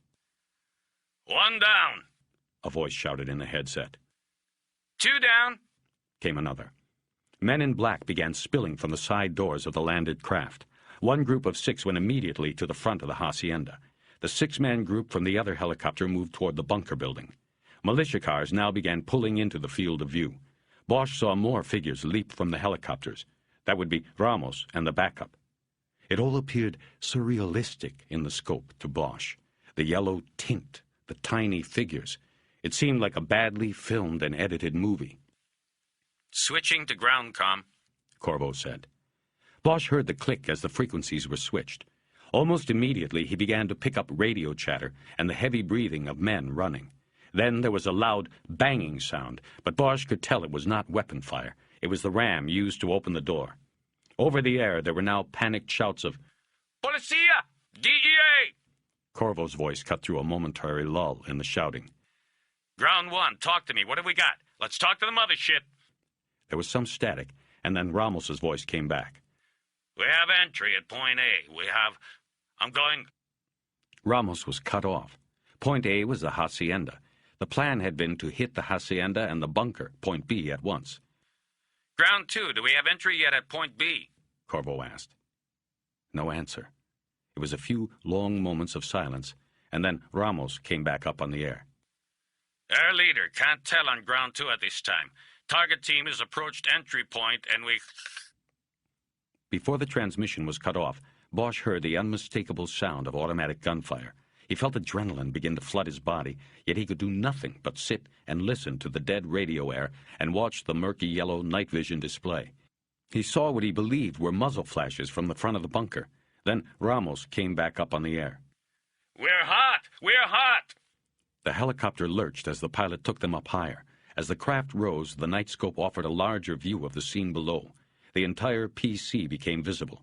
Now Bosch could see figures on the roof of the bunker moving toward the front of the structure. He pushed the switch on the side of his helmet and said into the mouthpiece, Corvo, they've got people on the roof. Warn them. Stay off! Corvo shouted. Then to below he radioed, Ground 2, you have weapons on the roof of the bunker. Count 2 positions approaching north side. Copy? Bosch could hear no shooting over the sound of the rotor, but he could see the muzzle flash from automatic weapons from 2 locations at the front of the bunker. He saw sporadic flashes from the vehicles, but the militia was pinned down. He heard a radio transmission open and heard the sound of fire, but then it was closed and no one had spoken. Ground 2, copy? Corvo said into the void. There was just the initial strain of panic in his voice. There was no reply. Ground 2, do you copy? A hard-breathing voice came back. Ground 2. Yeah, we're pinned down in the Point B entry. We're in a crossfire here. Would like some help. Ground 1, report. Corvo barked. There was a long moment of silence. Then Ramos came on the air. His words were partially obscured by gunfire. Here, we've... the house. I have 3 suspects down. No others present. Looks like the fucking bunker. Get to the bunker. 2 needs backup. That way. Bosch noticed how the voices on the radio were higher and more urgent. The code words and formal language had been stripped away. Fear did that. He had seen it in the war. He'd seen it on the streets when he was in uniform. Fear, though always unspoken, nevertheless stripped men of their carefully orchestrated poses. The adrenaline roars and the throat gurgles with fear like a backed-up drain. Sheer desire for survival takes over. It sharpens the mind, pares away all the bullshit. A once-modulated reference to point B becomes the almost hysterical expletive. From 400 yards up and looking down through the night scope, Bosch could also see the flaw in the plan. The DEA agents had hoped to outrun the militia in their helicopters, charge the population center and secure things before the ground troops arrived. But that hadn't happened. The militia was there, and now one of the Klet groups was pinned down between the militia and the people in the bunker. There was a sudden increase in the shooting from the bunker. Bosch could tell this by the flaring of repeated muzzle flashes. Then, on the scope, he saw a jeep suddenly begin speeding from the back of the bunker. It smashed through a gate in the wall that surrounded the compound and began moving across the scrubland in a southeasterly direction. Bosch pushed his transmit button again. Corvo, we have a runner. Jeep heading southeast. Have to let him go for now. It's going to shit down there and I can't move anybody. Stay off the fucking line! The jeep was now well out of the scope's field of vision. He flipped the lenses up off his face and looked out the window. There was nothing, only darkness. The jeep was running without lights. He thought of the barn and stables out near the highway. That was where the runner was going. Ramos! Corvo said over the radio. Do you want lights? No return. Ground 1? Ground 2, do you want lights? Lights would be good, but you'd be a sick... The ground 2 voice said. Better hold it a few until we... Enough. That's a copy. Ramos, are you copying? There was no answer. The shooting ended quickly after that. The Pope's guardians put down their weapons after apparently determining that their odds of survival in a prolonged firefight were not good. Their leader, give us that light now. Ramos radioed from below, the tone of his voice back to being calmly modulated and confident. 3 powerful beams from the belly of the Lynx then illuminated the ground below. Men with hands laced together on the tops of their heads were walking out of the bunker and into the hands of the militia. There were at least a dozen. Bosch saw one of the Klets drag a body out of the bunker and leave it on the ground outside. We're secure down here, Ramos radioed. Corvo signaled with his thumb to the pilot, and the craft began to descend. Bosch felt tension drift out of him as they went down. In 30 seconds, they were on the ground, next to one of the other helicopters. In the yard in front of the bunker, the prisoners were kneeling while some of the militia officers used plastic disposable handcuffs to bind their wrists. Others were making a stack of confiscated weapons. There were a couple of Uzis and AK-47s, but mostly shotguns and M16s. Ramos was standing with a militia captain who had his radio to his ear. Bosch did not see a recognizable face among the prisoners. He left Aguila and went to Ramos. "Where's the Rio?" Ramos held up his hand in a do-not-disturb gesture and didn't answer. He was looking at the captain. Corvo walked up then, too. There was a report over the captain's radio, and then he looked at Ramos and said, "Nada." "Okay, nothing's happening at EnviroBreed," Ramos said. "Nobody in or out since this went down here. The militia is maintaining a watch over there." Ramos saw Corvo, and in a lower voice, meant just for him, said, "We've got a problem. We've lost one." "Yeah, we saw him," Bosch said. "He was in the jeep and heading southeast out of..." He stopped when he realized what Ramos had meant. "Who'd we lose?" Corvo asked. "Kurth, one of the Klets. But that's not the whole problem." Bosch stepped back from the 2 men. He knew he had no place in this. "What the fuck do you mean?" Corvo said. "Come on, I'll show you." The 2 agents headed off around the hacienda. Bosch trailed at a discreet distance behind. A covered porch ran the length of the rear of the house. Ramos crossed it to an open door.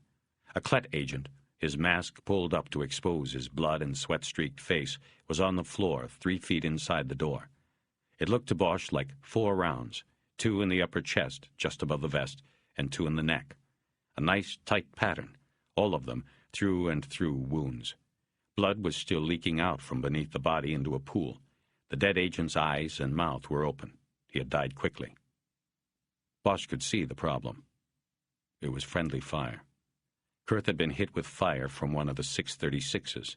The wounds were too big, too devastating, and bunched too close together to have come from the weapons stacked near the prisoners. Looks like he came running out this back door when he heard the shooting, Ramos was saying. Ground 2 was already in a crossfire. Someone from 2's unit must have opened on the door, hit Kurth here. God damn it! Corvo yelled. Then, in a lower voice, he said, "All right, come over here, Ramos." They huddled together, and this time Bosch could not hear what was said, but didn't have to. He knew what they would do. Careers were at stake here. Got it, Ramos said, returning to a normal voice and breaking away from Corvo. Good, Corvo said. When you're done with that, I want you to get to a secure line and call LA operations. We're going to need public info officers down here and up there to work on this ASAP. The media is going to be crawling all over this, from all over. You got it. Corvo started to go into the house, but came back. Another thing, keep the Mexicans away from this. He meant the militia. Ramos nodded, and then Corvo stalked off. Ramos looked over at Bosch, standing in the shadows of the porch. A silent acknowledgement passed between them. Bosch knew that the media would be told that Kurth had been fatally wounded by Zorrillo's men. Nobody would say anything about friendly fire. You got a problem? Ramos said. I don't have a problem with anything. Good. Then I'm not going to have to worry about you. Right, Bosch? Bosch stepped to the door. Ramos, where's Zorrillo? We're still searching. Still a lot of space in these buildings to cover. All I can tell you is we've cleared the hacienda and he isn't here. Only 3 inside are dead and he ain't one of them. So no one's talking. But your cop killer's in there, Bosch. The man with the tears. Bosch silently stepped around Ramos and the body and into the hacienda. He was careful not to step into the blood. As he passed, he looked down into the dead man's eyes. They were already filming and looked like chips of dirty ice. He followed a hallway to the front of the house, where he heard voices from a doorway at the bottom of the stairs in the front entry. As he approached, he could see the room beyond was an office. There was a large, polished wood desk, its center drawer open. Behind the desk was a wall of bookshelves. Inside the room were Corvo and one of the Clet agents, and 2 bodies. One was on the floor next to an overturned couch. The other was in a chair near the room's only window, off to the right of the desk. Come on in here, Bosch, Corvo said. We can probably use your expertise here. The body in the chair held Bosch's attention. The man's expensive black leather jacket was open, revealing a gun still holstered on the belt. It was Grania, though this was not easy at first to tell because a bullet fired into the police captain's right temple had obliterated much of the face when it exited beneath the left eye. Blood had flowed down both shoulders and ruined the jacket. Bosch pulled his eyes away and looked at the man on the floor. One leg was over the back of the couch, which had been knocked backwards. He had at least 5 holes in his chest that Bosch could make out in the blood. The 3 teardrops tattooed on the cheek were also unmistakable. Arpis, the man he had seen at Pose. There was a chrome-plated .45 on the floor next to his right leg. That's your man? Corvo asked. One of them, yeah. Good. Don't have to worry about him, then. The other one is SJP. He's a captain named Grania. Yeah, I just pulled the ID out of his pocket. He also had $6,000 in his wallet. Not bad, since SJP captains make about $300 a week. Take a look over here. He moved to the other side of the desk. Bosch followed and saw that the rug had been folded back, exposing a floor safe about the size of a hotel refrigerator. Its thick steel door was propped open, and the interior was empty. This is how it was found when the Klets came in. What do you think? These stiffs don't look too old. I think we got here just a little late for the show, huh? Bosch studied the scene for a few moments. Hard to say. Looks like the end of a business deal. Maybe Grania got greedy, asked for more than he deserved. Maybe he was making some kind of play with Zorillo, some kind of scam, and it went to shit. I saw him a few hours ago at the bullfight. Yeah? What did he say? That he was heading over to the Pope's for a shot? Corvo didn't laugh, and neither did Bosch. No, he just told me to get out of town. So, who shot him? Looks like a .45 to me. Just guessing. That would make Arpis over here a likely candidate. Then who shot Arpis? Got me. But if I was guessing, it looks like Zorillo or whoever was behind the desk pulls a gun out of the drawer there and starts popping him right here in front of the desk. He goes backwards and over the couch. Why would he shoot him? I don't know. Maybe Zorillo didn't like what he did to Grania. Maybe Zorillo was starting to get scared of him. Maybe Arpis made the same play Grania did. Could have been a lot of things. We'll never know. I thought Ramos said it was 3 bodies. Across the hall. Bosch crossed the hall into a long and wide living room. It had deep pile white shag carpet and a white piano. There was a painting of Elvis on the wall above a white leather couch. The rug was stained with blood from the third man, who was lying in front of the couch. It was Dance. Bosch recognized him from the mugshot, even with the bullet wound in his forehead and the blonde hair now dyed black. The practiced sulk had been replaced on his face with a look of wonder. His eyes were open and almost seemed to be looking up at the hole in his forehead. Corvo walked in behind him. What do you think? I think it looks like the Pope had to get out of here in a hurry, and he didn't want to leave these 3 behind to talk about it. Shit, I don't know, Corvo. Corvo raised the handheld radio to his mouth. Search teams, he said. Status? Search leader here. We've got the underground lab. Entrance is through the bunker structure. It's major. We have products sitting in the drying pans, multi-weight. We're home. We're gold. What about the priority suspect? Negative at this time. No suspects in the lab. Shit, Corvo said after signing off. He rubbed the edge of the Motorola against the scar on his cheek as he thought about what to do next. The Jeep, Bosch said. We have to go after it. If he's heading to Envirobreed, the militia is there waiting. At the moment, I can't cut people loose to go running around the ranch. It's 6,000 fucking acres. I'll go. Wait a minute, Bosch. This is not your action. Fuck it, Corvo. I'm going. 30. Bosch came out of the house looking in the dim light for Aguila and finally saw him standing near the prisoners and the militia. Bosch realized he probably felt more like an outsider here than Harry did himself. I am going after the Jeep we saw. I think it was Zorillo. I am ready, the Mexican said. Before they could move, Corvo came running up, but it was not to stop them. Bosch, I've got Ramos in the chopper. It's all I can spare.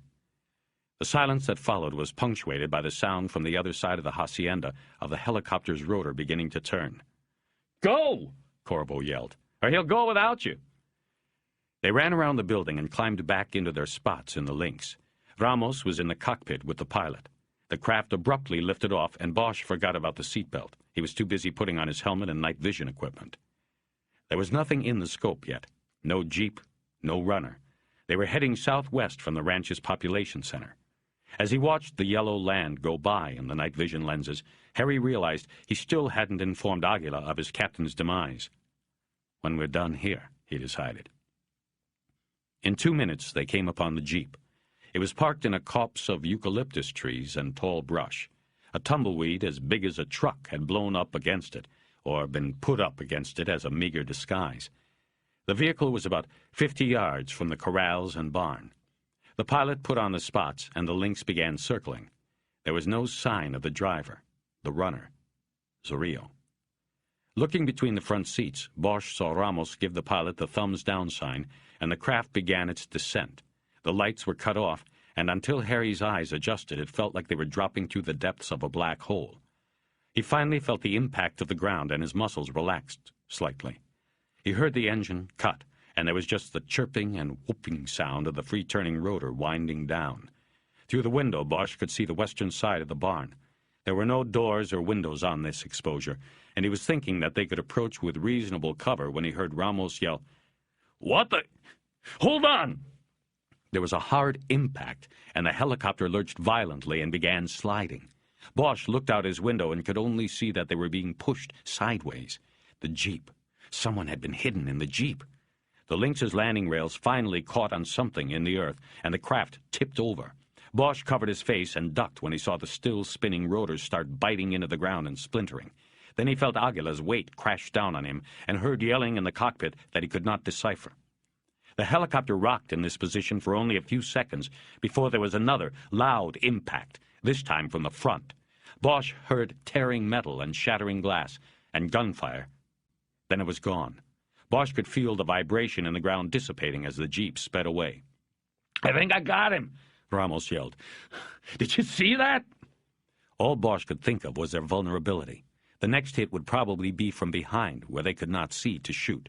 He tried to reach his Smith, but his arms were trapped under Aguila. The Mexican detective finally began to crawl off him, and they both tentatively moved into crouches in the now sideways compartment. Bosch reached up and tried the door, which was now above them. It slid about halfway open before catching on something, a torn piece of metal.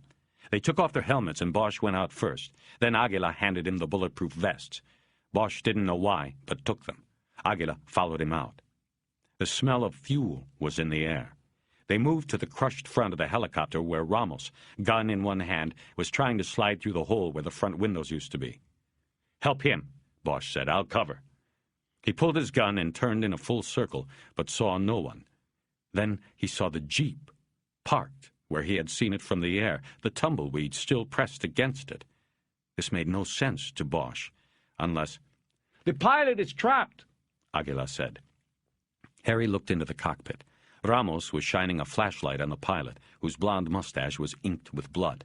There was a deep slash on the bridge of his nose. His eyes were wide, and Bosch could see the flight control apparatus was crushed in on his legs. "Where's the radio?" Bosch said. "We've got to get help out here."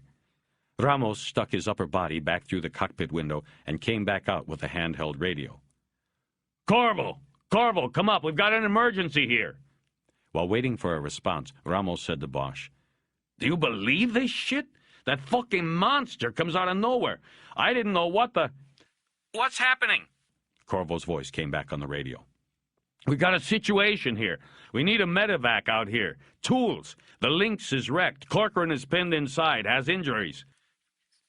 Cation of the crash?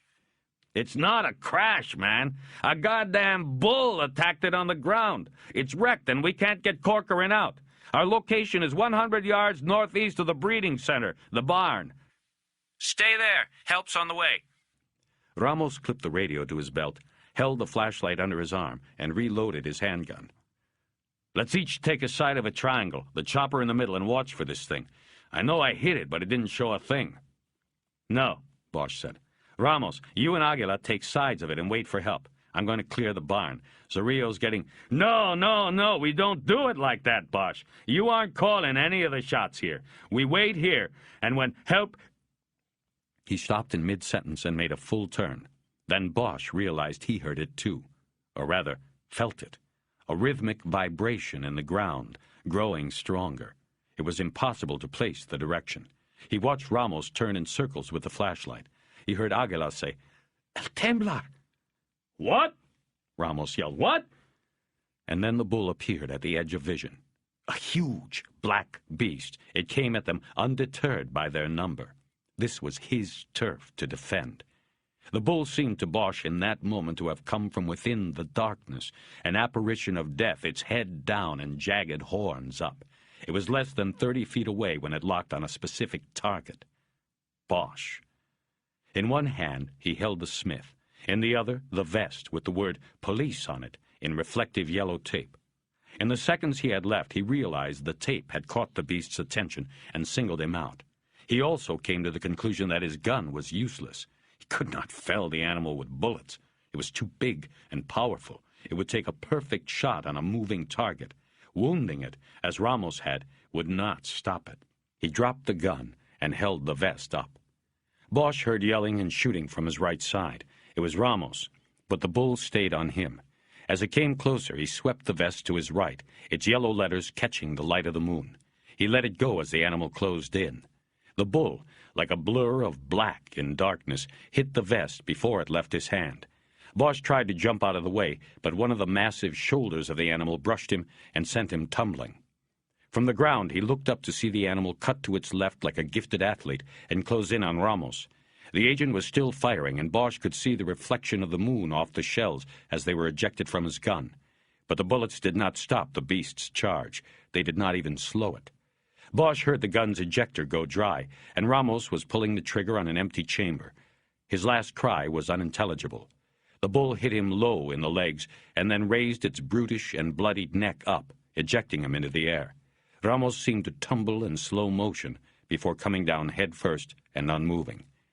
The bull tried to stop its charge, but momentum and damage from bullets finally left it unable to control its huge weight. Its head dipped and it cartwheeled onto its back. It righted itself and prepared for another charge. Bosch crawled to his gun, picked it up and aimed. But the animal's front legs faltered and it went down. Then it slowly turned onto its side and lay unmoving, save for the hesitant rise and fall of its chest. Then that stopped, too. Aguila and Bosch took off for Ramos at the same time. They huddled over him, but did not move him. He was on his back, and his eyes were still open and caked with dirt. His head lolled at an unnatural angle. His neck appeared to have been cleanly broken in the fall.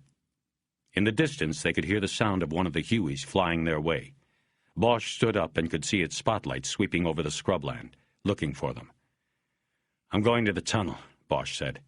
"When they land, come in with backup." "No," Aguila said. "I'm going with you." He said it in a way that invited no debate. He leaned down and took the radio off Ramos's belt and picked up the flashlight. He gave the radio to Bosch. "Tell them we're both going." Bosch radioed Corvo. Where's Ramos? "We just lost Ramos. Me and Aguila are going to the tunnel. Alert the militia at Envirobreed that we're coming through. We don't want to get shot."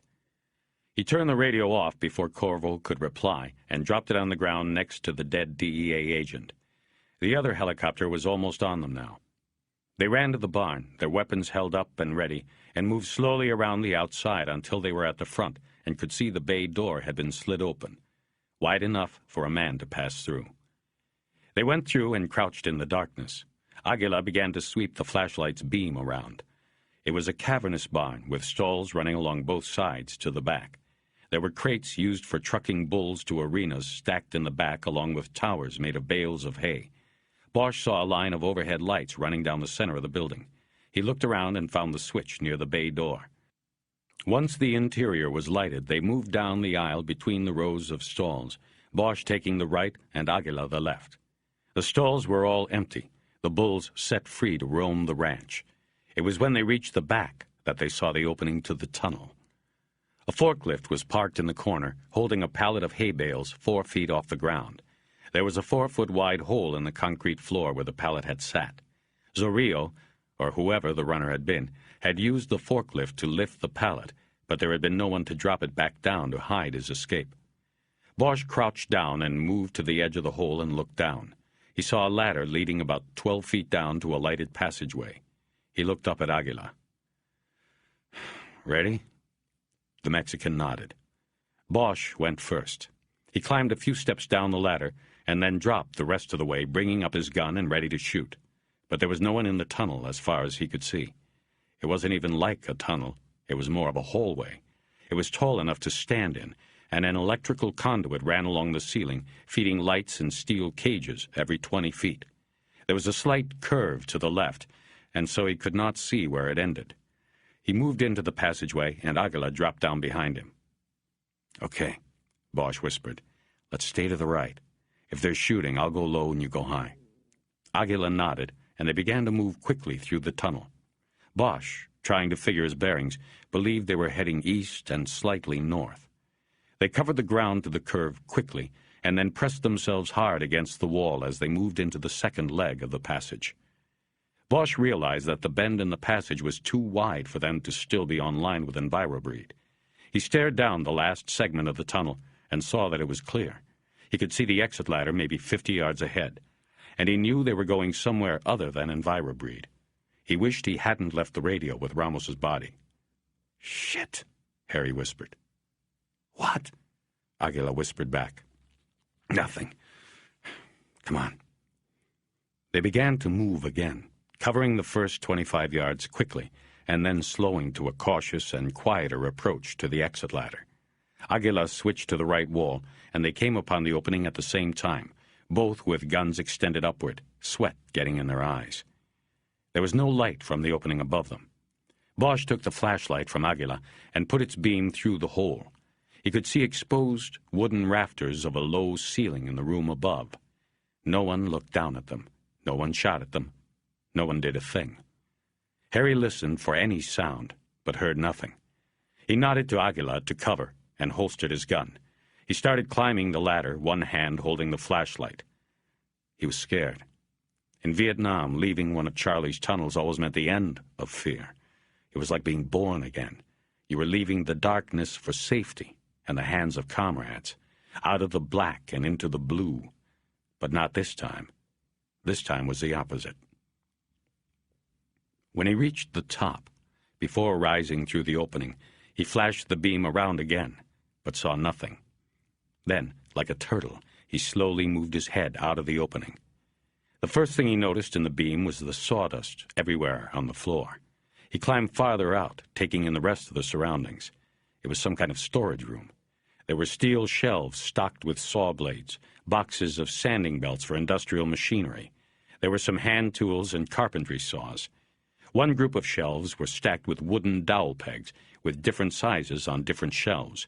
Bosch immediately thought of the pegs attached to the baling wire that had been used to kill Capps and Porter.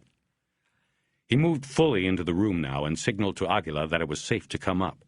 Then Harry approached the storage room's door. It was unlocked, and it opened into a huge warehouse with lines of machinery and workbenches on one side, and the completed product, unfinished furniture, tables, chairs, chests of drawers, stacked on the other. Light came from a single bulb that hung from a cross-support beam. It was the nightlight. Aguila came up behind him then. They were in Mexitech, Bosch knew. At the far end of the warehouse were sets of double doors. One of these was open, and they moved to it quickly. It led to a loading dock area that was off the back alley Bosch had walked through the night before. There was a puddle at the bottom of the parking bay, and he saw wet tire tracks leading into the alley. There was no one in sight. Zareel was long gone. 2 tunnels, Bosch said, unable to hide the dejection in his voice. 2 tunnels, Corvo said. Ramos's informant fucked us. Bosch and Aguila were sitting on chairs of unfinished pine, watching Corvo pacing and looking like shit, like a man in charge of an operation that had lost 2 men, a helicopter, and its main target. It had been nearly 2 hours since they had come up through the tunnel. How do you mean? Bosch asked. I mean the CI had to have known about the second tunnel. How's he know about one and not the other? He set us up. He left Zareel the escape route. If I knew who he was, I'd charge him with accessory in the death of a federal agent. You don't know? Ramos didn't register this one with me, hadn't gotten around to it. Bosch breathed a little easier. I can't fucking believe this, Corvo was saying. I might as well never go back. I'm done, man. Done. At least you got your cop killer, Bosch. I got a shit sandwich. Have you put out a telex? Bosch said, to change the subject. Already out. To all stations, all law enforcement agencies, but it doesn't matter. He's long gone. He'll probably go to the interior, lie low for a year, and then start over, right where he left off. Probably Michoacan, maybe farther down. Maybe he went north, Bosch said. No way he'd try to cross. He knows if we get him up there, he'll never see daylight again. He went south, where he's safe. There were several other agents in the factory with clipboards, cataloging and searching. They had found a machine that hollowed out table legs so that they could be filled with contraband, recapped, and sent across the border. Earlier, they had found the second tunnel opening in the barn and followed it through to EnviroBreed.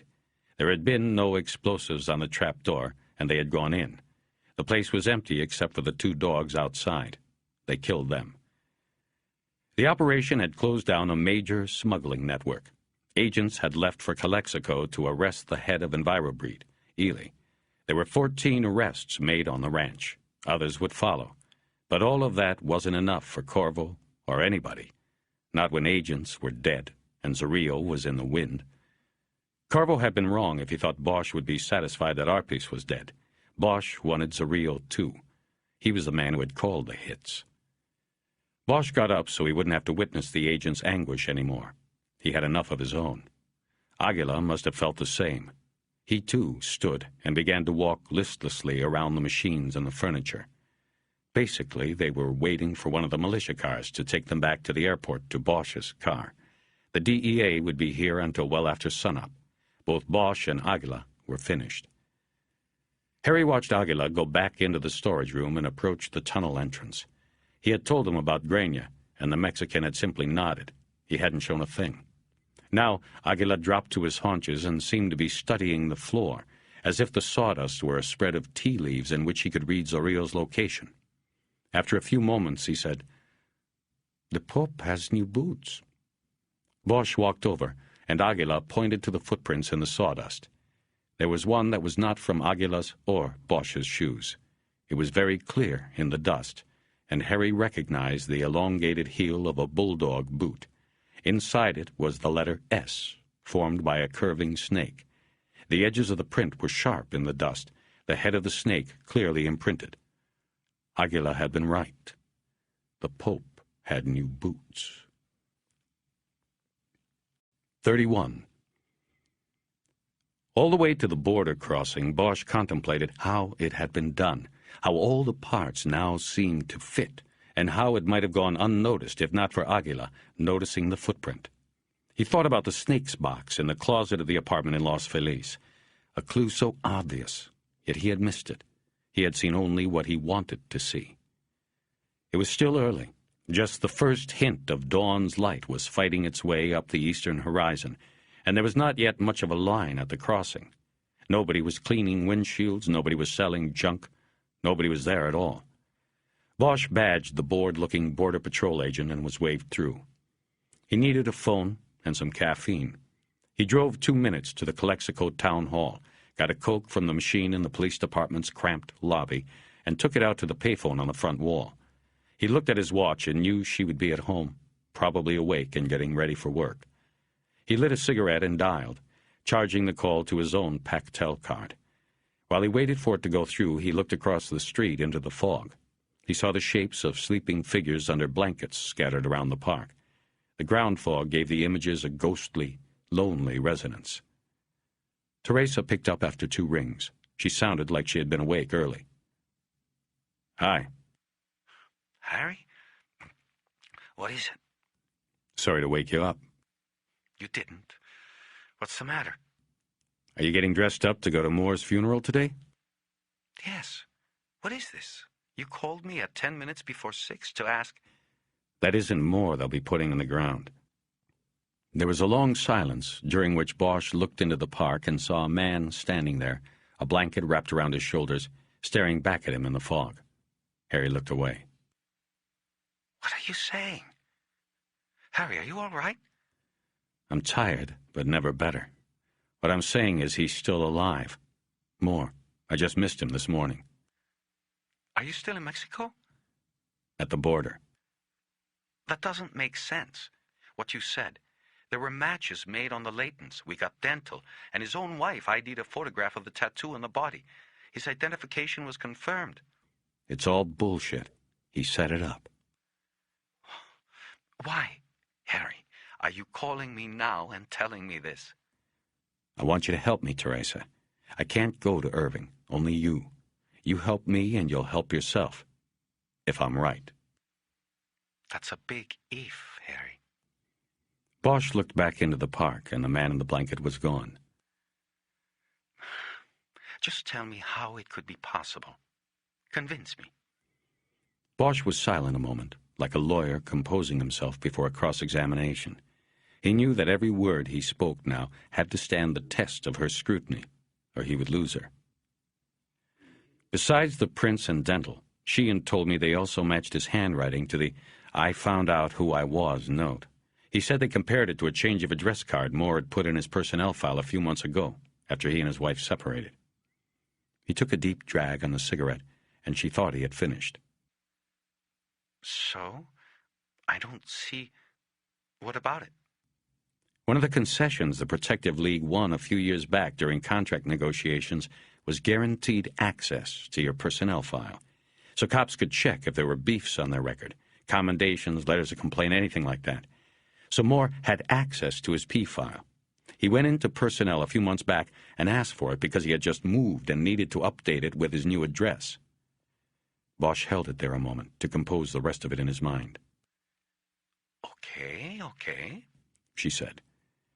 The P-files also contain print cards. Moore had access to the print card Irving took to you on the day of the autopsy. That was the card your tech used to identify the prints. You see? While Moore had the file, he could have switched his card for someone else's. Then you used the bogus card to identify his body.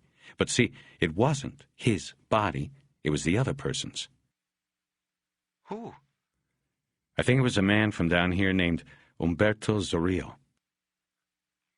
This seems too far-fetched. There were other IDs. I remember that day in the suite. What's his name? Sheehan. He got a call from SID saying they matched prints in the motel room to Moore. They used a different set than we did. It's a double-blind confirmation, Harry. Then we have the tattoo and the dental. How do you explain all of that? Look, Teresa, listen to me. It all can be explained. It all works. The dental?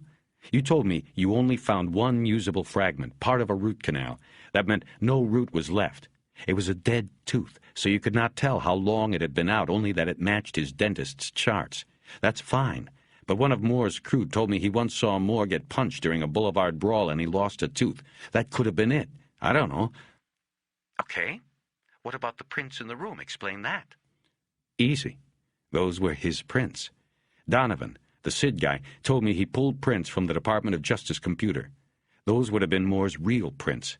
That meant he was really in the room. It doesn't mean it's his body.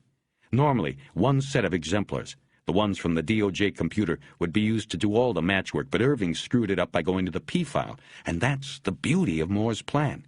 He knew Irving or someone in the department would do it this way. He could count on it, because he knew the department would put a rush on the autopsy, the ID, everything, because it was a fellow officer. It's been done before, and he knew they would do it for him. Donovan never did a cross-match between our prints and the set he pulled? Nope, because it wasn't the routine. He might have gotten around to it later when he thought about it, but things were happening too fast on this case. Shit, she said. He knew he was winning her over. What about the tattoo? It's a barrio insignia. A lot of people could have had them. I think Zorillo had one. Who is he? He grew up with Moore down here. They might be brothers, I don't know. Anyway, Zorillo became the local drug kingpin. Moore went to L.A. and became a cop. But somehow Moore was working for him up there. The story goes on from there. The DEA raided Zorillo's ranch last night. He got away, but I don't think it was Zorillo. It was Moore. You saw him? I didn't need to. Is anyone looking for him? The DEA is looking. They're concentrating in interior Mexico. Then again, they're looking for Zorillo. Moore may never turn up again. It all seems... You're saying Moore killed Zorillo and then traded places with him? Yeah. Somehow he got Zorillo to L.A. They meet at the hideaway, and Moore puts him down. The trauma to the back of the head you found. He puts his boots and clothes on the body, then he blows the face away with the shotgun. He makes sure to leave some of his own prints around to make Donovan bite, and puts the note in the back pocket. I think the note worked on a number of levels. It was taken as a suicide note at first. Authenticating the handwriting helped add to the identification. On another level, I think it was something personal between Moore and Zorillo. Goes back to the barrio. Who are you? I found out who I was. That part of it is a long story. They were both silent for a while, rethinking all of what Bosch had just said. He knew there were still a lot of loose ends, a lot of deception. Why all the killings? Porter and Juan Doe. What did they have to do with anything? This is where he had few answers. I don't know. They were somehow in the way, I guess. Zorillo had Jimmy Capps killed because he was an informant. I think Moore was the one who told Zorillo. After that, Juan Doe, his name, by the way, is Gutierrez Llosa, gets beaten to death down here and taken up there. I don't know why. Then Moore pops a Rio and takes his place. Why he had to do Porter, I don't know. I guess he thought Lou might figure it out. That's so cold. Yeah, How could it happen? she asked then, more to herself than Bosch. They're about to bury him, this drug dealer. Full honors, the mayor and chief there, the media. And you'll know the truth. She thought about that for a long time before asking the next question. Why did he do it? I don't know.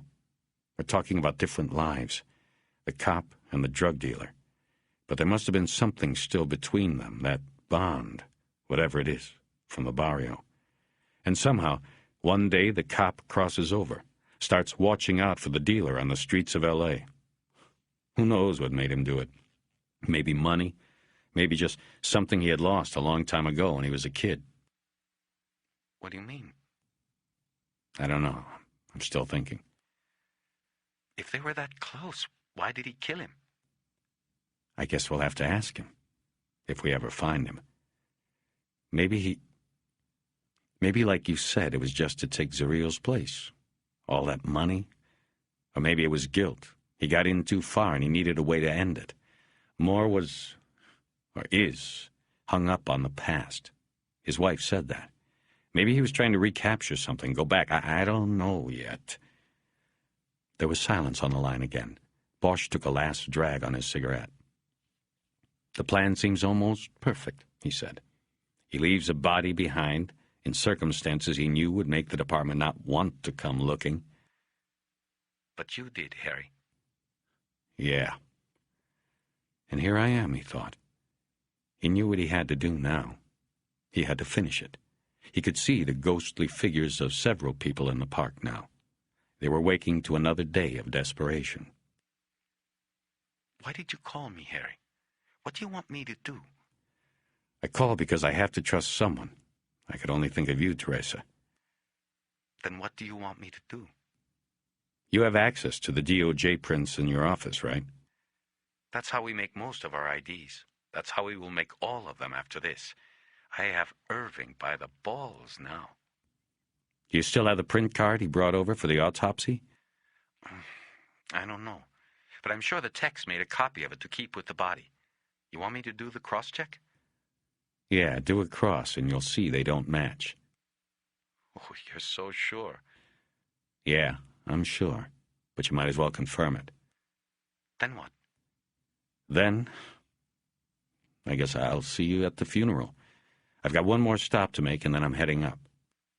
What stop? I want to check out a castle. It's part of the long story. I'll tell you later. You don't want to try to stop the funeral? Harry thought a few moments before answering.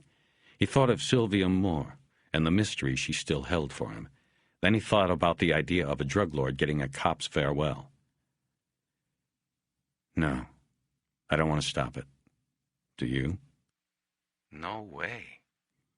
He knew her reasons were far different from his, but he didn't care about that. Teresa was well on her way to winning her assignment as permanent chief medical examiner.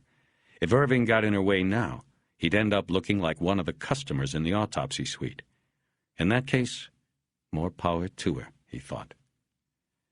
I'll see you in a little bit, he said. Be careful, Harry. Bosch hung up and lit another cigarette. The morning sun was up now and beginning to burn the ground fog off the park. People were moving around over there. He thought he heard a woman laughing, but at the moment he felt very much alone in the world. 32. Bosch pulled his car up to the front gate at the end of Coyote Trail and saw that the circular driveway in front of Castillo de los Ojos was still empty. But the thick chain that had secured the two halves of the iron gate the day before hung loose, and the lock was open. Moore was here. Harry left his car there, blocking the exit, and slipped through the gate on foot. He ran across the brown lawn in a crouched, uneasy trot, mindful that the windows of the tower looked down at him like the dark, accusing eyes of a giant. He pressed himself against the stucco surface of the wall, next to the front door. He was breathing heavily and sweating, though the morning air was still quite cool. the knob was locked. He stood there unmoving for a long period, listening for something, but hearing nothing. Finally, he ducked below the line of windows that fronted the first floor and moved around the house to the side of the 4-bay garage. There was another door here, and it, too, was locked. Bosch recognized the rear of the house from the photographs that had been in Moore's bag. He saw the sliding doors running along the pool deck. One door was open, and the wind buffeted the white curtain. It flapped like a hand, beckoning him to come in. The open door led to a large living room. It was full of ghosts, furniture covered by musty white sheets. Nothing else. He moved to his left, silently passing through the kitchen and opening a door to the garage. There was one car which was covered by more sheets and a pale green panel van. It said Mexitec on the side. Bosch touched the van's hood and found it still warm. Through the windshield he saw a sawed-off shotgun lying across the passenger seat. He opened the unlocked door and took the weapon out. As quietly as he could, he cracked it open and saw both barrels were loaded with double-aught shells. He closed the weapon, holstered his own, and carried it with him. He pulled a sheet off the front end of the other car and recognized it as the Thunderbird he had seen in the father and son photo in Moore's bag. Looking at the car, Bosch wondered how far back you have to go to trace the reason for a person's choices in life. He didn't know the answer about Moore. He didn't know the answer about himself. He went back to the living room and stopped and listened. There was nothing. The house seemed still, empty, and it smelled dusty, like time spent slowly and painfully in wait for something or someone not coming. All the rooms were full of ghosts. He was considering the shape of a shrouded fan chair when he heard the noise, from above, like the sound of a shoe dropping on a wood floor. He moved toward the front, and in the entry area he saw the wide stone staircase. Bosch moved up the steps. The noise from above was not repeated. On the second floor, he went down a carpeted hallway, looking through the doors to 4 bedrooms and 2 bathrooms, but finding each room empty.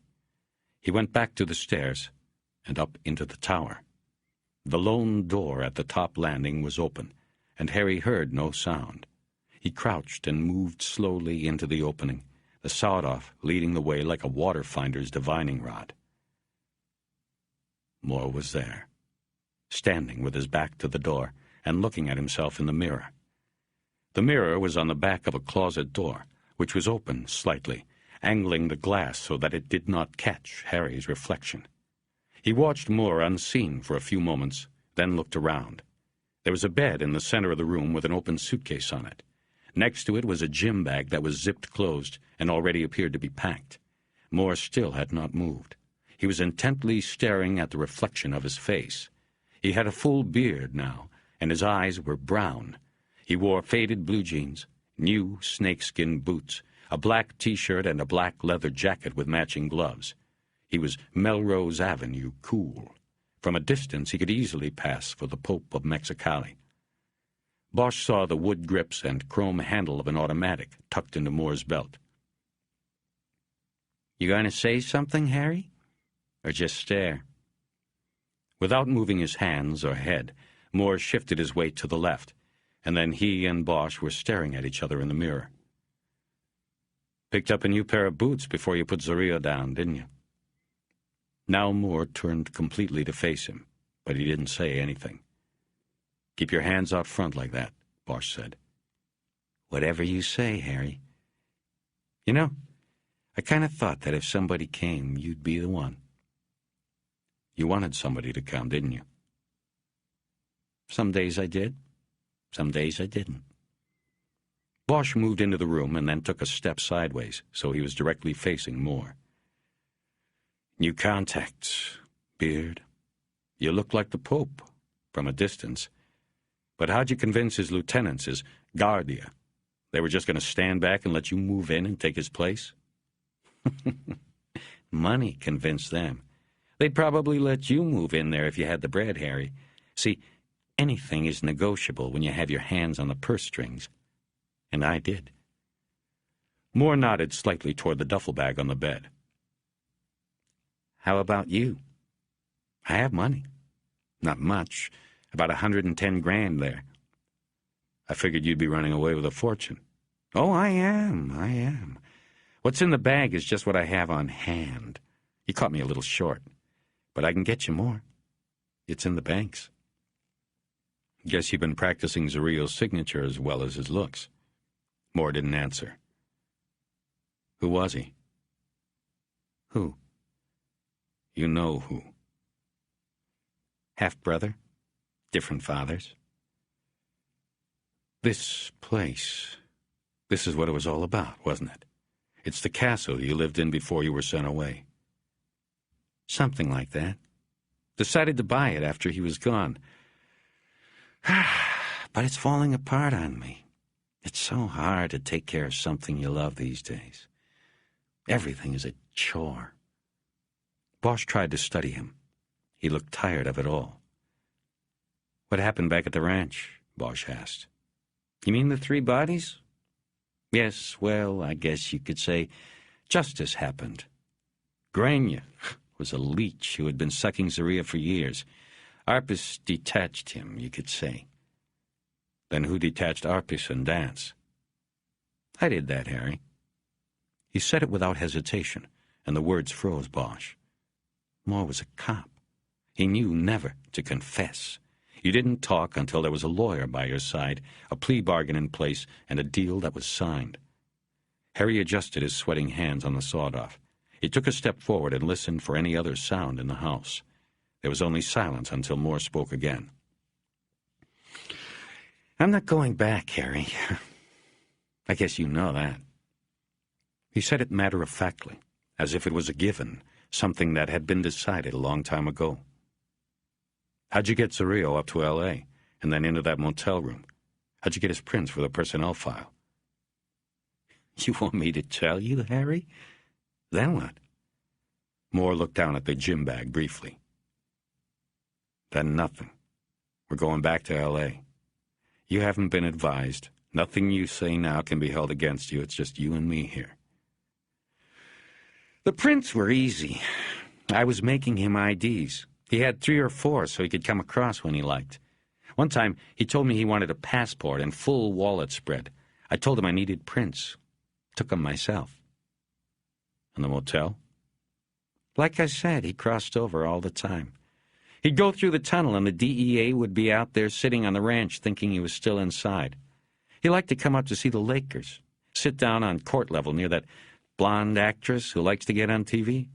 Anyway, he was up there, and I told him I wanted to meet. He came. And you put him down and took his place. What about the old man, the laborer? What did he do? He was just in the wrong place. Zaria told me he was there when he came up through the floor on the last trip.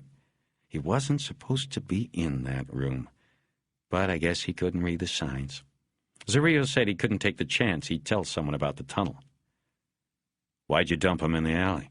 Why didn't you just bury him out in Joshua Tree, someplace he'd never be found? The desert would have been good, but I didn't dump him, Bosch. Don't you see? They were controlling me. They brought him up here and dumped him there. Arpis did. That night, I get a call from Zario telling me to meet him at the Egg and Eye. He says, park in the alley. I did, and there was the body. I wasn't going to move the fucking thing. I called it in. You see, it was one more way for him to keep his hold on me. And I went along. Porter caught the case, and I made a deal with him to take it slow.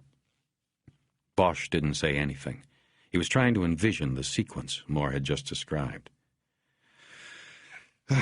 This is getting boring, man. You gonna try to cuff me, take me in, be the hero? Why couldn't you let it go? Bosch asked. What? This place? Your father, the whole thing? You should have let the past go. I was robbed of my life, man. He kicked us right out. My mother. How do you let go of a past like that? Fuck you, Bosch. You don't know. Bosch said nothing, but he knew he was allowing this to go on too long. Moore was taking control of the situation. When I heard he was dead, it did something, Moore said. I don't know. I decided I wanted this place, and I went to see my brother. That was my mistake. Things started small, but they never stopped. Soon I was running the show for him up there. I had to get out from under it. There was only one way. It was the wrong way. Don't bother, Bosch. I know the song. Bosch was sure Moore had told the story the way he believed it. But it was clear to Bosch he had fully embraced the devil. He had found out who he was. Why me? Bosch asked. Why you what? Why did you leave the file for me? If you hadn't done that, I wouldn't be here. You'd be in the clear. Bosch, you were my backup. You don't see? I needed something in case the suicide play didn't work. I figured you'd get that file and take it from there. I knew with just a little misdirection you would sound the alarm. Murder. Thing is, I never thought you'd get this far. I thought Irving and the rest of them would crush you because they wouldn't want to know what it was all about. They'd just want the whole thing to die with me. And Porter. Yeah, well, Porter was weak. He's probably better off now anyway. And me? Would I be better off if Harpies had hit me with the bullet in the hotel room? Bosch, you were getting too close. Had to take the shot. Harry had nothing more to say or ask. Moore seemed to sense that they were at a final point. He tried one more time. Bosch, in that bag I have account numbers. They're yours. Not interested, Moore. We're going back. Moore laughed at that notion. Do you really think anybody up there gives a rat's ass about all of this? Bosch said nothing. In the department, Moore said, no fucking way they care. They don't want to know about something like this. Bad for business, man. But see, you're not in the department, Bosch. You're in it, but not of it. See what I'm saying? There's the problem. You take me back, man, and they're going to look at you as being just as bad as me, because you'll be pulling this wagon full of shit behind you. I think you're the only one who cares about it, Bosch. I really think you are. So just take the money and go. What about your wife? You think she cares? That stopped him, for a few moments at least. Sylvia, he said. I don't know. I lost her a long time ago. I don't know if she cares about this or not. I don't care anymore myself. Bosch watched him, looking for the truth. Water under the bridge, Moore said. So, take the money. I can get more to you later. I can't take the money. I think you know that. Yeah, I guess I know that. But I think you know I can't go back with you either. So where's that leave us? Bosch shifted his weight onto his left side, the butt of the shotgun against his hip. There was a long moment of silence, during which he thought about himself and his own motives. Why hadn't he told Moore to take the gun out of his pants and drop it? In a smooth, quick motion, Moore reached across his body with his right hand and pulled the gun out of his waistband. He was bringing the barrel around toward Bosch when Harry's finger closed over the shotgun's triggers. The double-barrel blast was deafening in the room. Moore took the brunt of it in the face. Through the smoke, Bosch saw his body jerk backward into the air. His hands flew up toward the ceiling and he landed on the bed. His handgun fired, but it was a stray shot, shattering one of the panes of the arched windows. The gun dropped onto the floor. Pieces of blackened wadding from the shells floated down and landed in the blood of the faceless man. There was a heavy smell of burned gunpowder on the air, and Bosch felt a slight mist on his face that he also knew by smell was blood. He stood still for more than a minute. Then he looked over and saw himself in the mirror. He quickly looked away. He walked over to the bed and unzipped the duffel bag. There were stacks and stacks of money inside it, most of it in $100 bills. There was also a wallet and passport. He opened them and found they identified Moore as Henry Mays, age 40, of Pasadena. There were 2 loose photos held in the passport. The first was a Polaroid that he guessed had come from the white bag. It was a photo of Moore and his wife in their early 20s. They were sitting on a couch, maybe at a party. Sylvia was not looking at the camera. She was looking at him. And Bosch knew why he had chosen this photo to take. The loving look on her face was beautiful. The second photo was an old black and white with discoloration around the edges, indicating it had come from a frame. It showed Cal Moore and Humberto Zorillo as boys. They were playfully wrestling, both shirtless and laughing. Their skin was bronze, blemished only by the tattoos. Each boy had the Saints and Sinners tattoo on his arm. He dropped the wallet and passport back into the duffel bag, but put the 2 photos in his coat pocket. He walked over to the window with the broken pane and looked out onto Coyote Trail and the lowlands leading to the border. No police cars were coming, no border patrol. No one had even called for an ambulance. The thick walls of the castle had held the sound of the man dying inside. The sun was high in the sky, and he could feel its warmth through the triangular opening in the broken glass. 33. Bosch did not begin to feel whole again until he reached the smogged outskirts of L.A. He was back in the nastiness again, but he knew that it was here that he would heal. He skirted downtown on the freeway and headed up through Cahuenga Pass. Midday traffic was light. Looking up at the hills, he saw the charred path of the Christmas night fire. But he even took some comfort in that. He knew that the heat of the fire would have cracked open the seeds of the wildflowers, and by spring the hillside would be a riot of colors.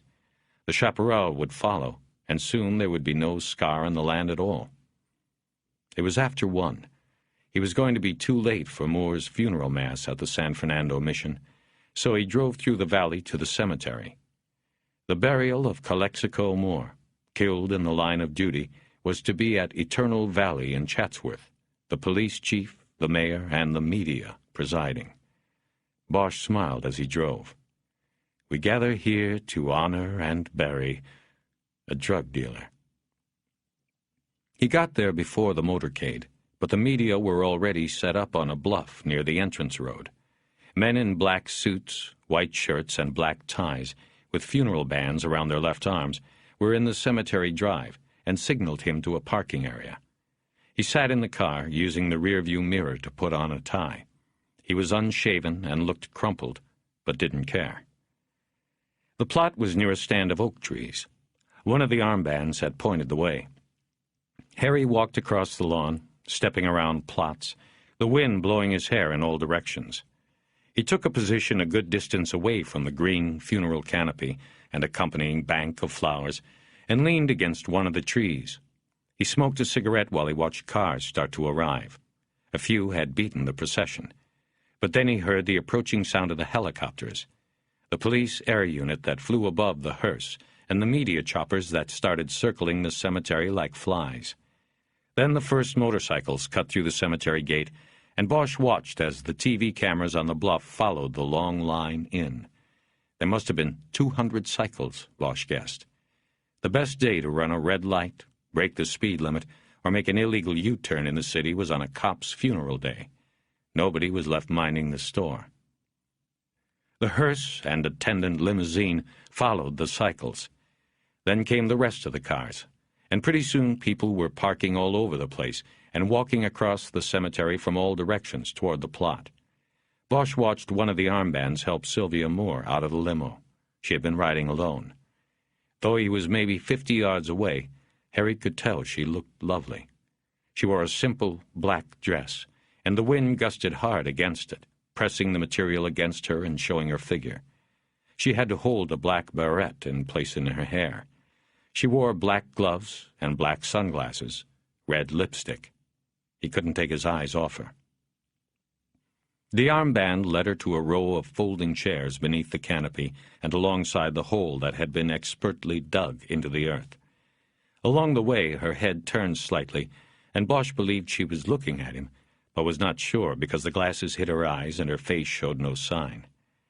After she was seated, the pallbearers, composed of Rickard, the rest of Moore's narcotics unit, and a few others Bosch didn't know, brought the grayish-silver steel casket.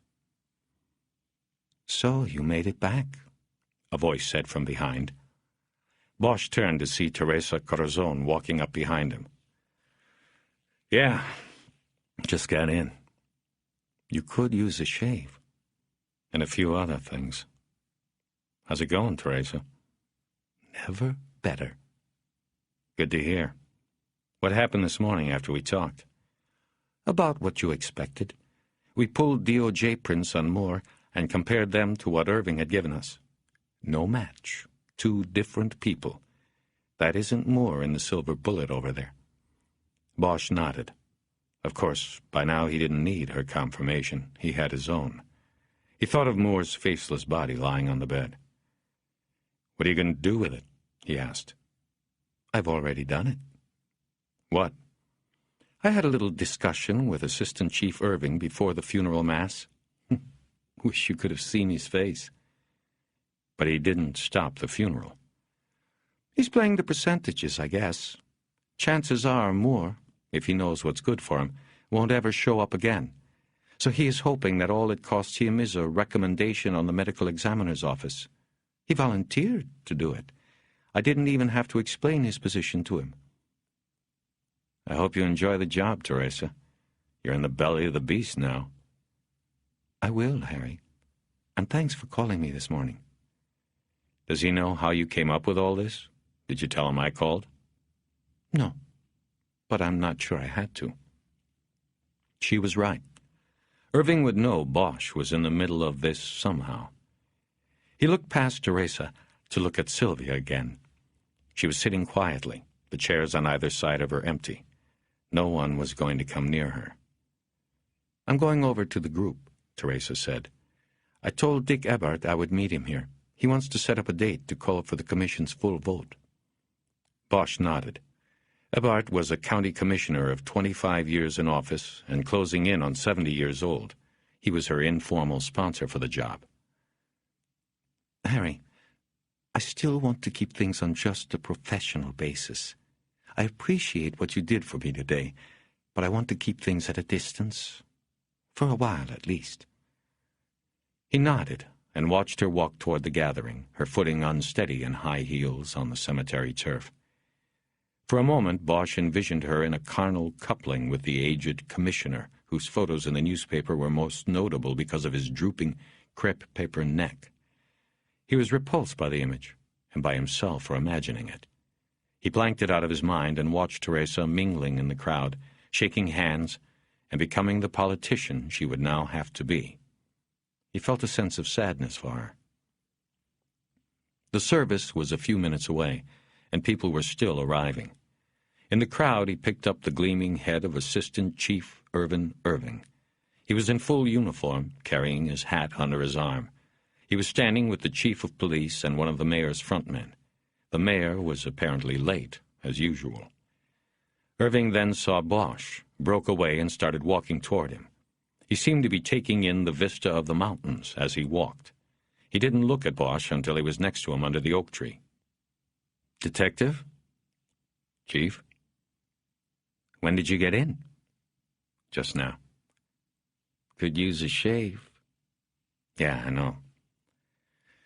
"So, what do we do? What do we do?" The way he said it was almost wistful, and Bosch didn't know whether Irving wanted an answer from him or not. "You know, Detective, yesterday when you did not come to my office as ordered, I opened a 1.81 on you." "I figured you would, Chief. Am I suspended?" "No action taken at the moment. I'm a fair man. I wanted to speak with you first. You, spoke with the acting chief medical examiner this morning?" Bosch wasn't going to lie to him. He thought this time he held all the high cards. "Yes, I wanted her to compare some fingerprints. What happened down there in Mexico to make you want to do that? Nothing I care to talk about, Chief. I'm sure it will all be on the news. I'm not talking about that ill-fated raid undertaken by the DEA. I am talking about more. Bosch, I need to know if I need to walk over there and stop this funeral. Bosch watched a blue vein pop high on Irving's shaven skull. It pulsed and then died. I can't help you there, Chief. It's not my call. We've got company. Irving turned around to look back toward the gathering. Lieutenant Harvey Pounds, also in dress uniform, was walking toward them, probably wanting to find out how many cases he could close from Bosch's investigation. But Irving held up a hand like a traffic cop, and Pounds abruptly stopped, turned, and walked away. The point I'm trying to make with you, Detective Bosch, is that it appears we are about to bury and eulogize a Mexican drug lord while a corrupt police officer is running around loose. Do you have any idea what Damn it. I cannot believe I just spoke those words out loud. I cannot believe I spoke those words to you. Don't trust me much, do you, Chief? In matters like these, I do not trust anyone. Well, don't worry about it. I am not worried about who I can and cannot trust. I mean about burying a drug lord while a corrupt cop is running around loose. Don't worry about it. Irving studied him, his eyes narrowing as if he might be able to peer through Bosch's own eyes into his thoughts. Are you kidding me? Don't worry about it. This is a potential embarrassment to this city and this department of unimaginable proportions. This could... Look, man, I am telling you to forget about it. Understand? I am trying to help you out here. Irving studied him again for a long moment. He shifted his weight to the other foot. The vein on his scalp pulsed with new life. Bosch knew it would not sit well with him to have someone like Harry Bosch keeping such a secret. Teresa Corazon he could deal with because they both played on the same field, but Bosch was different. Harry rather enjoyed the moment, though the long silence was getting old. I checked with the DEA on that fiasco down there. They said this man they believed to be Zorrillo escaped. They don't know where he is. It was a half-assed effort to get Bosch to open up. It didn't work. They never will know. Irving said nothing to this, but Bosch knew better than to interrupt his silence. He was working up to something. Harry let him work, watching as the assistant chief's massive jaw muscles bunched into hard pads. Bosch, I want to know right now if there is a problem on this, even a potential problem, because I have to know in the next 3 minutes whether to walk over there in front of the chief and the mayor and all of those cameras and put a stop to this. What's the DEA doing now? What can they do? They're watching the airports, contacting local authorities, putting his photo and description out. There's not a lot they can do. He is gone. At least, they say. I want to know if he's going to stay gone. Bosch nodded and said, They're never going to find the man they're looking for, Chief. Convince me, Bosch. Can't do that. And why not? Trust goes two ways. So does lack of trust. Irving seemed to consider this, and Bosch thought he saw an almost imperceptible nod. Bosch said, The man they are looking for, who they believe to be Zorrillo, is in the wind, and he isn't coming back. That's all you need to know. Bosch thought of the body on the bed at Castillo de los Ojos. The face was already gone. Another 2 weeks and the flesh would go. No fingerprints, no identification, other than the bogus credentials in the wallet.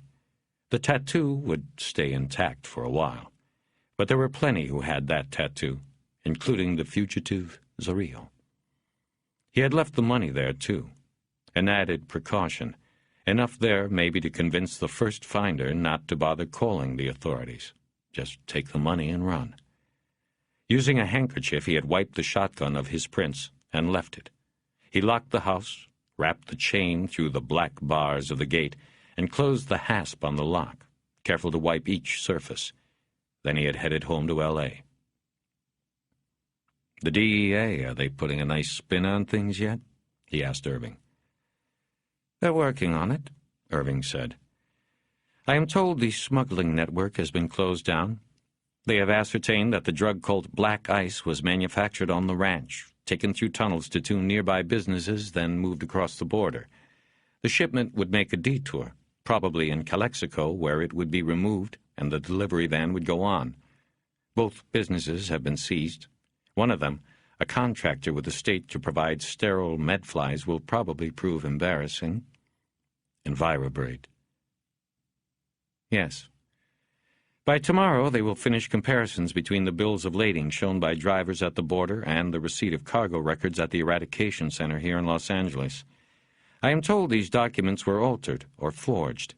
In other words, more sealed boxes passed through the border than were received at the center." "Inside help?" "Most likely. The on-site inspector for the USDA was either dumb or corrupt. I don't know which is worse."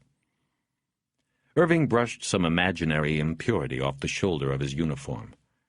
It could not be hair or dandruff, since he had neither. He turned away from Bosch to face the coffin and the thick gathering of officers around it. The ceremony was about to begin. He squared his shoulders, and without turning back, he said, "I don't know what to think, Bosch. I don't know whether you have me or not." Bosch didn't answer. That would be one Irving would have to worry about. "Just remember," Irving said, "you have just as much to lose as the department. More. The department can always come back, always recover. It might take a good long time, but it always comes back. The same can't be said for the individual who gets tarred with the brush of scandal." Bosch smiled in a sad way. Never leave a thing uncovered. That was Irving. His parting shot was a threat that if Bosch ever used his knowledge against the department, he, too, would go down. Irving would personally see to it. "Are you afraid?" Bosch asked. "Afraid of what, Detective?" "Of everything. Of me, yourself, that it won't hold together, that I might be wrong. Everything, man. Aren't you afraid of everything?" "The only thing that I fear are people without a conscience, who act without thinking their actions through." "I don't think you are like that." Bosch just shook his head. "So let's get down to it, Detective. I have to rejoin the chief, and I see the mayor has arrived. What is it you want, provided it is within my authority to provide?" "I wouldn't take anything from you," Bosch said very quietly. "That's what you just don't seem to get." Irving finally turned around to face him again. "You are right, Bosch. I really don't understand you. Why risk everything for nothing? You see, it raises my concerns about you all over again. You don't play for the team, you play for yourself." Bosch looked steadily at Irving and didn't smile, though he wanted to. Irving had paid him a fine compliment, though the assistant chief would never realize it. "What happened down there had nothing to do with the department," he said. "If I did anything at all, I did it for somebody and something else." Irving stared back blankly, his jaw flexing as he ground his teeth. There was a crooked smile below the gleaming skull. It was then that Bosch recognized the similarity to the tattoos on the arms of Moore and Zorillo, the devil's mask. He watched as Irving's eyes lit on something, and he nodded knowingly. He looked back at Sylvia and then returned his gaze to Bosch. "A noble man, is that it? All of this to ensure a widow's pension?" Bosch didn't answer. He wondered if it was a guess or Irving knew something. He couldn't tell. "How do you know she wasn't part of it?" Irving said. "I know. But how can you be sure? How can you take the chance? The same way you're sure. The letter. What about it? Bosch had done nothing but think about Moore on his way back. He had had 4 hours of driving on the open road to put it together. He thought he had it. Moore wrote the letter himself, he began. He informed on himself, you could say. He had this plan. The letter was the start. He wrote it. He stopped to light a cigarette. Irving didn't say a word. He just waited for the story. For reasons that I guess go back to when he was a boy, Moore fucked up. He crossed, and after he was already on the other side, he realized there is no crossing back. But he couldn't go on. He had to get out, somehow. His plan was to start the IAD investigation with that letter. He put just enough in the letter so Chastain would be convinced there was something to it, but not enough that Chastain would be able to find anything. The letter would just serve to cloud his name, put him under suspicion. He'd been in the department long enough to know how it would go. He'd seen the way IAD and people like Chastain operate. The letter set the stage, made the water murky enough so that when he turned up dead at the motel, the department, meaning you, wouldn't want to look too closely at it. You're an open book, Chief. He knew you'd move quickly and efficiently to protect the department first, find out what really happened second. So he sent the letter. He used you, Chief. He used me, too. Irving turned toward the gravesite. The ceremony was about to begin. He turned back to Bosch. Go ahead, Detective. Quickly, please. Layer after layer. Remember, you told me he had rented that room for a month? That was the first layer. If he hadn't been discovered for a month, Decomp would have taken care of things. There would have been no skin left to print. That would leave only the latents he left in the room, and he'd have been home free. But he was found a few weeks early, Irving helpfully interjected. Yeah, that brings us to the second layer. You. Moore had been a cop a long time. He knew what you would do. He knew you'd go to personnel and grab his package. That's a big gamble, Bosch. You ask me, it was a better than even bet. Christmas night, when I saw you there with the file, I knew what it was before you said. So I can see Moore taking the gamble and switching the print cards. Like I said, he was gambling it would never come to that anyway. You were the second layer. And you? You were the third? Yeah, the way I figure it. He used me as sort of a last backup. In case the suicide didn't wash, he wanted somebody who'd look at it and see a reason for Moore to have been murdered. That was me. I did that. He left the file for me, and I went for it. Thought he'd been killed over it. It was all a deflection. He just didn't want anybody looking too closely at who was actually on the tile floor in the motel. He just wanted some time. But you went too far, Bosch. He never planned on that. I guess not. Bosch thought about his meeting with Moore in the tower. He still hadn't decided whether Moore had been expecting him, even waiting for him, waiting for Harry to come kill him. He didn't think he'd ever know. That was Calexico Moore's last mystery. Time for what? Irving asked. What? You said he just wanted some time? I think he wanted time to go down there, take Zarrillo's place, and then take the money and run. I don't think he wanted to be the Pope forever. He just wanted to live in a castle again. What? It's nothing. They were silent a moment before Bosch finished up. Most of this I know you already have, Chief. I do? Yeah, you do. I think you figured it out after Chastain told you that Moore sent the letter himself. And how did Detective Chastain know that? He wasn't going to give Bosch anything. That was okay, though. Harry found that telling the story helped clarify it. It was like holding it up to inspect for holes. After he got the letter, Chastain thought it was the wife who sent it. He went to her house and she denied it. He asked for her typewriter because he was going to make sure, and she slammed the door in his face. But she didn't do it before saying she didn't even have a typewriter. So then, after Moore turns up dead, Chastain starts thinking about things and takes the machine out of Moore's office at the station. My guess is he matched the keys to the letter. From that point, it wouldn't be difficult to figure out the letter came from either Moore or somebody in the bank squad. My guess is that Chastain interviewed them this week and concluded they hadn't done it. The letter was typed by Moore. Irving didn't confirm any of it, but didn't have to. Bosch knew. It all fit. Moore had a good plan, Chief. He played us like cheater solitaire. He knew every card in the deck before it was turned over. "Except for one," Irving said. "You. He didn't think you'd come looking." Bosch didn't reply. He looked over at Sylvia again. She was innocent, and she would be safe. He noticed Irving turn his gaze on her, too. "She's clear," Bosch said. "You know it. I know it.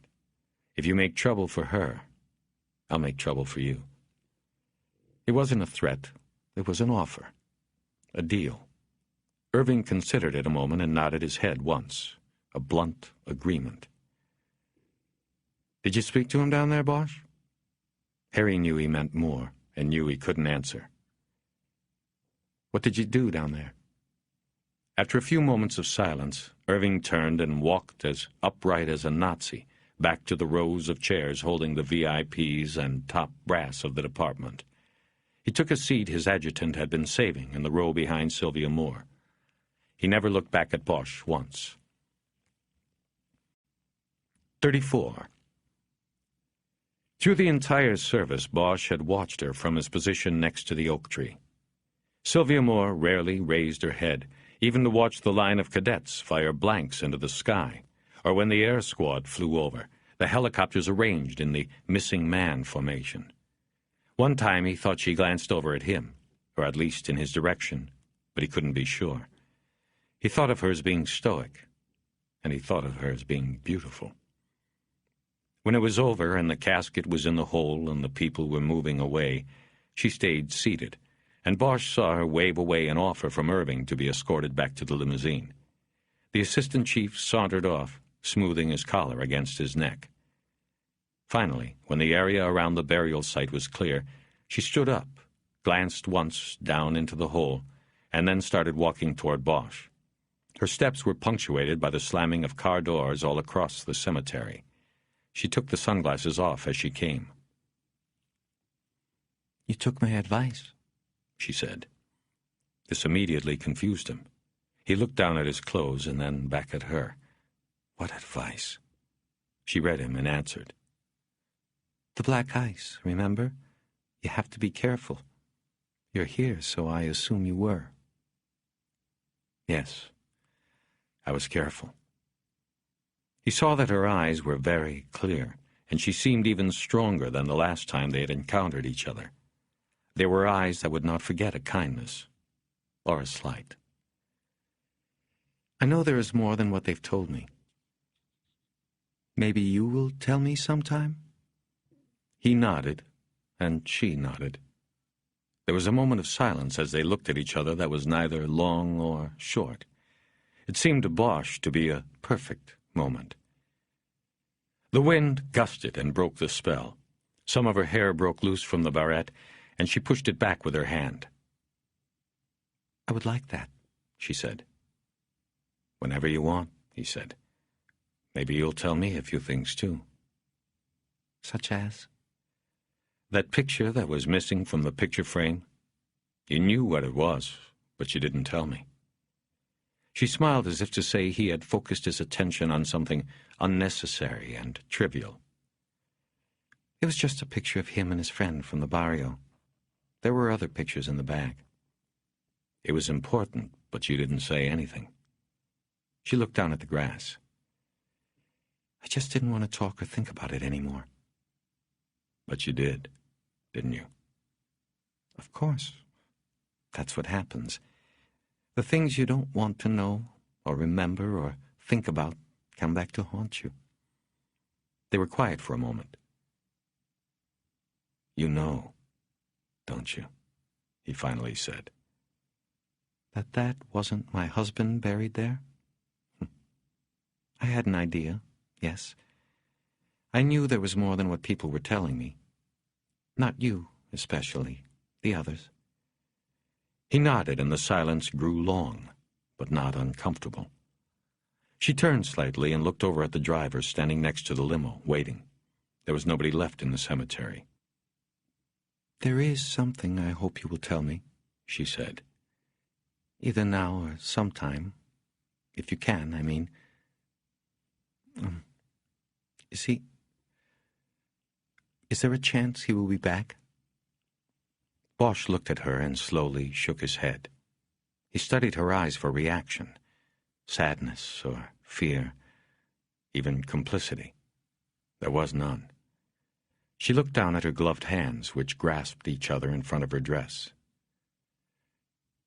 My driver, she said, not finishing the thought. She tried a polite smile, and for the 100th time he asked himself what had been wrong with Calexico Moore. She took a step forward and touched her hand to his cheek. It felt warm, even through the silk glove, and he could smell perfume on her wrist, something very light. Not really a smell, a scent. I guess I should go, she said. He nodded and she backed away. Thank you, she said. He nodded. He didn't know what he was being thanked for, but all he could do was nod. Will you call? Maybe we could... I don't know. I will call. Now she nodded and turned to walk back to the black limousine. He hesitated and then spoke up.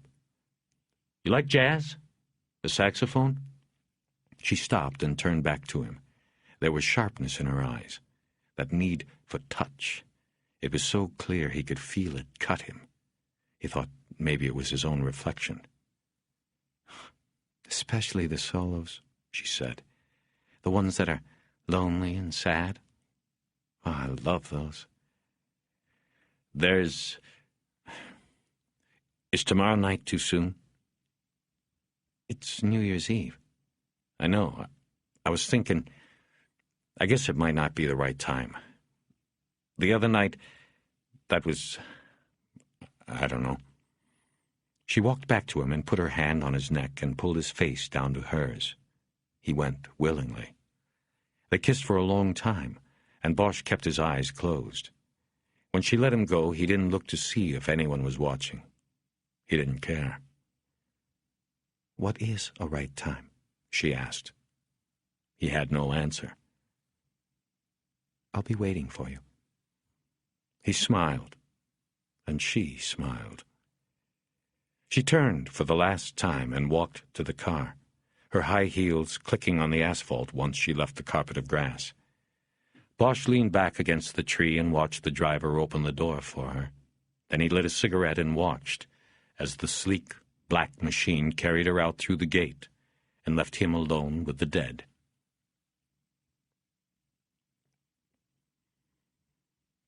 We hope you have enjoyed our presentation of The Black Ice by Michael Connelly. Copyright 1993 by Michael Connelly and performance copyright 1998 by Brilliance Corporation. All rights reserved. For further information concerning this program or other book cassette titles, please call the following toll-free number, 1-800-222-3225. No part of this recording may be played for an audience or reproduced in any form without written permission. Address all inquiries to Brilliance Corporation, Post Office Box 887, Grand Haven, Michigan, 49417.